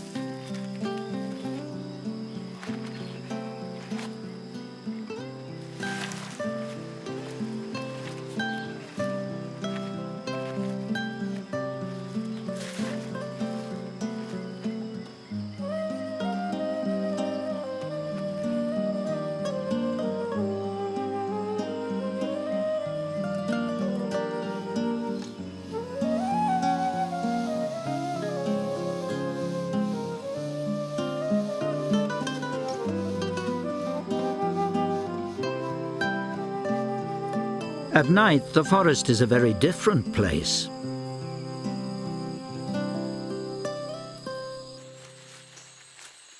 Porcupines awake and set out in search of food. Little is known of these secretive creatures. The Atlantica is home to at least 5 different kinds. One species was only discovered in 2013. In the centuries since Europeans landed on Brazil's shores, the forest has continued to be cleared.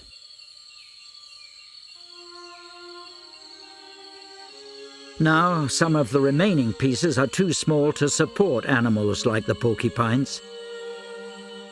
They may become extinct before we know anything about them or their nocturnal lives.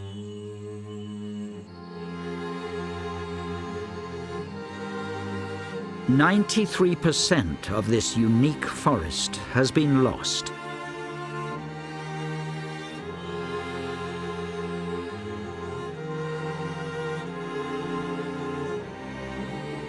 The Atlantica once covered 1 million square kilometers. But much of the forest has been converted into grassland.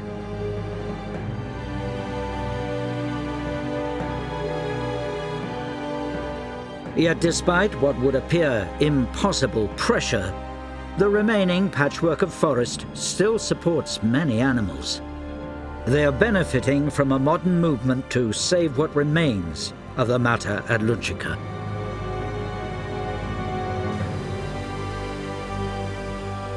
The immense Iguazu is protected. The falls mark the boundary between Brazil and Argentina, and both countries created national parks that surround the falls.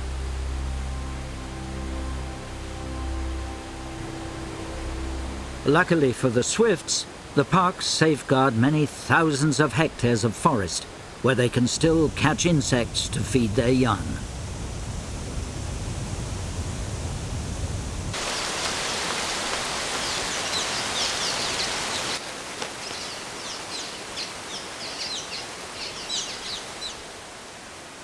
The chick grows rapidly, nourished on a high-protein diet. As it approaches the time to leave, to fly through the waterfall to a world it has never seen, the chick moves out of the nest and clings to the rock nearby, along with the other nestlings.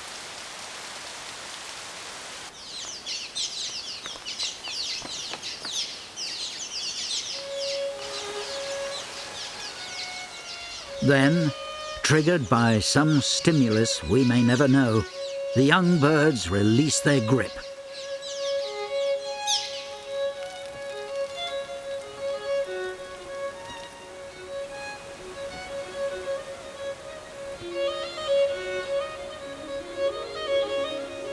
Some instinct impels the birds, and in an instant they transform into creatures of the air.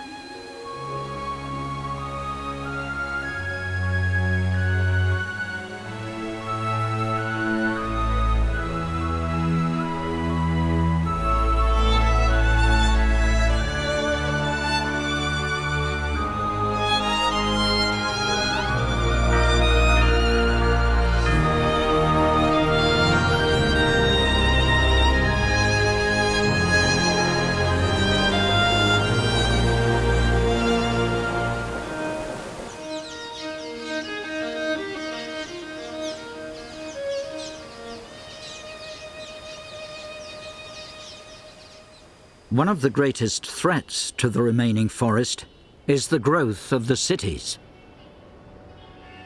Today, over 70% of Brazil's population lives within what was Mata Atlântica forest. 140 million people. Brazil's towns and cities continue to expand into the forest.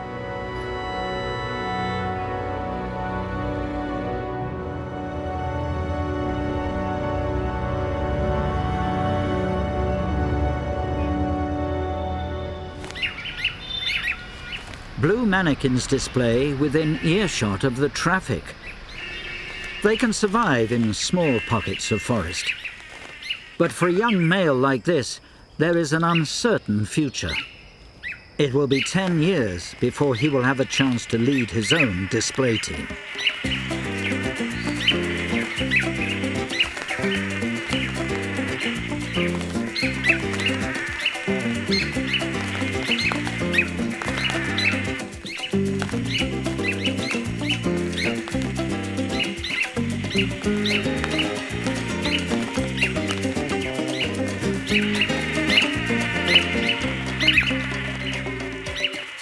By the time he has learned from his elders and is ready to breed, the forest may no longer exist.